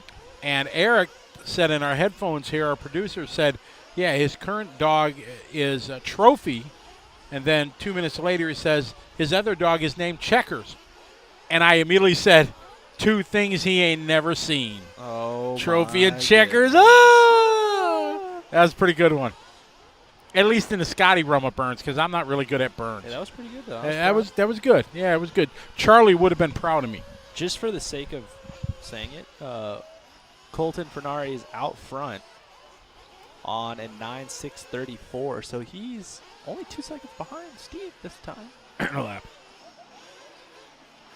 Oh, you're right. Never mind. Excuse me. Let me go back to my hole that I came out of. Colton. Now, Naeem? How would you go with that? Huh? Naeem? Maybe? Naeem? Forrest? Mm-hmm. I'm going with Naeem. I like it. Yep. All right, Naeem out front on a 9-lap 6:34. Wow, I need to clean the glasses I'm not wearing. Maybe I should put them back on. Probably should. Glenn Mathias says, I've been to Checkers. They got good burgers. Oh, my goodness. Oh, man. Rustin Patnode said, Illinois is ridiculous. Can't wait to move. Ridiculous. I would say move to Wisconsin, but our governor is just as whacked. So, yeah, don't move to Wisconsin. Don't move to Texas, please. None of you. Everybody's moving to Texas. Yeah, beat it. You're getting all the California snowflakes are all moving to Texas. I think And everyone from everywhere. Everybody can just go home. Go back to where you came from. You're making our housing prices go up a lot. Cole, Naeem, Braden, Michael, Pellegrino, Pescatori. I got to go find those guys and say hi. I haven't seen them. We need to go find them at around 7 o'clock when they make dinner. Oh, yeah, because they throw down. So good. I'm sure they got the big motorhome over there. Yeah, and isn't that what they do? They own a meat shop, right? I think Yeah, so. now that you say that, I think. So they were making like sirloin burgers and stuff. Oh, like, wow. Yeah. The HB pits are hooked up like a tow truck. See, I could pull a, hey, it's good to see you guys. I ain't seen you in a while. I could pull a card out and say, hey, hook me up. I think you should. I don't do that. You're a big deal. I know. Colton going to take that one. 9 laps, 6:29. Back into the chat room, we say. And they say Montana is full. Don't go there. Haven't you been? Wick, yes. I was in Denmark in the DHI Cup. Kim brought me in there for a couple years, and it was great in Odense. And it was awesome. I remember driving across that bridge from was the air thick there? I just remember it was very windy going over the bridge. I think we landed in where? Is it Copenhagen? You didn't get my joke? Where the air was thick? Because it's Odense. Yeah, no. But I remember driving across that bridge and it was crazy wind and, yeah, it was pretty awesome. But Denmark. Now, you talk about a place that's expensive. Yeah. Holy shnikes. Denmark was very expensive. I remember that. I still have some Danish kroner. I have like an envelope with like money from foreign countries that I just keep. And is it actually expensive or like expensive relatively? You know what I mean? I don't know. I mean, like a peso is not the same as a dollar. So like you no, have to use like 1,000 pesos or 10,000 pesos. Yeah, everything over there. And Wick, I tell you, maybe it's changed, but it's been like 10 years since I've been there. But yeah, you will. And I'll just say, for example, you go to McDonald's. Right. It was like $15 for a meal. 15 US. Okay. Yeah, US. Yeah, it was very expensive. So. Maybe it's changed. You landed at CPH, yep, and crossed. There you go. Wick's got it. Exactly. I remember that. So, yeah, but it was a good time there. They organized a great race for many, many years, and I got to go there a couple times. And that's where I pitched the idea of the ETS to Uwe Reinhardt. Really? I was sitting up there, and I says, hey. I says to myself. I said, yeah, you want to do this? We could do this. You know what I mean? And I pitched the idea to Uwe, and he liked it, and we made it happen.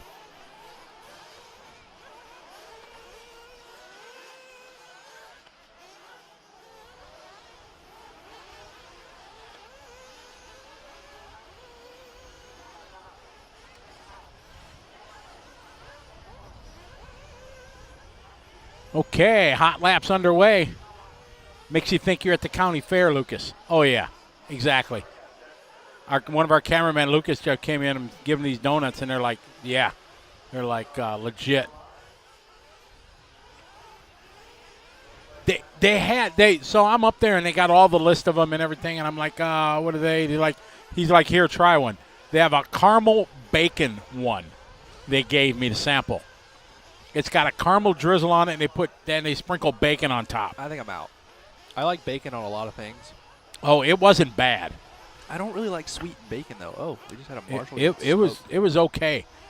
It was okay. Prices are a bit high. Wick, yeah, it's a shame that they didn't do it anymore. Kim did an amazing job, and then I'm trying to think.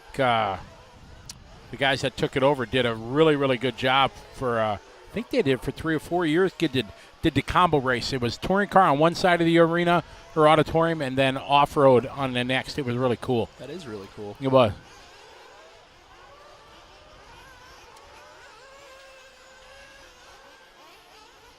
Brandon Holder says, ready for the first north round of the RC Pro at Shaw's.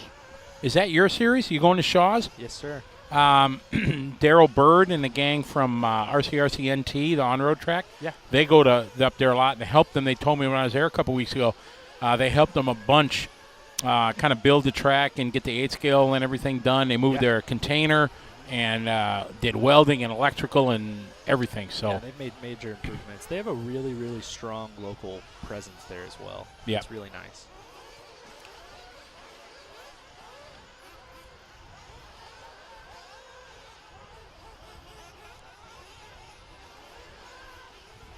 is there a Jerry Klingbeil signing online? Is Jerry still on the on air? Oh, we got a Mark Smyka. What is up? Where do you live? Are you in Connecticut?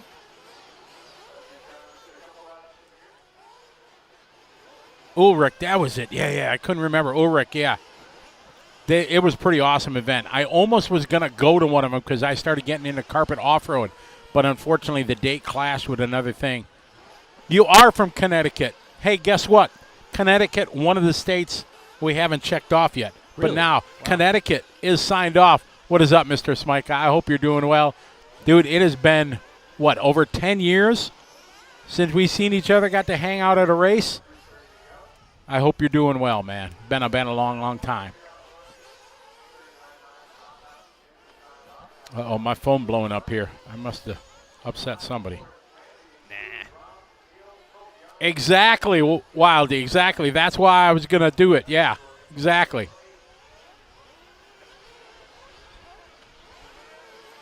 Yeah, I just got wind of that, so yes, exactly.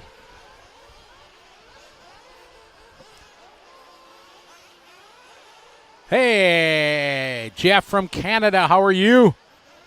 Good to have you following the show. We're in the second round of qualifying buggy time here from Oakland Mills, Pennsylvania, LCRC Raceway, the U.S. Nationals here on LiveRC.com, presented by Lifetime Drag Race Systems. Second round of qualifying. We're taking 2 of 4. Trouble there. Ooh, making it through. Randy out front leading the way. Copy that, Mark. Hope you're doing well. I hope someday we get to bump into each other again. Jimmy, yeah, I funnel cake. These mini donuts were legit.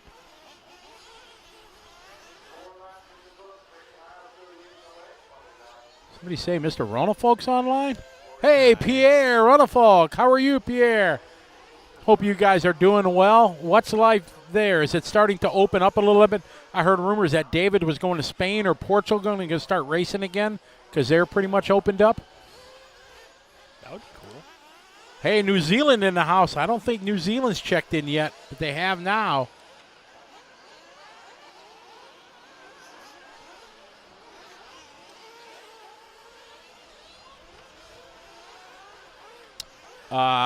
Okay, BJ, thanks. I won't be able to get onto my Instagram probably then till later tonight till we're done.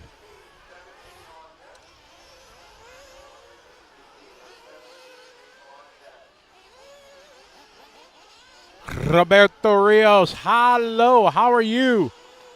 I'm back home at Trackside. How are you? Good to have you. Oh, they got a race in Sweden tomorrow. Outstanding. Well, tell them everybody from America says hey.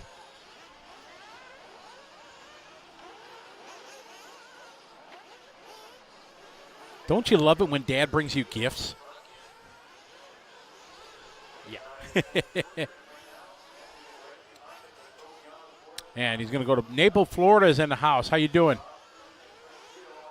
Yeah, the world is starting to open up again, thank goodness. All the trouble and BS and sickness and everything going away, and that's a good thing.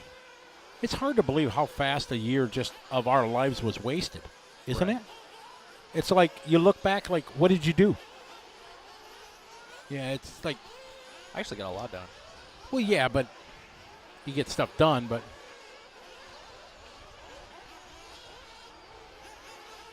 Oh, now Chris Wildy ripping on me. At least the states were all named when, maybe that was a combined, was that a combined? when he was. That's true.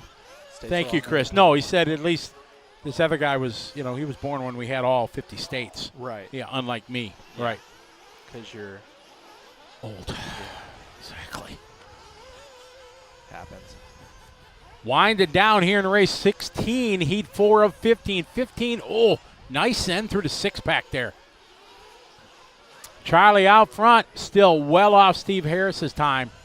As I said, I think Steve had a 6:23 in the first round. Yeah. I could be mistaken. I usually am, but let me go here. There's a good thing here. The results tab. Does something? It is. But now trying to find him in.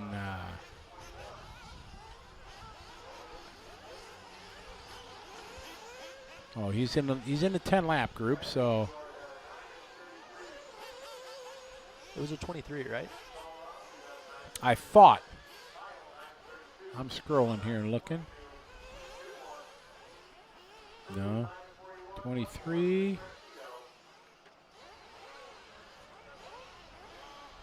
Ooh, Seth not having a good one. No, Wow. He didn't have a good finish to his run. He had a 10 laps, 6:34. Got it. Okay. So it was actually about the same pace then.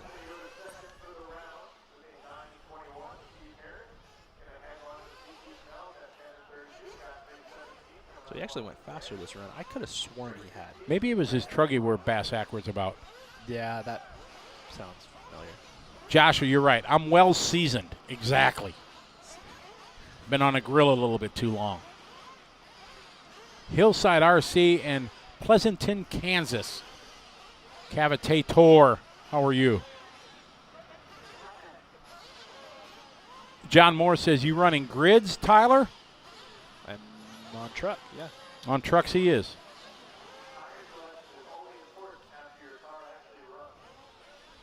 What do we got getting ready here for the next one? What do you think? You like it? I do. I think it'd be a good choice.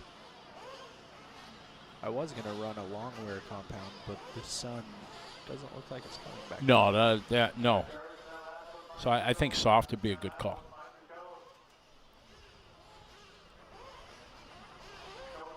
I agree. Wow, you were kind of like looking in space there for a minute. I really thought I heard thunder for a second. Oh, I think it's somebody going by the broadcast studio here with like a trolley or trash something. can Or yeah. something, yeah. Oh, Yeah, that's damn. trash. Paul just called me a dinosaur of RC, like a stegosaurus. Goodness. Wow. That's Paul Chickarillo, who's a dinosaur. No, he's younger than me. Is he? Yeah. How old's Chicky? Oh, probably 40, mid-40s. Okay. Yeah, I'd say 44, 45. How old are you? I'm old. Okay.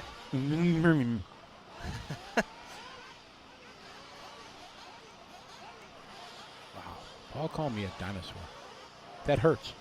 Happens. I think I'm going to have to go to my safe room and get my little stuffy, crying stuffed animal Yeah. and go get counseling I have one of those. because my feelings are hurt. I like counseling, though. Counseling did a lot for me. Because somebody hurt your feelings? Yeah, pretty much. They call me a name. All right, race 17 coming up. Ooh, trouble in oh. Oh, the marshal was there. That was a close one. Look at the jungle gym. It is like in full effect. Oh, yeah. Man, there was a kid swinging earlier over the bar. Oh, yeah. Oh, yeah, look at this. Just, that's awesome. And even the big kids. Uh-oh, Fuller's getting on it. And now when you get the 13-year-olds on it, that's when stuff can really happen. It's so funny to me that we have, like, top 30 drivers over there playing on the jungle gym. That's a good point. We should go over there with the mobile cam and interview them when they're swinging. Like, Hey, let's get that was Caden Fuller. I think. Caden's over let's there get, throwing down heaters. exactly ready to do a complete loop-de-loop over him. Let's see how high he gets, because I'm sure he's just going to send it like all the way up to the top. This is the good quality programming that you guys signed up for here. Us talking about the Fuller. I just looked over there and I'm like, God, I'm old. Look at him. He's going to be like, "Rah," way up there. Looks like he may just be leisurely. Look swinging. at Travis We'll doing see. it. Oh, my We're getting goodness. some height.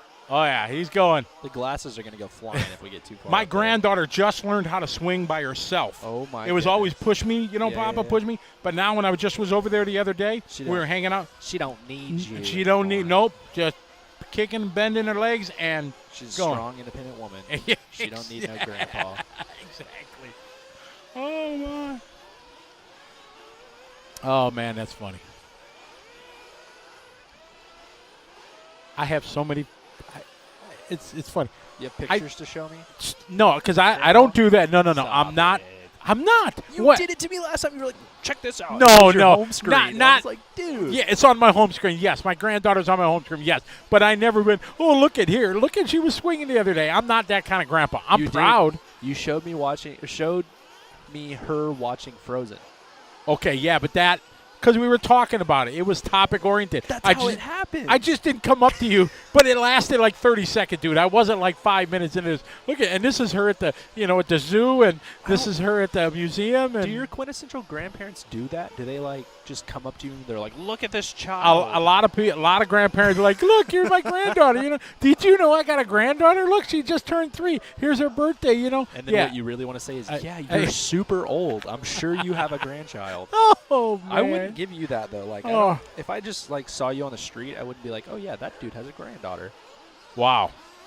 Are these 8 scale rubber bands? They're just the new rubber band. Okay, period. because my AKA rubber bands are. I bet you I've had They're them. probably clapped out They clapped out, dude.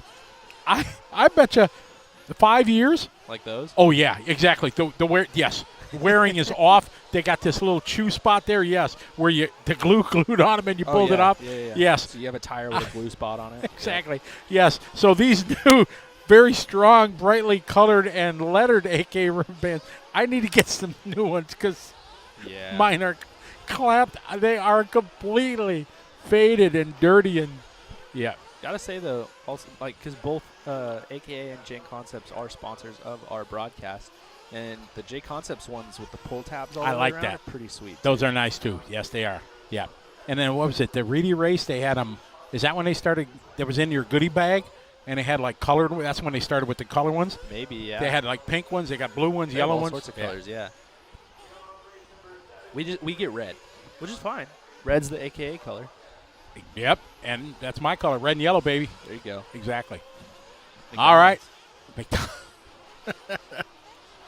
Shake and bake. That's Alex Sturgeon's line from the Hobbyplex. Oh, Gregory Tenney's burning me. We have all heard you talk about your granddaughter Callie on LiveRC. So, See, that's what so I'm now saying. even okay, yes, all right. So maybe, but not the picture thing. Oh, Maybe I've my talked goodness. about her a lot. What I was getting to say is, I went through my phone. The amount of pictures and videos I have of her, You can't tell me you haven't showed everybody. I really don't. I try not to be that. I honestly don't. I try not to be. It doesn't bother anybody. I don't like. Oh, I yeah, know it why does. grandparents think it bothers people, but like whatever. Like your Oh, kid's I'm cute, proud of your my grand. Yeah, grandparents' of kid course. is Cute. Why don't like show me? I don't care. Jason Hegman leading away here. Opening laps of Q2 race 17. Now, if your granddaughter was ugly, then we would have a problem because then I would be like, what do I say? Like, Yeah. what? She's just sorry. She looks like a disaster, but she doesn't. So hey, you're good. Gregory, we tested it here in the studio and everything, and Brandon listened to it on a stream, so it's loud according to our monitor I levels and still stuff like quiet? that. He is, Gregory, yes. And they would much rather hear you than me. Am I still quiet? Is that the problem? Yes. Oh man. Gregory says, I'm living in denial. Roger Seraphin, how are you? Jake, yes, we're bringing the full live RC in for the our drag race. I'm also flying in my media guy that travels around the world with me and does all the write-ups and photos and everything like that. So Joel Navarro is going to be flying in from California to cover it, give information, write-ups, stories, stuff like that. All our sponsor spotlights for all our sponsors. So we got a lot that's going on for our drag race up in Wisconsin, August 27, 28, and 29. And a whole lot of money given away. Sounds like a party. It is. You're going to have to come up and drag race. I'll have to see. Yeah, I don't know what I'm doing that weekend. Road trip. Oh, no. No, you're flying? Yep. Arrive and drive. I'm going to run the RTR class. I don't want to bring anything with me. There you go. Just a box. Yes. Exactly. And I'll just get the box when I get there, please. Go to the local hobby shop. Yes, I'd like to buy that. I I gotta. would like this. Yes. Oh, no. So I'm getting one of all the RTRs. I got a Traxxas one. Yeah. Yeah, and I got to see the Losi one for the first time last Sunday when we were testing. The 22S. The 22S Summit. Oh, that is awesome. That was really nice. Yeah. A guy ran it, and I'm going to get a DR10 ready to run just so I can learn about them and everything, so do a better job at the race. The Traxxas one looks pretty sweet, too. They got this TSM, Yeah. I think it is, where you Sta- launches it. stability management? Yeah. Well, they have that, and then this push-button launch system. I can't remember that. you. Oh, watch it. Oh, this is going to hurt. In the double. Oh, just missed it. Good marshalling. That's Mr. Pescatore there, the youngster. Christopher? Uh-huh. Antonio leading the way. 9 laps, 6:23. Those dudes are they are party. Oh, yeah. They are. They do not party. They are party. Where are they pitting? Right next to Techno. Their trailer, their bus is right behind us. But Oh, it is? I got to go over and say hi. Right next door. There's the trash can you heard of. I really thought it was Thunder. Cavite Tour. What's the most popular drag class? It is the Outlaw, Street Outlaw. We're very outlaw. Exactly. Very sleek-looking bodies. Don't go backwards. Why do I say it? They can't hear me. They also don't care. We've established that. The real cool, sleek-looking bodies. Biggest, fastest motor you can put on. Big tires. And hold on and hope it goes straight. Can I run a Supra on the box stock class? Super in a box stock class. Yeah, If one of the cars comes with a Oh, super it's gotta body, come yes. with it. Okay. Correct. It's pretty much as comes out of the box. There you can change. Basically, you can change the fluids. Okay. Shock oil, Yeah. diff oil, Right. pinion, and you can change the gearing Yeah. and the shock clips for shock spacing. Okay. To change the spring ride height and stuff like that. That's all you can change. All right. Got to run the wings that come on it, the bodies that come with it. I'm down. You can get if you can get like the DR10 car clear body Then and you put a can- custom painting on it, that's fine. So, can I run a DR10 with a Summit body? With a Summit. No. So no, you would have Associated. correct Low-C, as low-C, as Traxxas, each Traxxas. brand sells it. Correct. Got it. Okay. I'm just trying to cheat, man. Just let me cheat. Pushing the envelope. Let me do my thing. Yeah, I can't say that, Craig O'Brien. Guys, Scotty won't let me cheat. No.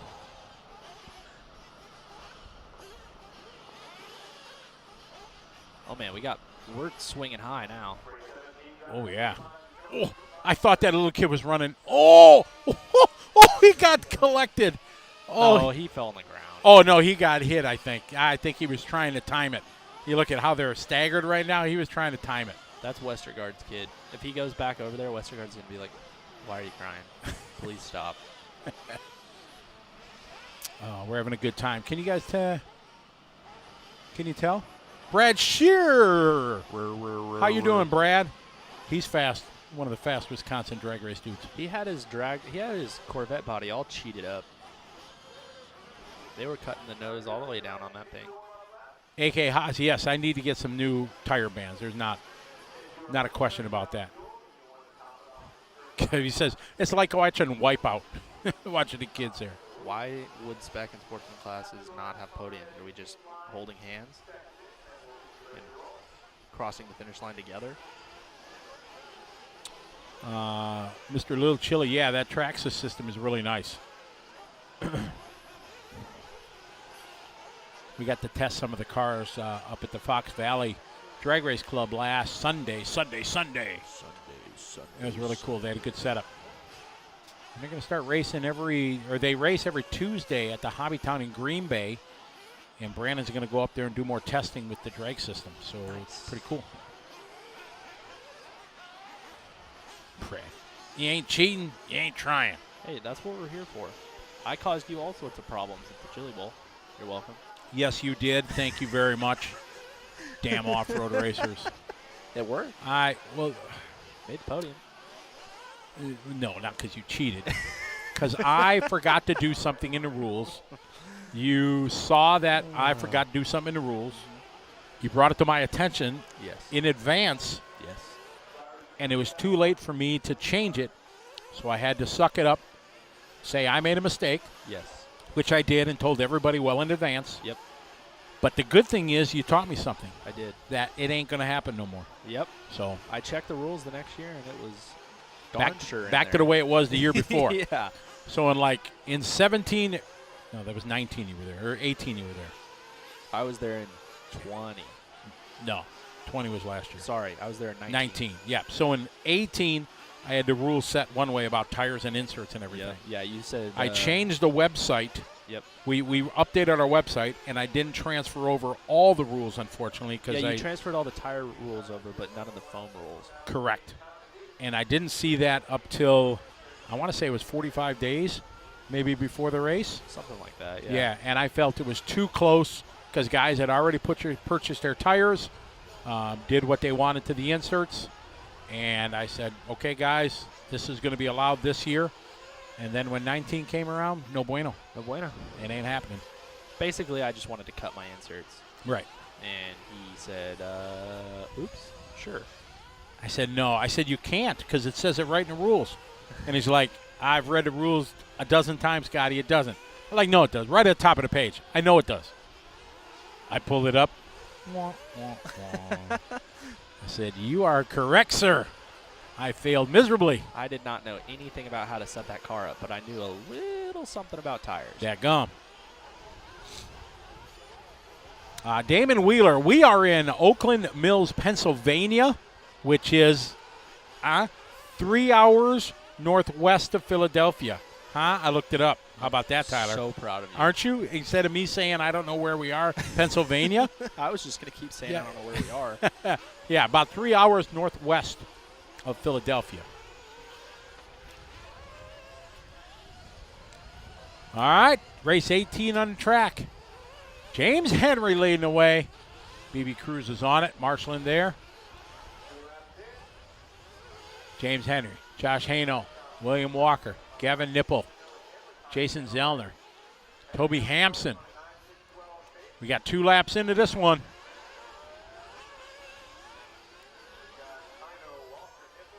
Jolly Green Giant, thank you very much.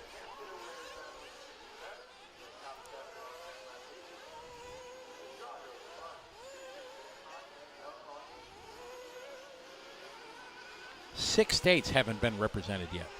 And that's pretty awesome. That is pretty awesome. What are we, 6 hours, 8 hours into the broadcast? Yeah. That's pretty good. We still got 2 days. I feel like we've had pretty good numbers because our broadcast was strong this weekend. It is, really good. Boys are killing it. 25, 6, 30 countries.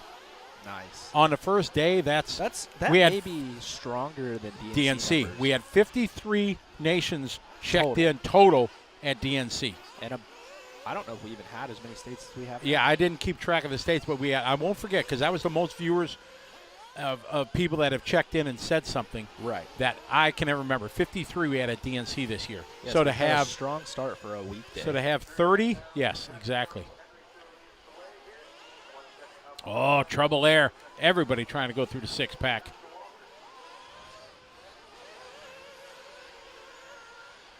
Joshua Peters, yes, you did see a horse and buggy on the road. I saw one last night. There is a Amish community around here in Pennsylvania, and they were driving their horse and buggy on the street. You'll have that. Them street legal horse and buggies. They did have lights on the. They had taillights on the buggy.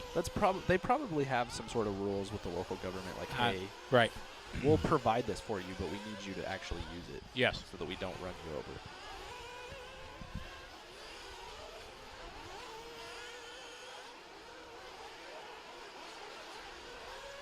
Your leader right now, James Henry.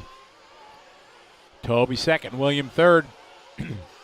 Damon Wheeler, thank you very much. Glad you're here. I wonder, it's a naive question of mine, but is there like Amish towns where the whole town is kind of I'm sure an Amish, you know, where their grocery store, everything kind of follows the Amish ways? I don't know. I don't. Yeah, I believe so. And actually, at State Line, I want to say, what was that, 2017 or 2018 that we did the off-road nats at I State think Line?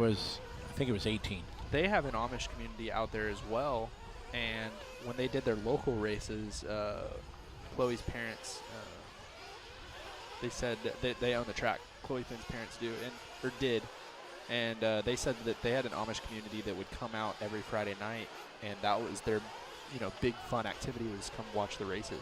Oh, really? So they would come hang out. Yeah. Oh, that would be awesome. That would be really cool.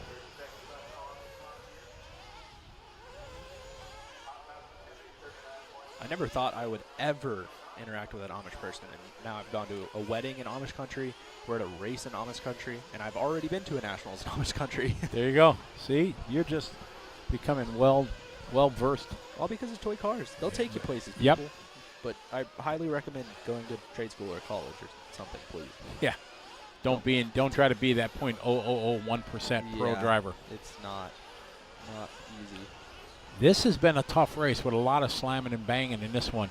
James Henry, though, still out front as they're going to go 9.607. Well off that time from Steve Harris. He's been the man running early in the first heat and holding the TQ time for about 6 to 8 races. Skip Crane. How many horsepower does an Amish buggy have? 1? 2? Maybe 2. Depending? Yeah, it depends. Yeah. Last night it was 1 horsepower. 1 horsepower? Mm-hmm. Yeah, I would say between 1 and 2 probably. Skip, did you ask off for work for 27th through 29th of August for the drag race? Don't forget to do that. Just asking for a friend. Yeah, asking for a friend, right. James Henry going to take this one. 13 seconds up on Toby. Toby, our photographer. Yep. Speaking of which, I just uploaded all of his new photos. Boom. Boom. All right, Skip, you asked it. Then you're good. All right. Skip, you left and you didn't say goodbye to me the other day. That is You hurt my such a feeling. bummer. Exactly. We started packing up, and I'm like, where's Skip? Oh, he left a while ago. Didn't even say goodbye. I'm hurt. I'm telling. Scott Foy, more education. Horsepower is measured with a pony, not a full-size horse. Did you know that? No. So was it like 3 horsepowers then? I don't know.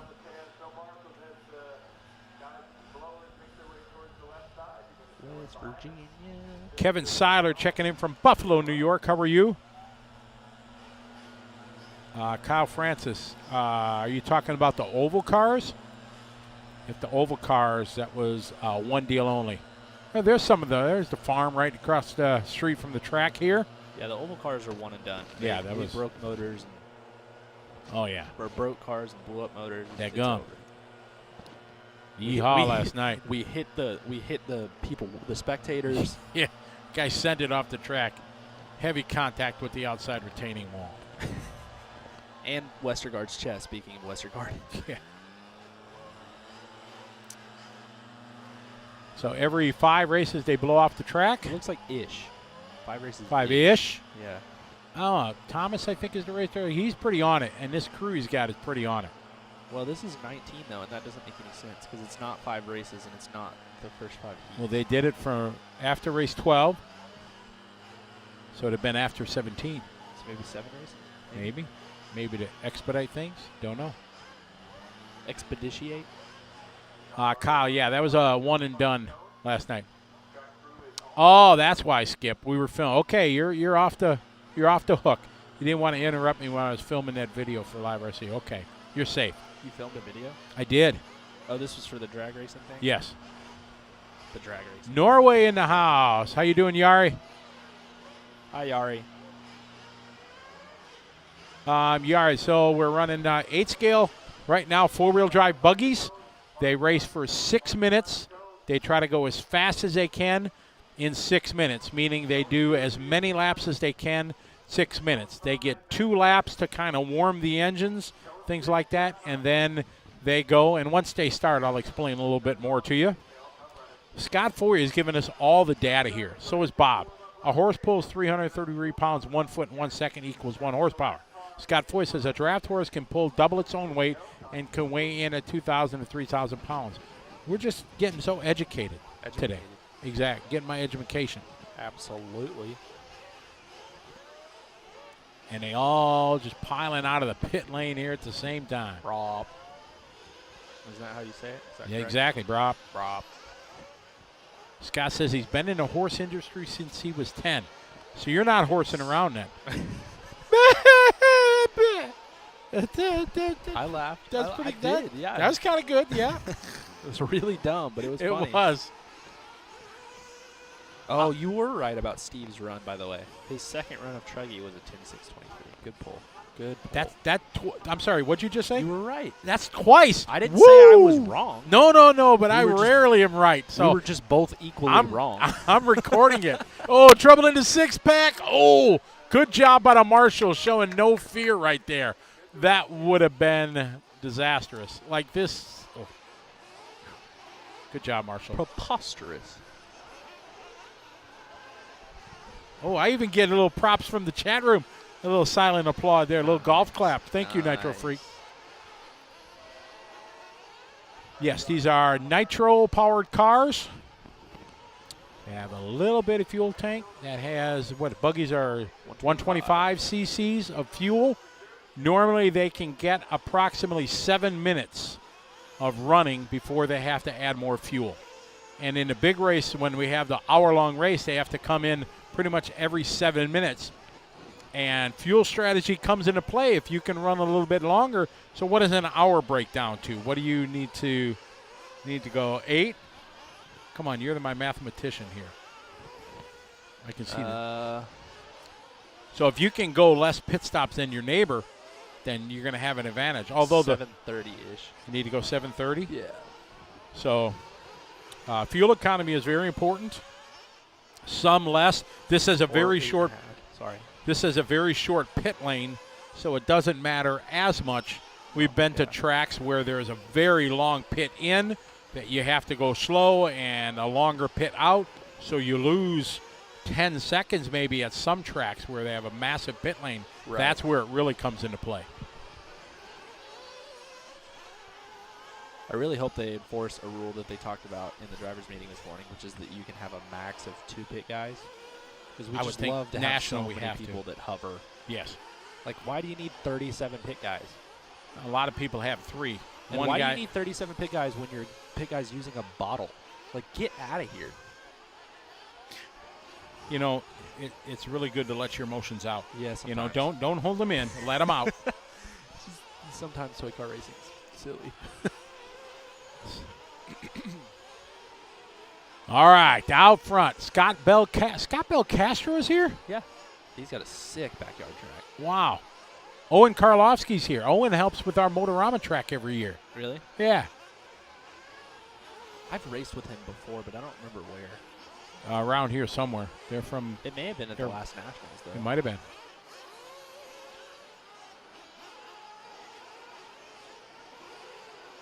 Triple, double, single. Ooh, lowered it up. Looked good for a second. Track's holding up pretty well. Yeah. 3 days on the racetrack here.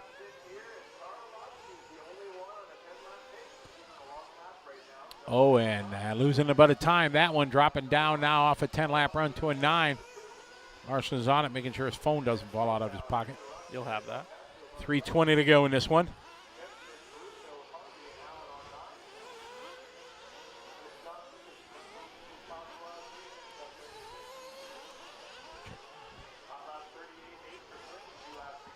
So Clinton 3 Krieger- minutes. I'm sorry. Go ahead. Nope, we're good. Clinton Krieger out front on a 9.6 flat now. Owen in second on a 9.607. Officially halfway into this one. Steve looking to hold on for another round. Trying to think, he made it to 21. That's a lot of races. I think he made it. Yeah, from 13 to 21. I think he held the TQ spot. Oh my goodness, Kevin throwing out. Do you remember Weird Al Yankovic's Amish Paradise? Yes. You know who Weird Al Yankovic is? Mm-hmm. Okay.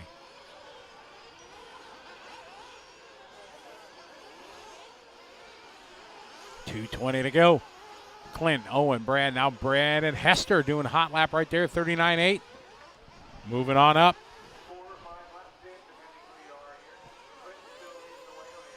Two minutes to go. Hot lap of the race, 38.8 from Clinton.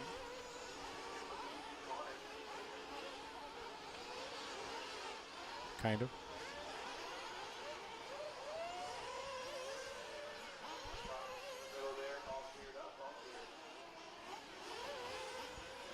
Minute 45 left to go. Clinton, Brandon, Owen, and Scott. Hot lap of the race on lap 3, 38.8 from Clinton. 38.8. So Brandon was in second. He moves down to third with a 42-second lap. So Clinton on a 10-lap pace now at 10.639. Okay, we've gotten to a very weird level in the chat room where they are quoting Weird Al Yankovic raps and songs. This is a new level in the chat room. I'm ignoring the chat room. Oh, we can't. They're part of the show. They're the heart and soul of the show. I'll come back in 20 minutes. Well, it's off the page. Yeah. All right, Clinton out front leading away. 9 laps, 6:05. Good enough for second so far.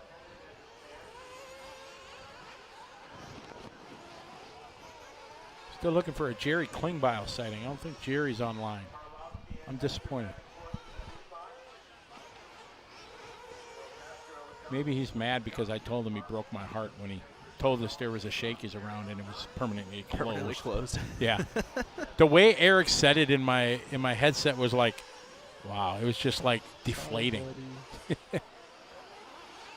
Owen Karolowski, 38.9 there from Owen. So Owen is maybe now 17. He started helping us with Motorama when he was maybe 13, 14, Yeah. running the skid steer.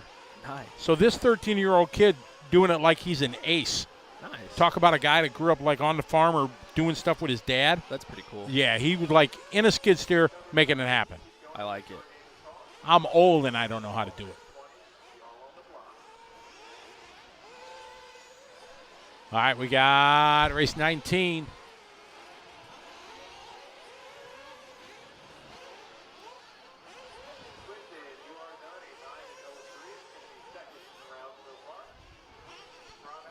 All right, Clinton looking to bring this one home. Got a 4-second lead.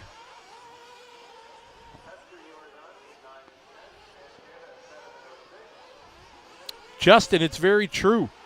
The show would be, honestly, I've said it for years, you guys and girls from around the world, you add to what the show is. Otherwise, just Tyler and I just sitting here talking to each other. But you guys can ask questions about, what are these cars about, or, the Buggy discussion that's going on right now, or, us representing our sponsors and the companies that come to the race, asking what tires the JC guys are running, or what tires the AKA guys are, running, stuff like that, allows us a chance to interact. So if you guys weren't enjoying the show, it wouldn't be nothing. So as much as Tyler and I are here flapping our gums, it's you guys that are, adding to the show. There's Jeff Yeager down there. See the back in the blue? That's a multi-time, national champion, ace on-road racer, Jeff Yeager right there. This guy just standing right here.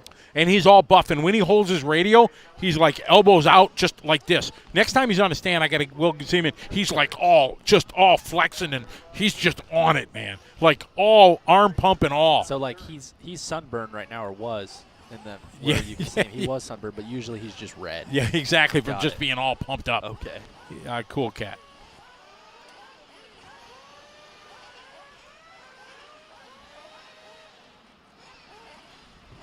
Next group coming in. Team Kirkman, he's liking the Buggy bodies. Well, it ain't a point of liking them or not. It's the way they're here that's happening. Hi, Sean, or Sean's mom, maybe. I don't know. Might I'm be. not sure which one it is. There's Cole. Say hi, Cole. Hey, there's Mark. Mullet time. Mark Calandra right there. CRC. Calandra Racing Yeah, Products. there. Calandra Racing. The best RC shirts ever. Ever. I gotta, let me see if I can do a search. They had the best. See if I can find an image. of See if this. I can see. If I can see. Yep. I don't know if we're going to be able to. See, all these guys just going out immediately. Like, there's a whole track. You don't got to go out immediately. I hope I can. Yes, right here. Awesome. Best T-shirt ever. Oh, I like it. Now, you might be too young to know. No, I know. You know, DMC. Run DMC. It's a copy of the Run DMC shirt, and it says Run CRC, same design and logo. I When like they it. popped that out and awesome and pulled it out, that was pretty cool. Really cool. So if you're old school and you remember the Run DMC Scotty. shirt, woo, you slid that one in nicely there. Yes, you remember the Run DMC? Yeah, it was yeah, it's pretty awesome. You're welcome. Yeah, good one.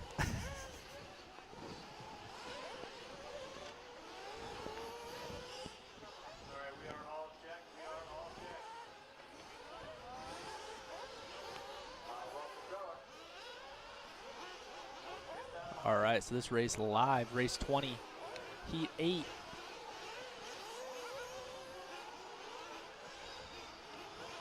Well, now we're getting back, and now we're going to start quoting some Run DMC lyrics. I was about to say. You know, original cool rap back in the day. Oh, I don't know whose car this is that just flipped over here, but their car is super direct. Like, they give it a little bit of wheel input, and it just kind of, like, whips around. That Marshall was on it. Came from left field. Or it looks super direct now, it doesn't. Oh, no, it is.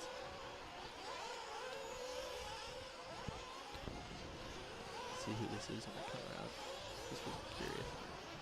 I got race 20 on the track.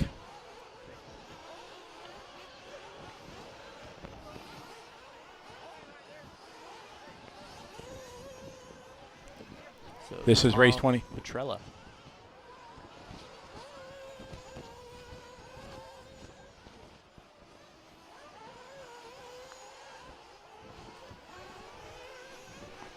Michael Garamone in second, Brett Butter in first, Johnny Drakeford in third, Chasen, Allen, Hold, Harmer, Petrella, Weber. Waiting for a couple of guys to get on the clock. Cooper Phillips with a rough first lap. Jolly Green Giant and Robert. Yeah, that was classic music era. The Classic. 80s. Late 80s, all 80s, early 90s. Yeah. What year were you born? 94? 97. 97. Jeez.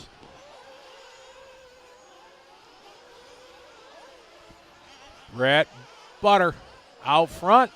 10:6:36, about 4 seconds off that TQ time from Steve Harris.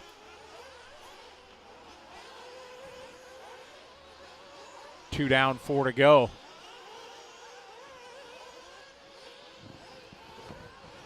All right, Brett Butter, your leader, followed by Michael, followed by Johnny.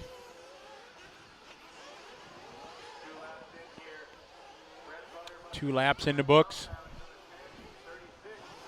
Brett, smooth as butter, out front, leading the way. 10:6:39.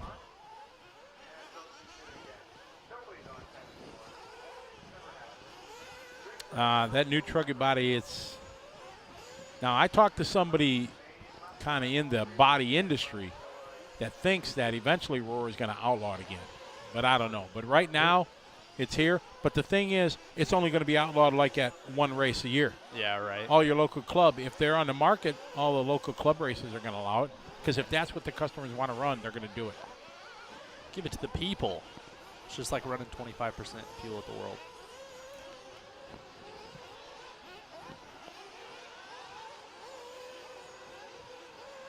Baboon MF, I appreciate that very much, but they're going to check Tyler, or maybe they got to turn me down. That might be a better solution. I don't know. Yeah, we'll see. Yeah. So I'm going to date myself even more because there was a cool story in sprint car racing recently. Kyle Larson winning again? No, but that is okay. cool. Dave Blaney, Ryan Blaney's dad, Yeah. his last win in a World of Outlaws race was in 1997, the year I Okay. was born. A couple of weeks ago, he came out in a car he built himself, and he won a World of Outlaws race No kidding. at Sharon Speedway, his home track, I'll be 24 years later. No kidding. And that wasn't on the news at all. No. I didn't see it on any feeds.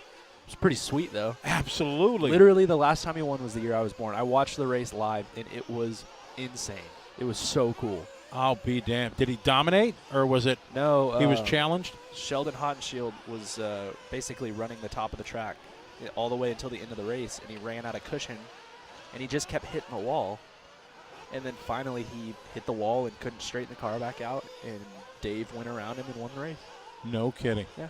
Oh, that's epic. What was the name of that speedway? I gotta have to YouTube Sharon that. Speedway. Sharon. I'll just pull Dave Blaney. Dave And Blaney. I'm sure it'll World pop up. Outlaws Yeah. win, yeah. That's cool. Yeah. How about Kyle Larson, Yeah, winning and everything. dude? I mean, wow. He ran a dirt late model last Yes, week. won. A sprint car. Won. He did not win in the late model. But he did win in a sprint car, and he won the Coca-Cola 600 as Yeah. well. He's just goodness. on fire.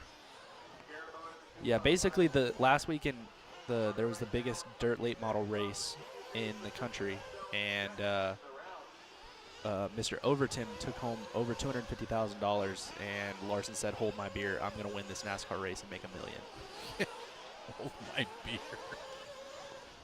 Yeah. That's the greatest saying in the last 5 years ever coming out, right? Hold my beer. Hold my beer. All right, Brett. Still out front. 10 laps, 6:37. Been on that 10 for most of the race. Tyler, which pro you don't expect is looking impressive? I don't know if I would say it's an established pro. I think that, like what we were talking about earlier, some of these younger guys that are populating the bottom half of the top 10 are impressive. Like Kaufman's had some heaters. Brandon Rose had a top 10. Mason Fuller had a good run in the first round. Tom Rendernick did. Renderneck as well, yeah. Just guys like that, like that are just popping up. I mean, most of the top pros or whatever. You've got some of them dropping off a little bit just at this race, but some of these younger guys are putting in these heater runs, and they're doing it consistently. Like, it's not just a fluke anymore.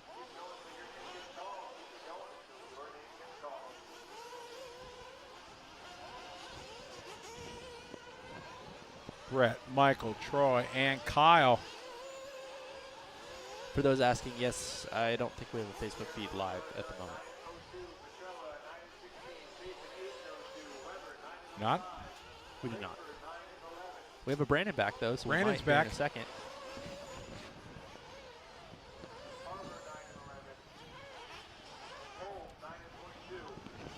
Well, Brett, butter. Greased it. Oh, that was good. It was smooth. Nice. It was. I'm going to have to take off on you here, though. No, you Yes. can't leave me. I can't Jeez. do this without you. You have, and you will. I have no choice. Well, why don't you stay and I'll go run your buggy? Okay. 150th qualifier. You good with that? No. You know, I'm putting in top 150. No, I was disqualified in 2019 for not going to Tech, and I would like to What? not do that again. Yeah. Really? Yeah, old Thug just, Brain it happens. faded and- Well, I mean, you never have to go to Tech in any other race, so Sure. I just took it back to the pits. And then Oh. I broke in 2 other qualifiers, and Brandon, our lovely owner of this company and boss, was ready to set me on fire because I looked back, I bumped 7 times on main day, Oh, really? and I was supposed to be doing some commentating, Oh, and I was trying my best. Who was your co-commentator? Garrison. Oh, okay. You left Mike hanging. He was a trooper. He was. Yeah. Oh, that's Unfortunately, those who know Mike being in a wheelchair, he wasn't going anywhere. awesome. True, yes. But it was not ideal.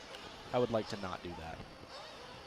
But yeah, so I'm going to go try to not do that right now. Okay, well, good luck, buddy. Remember, don't suck. Don't suck. Find the cones, find the cones. Cone 12 to be Drakeford, cone 6 to be Allen. On your left, Jay, on your left. All right, drivers, roll them out. Drakeford is behind you. It's over there.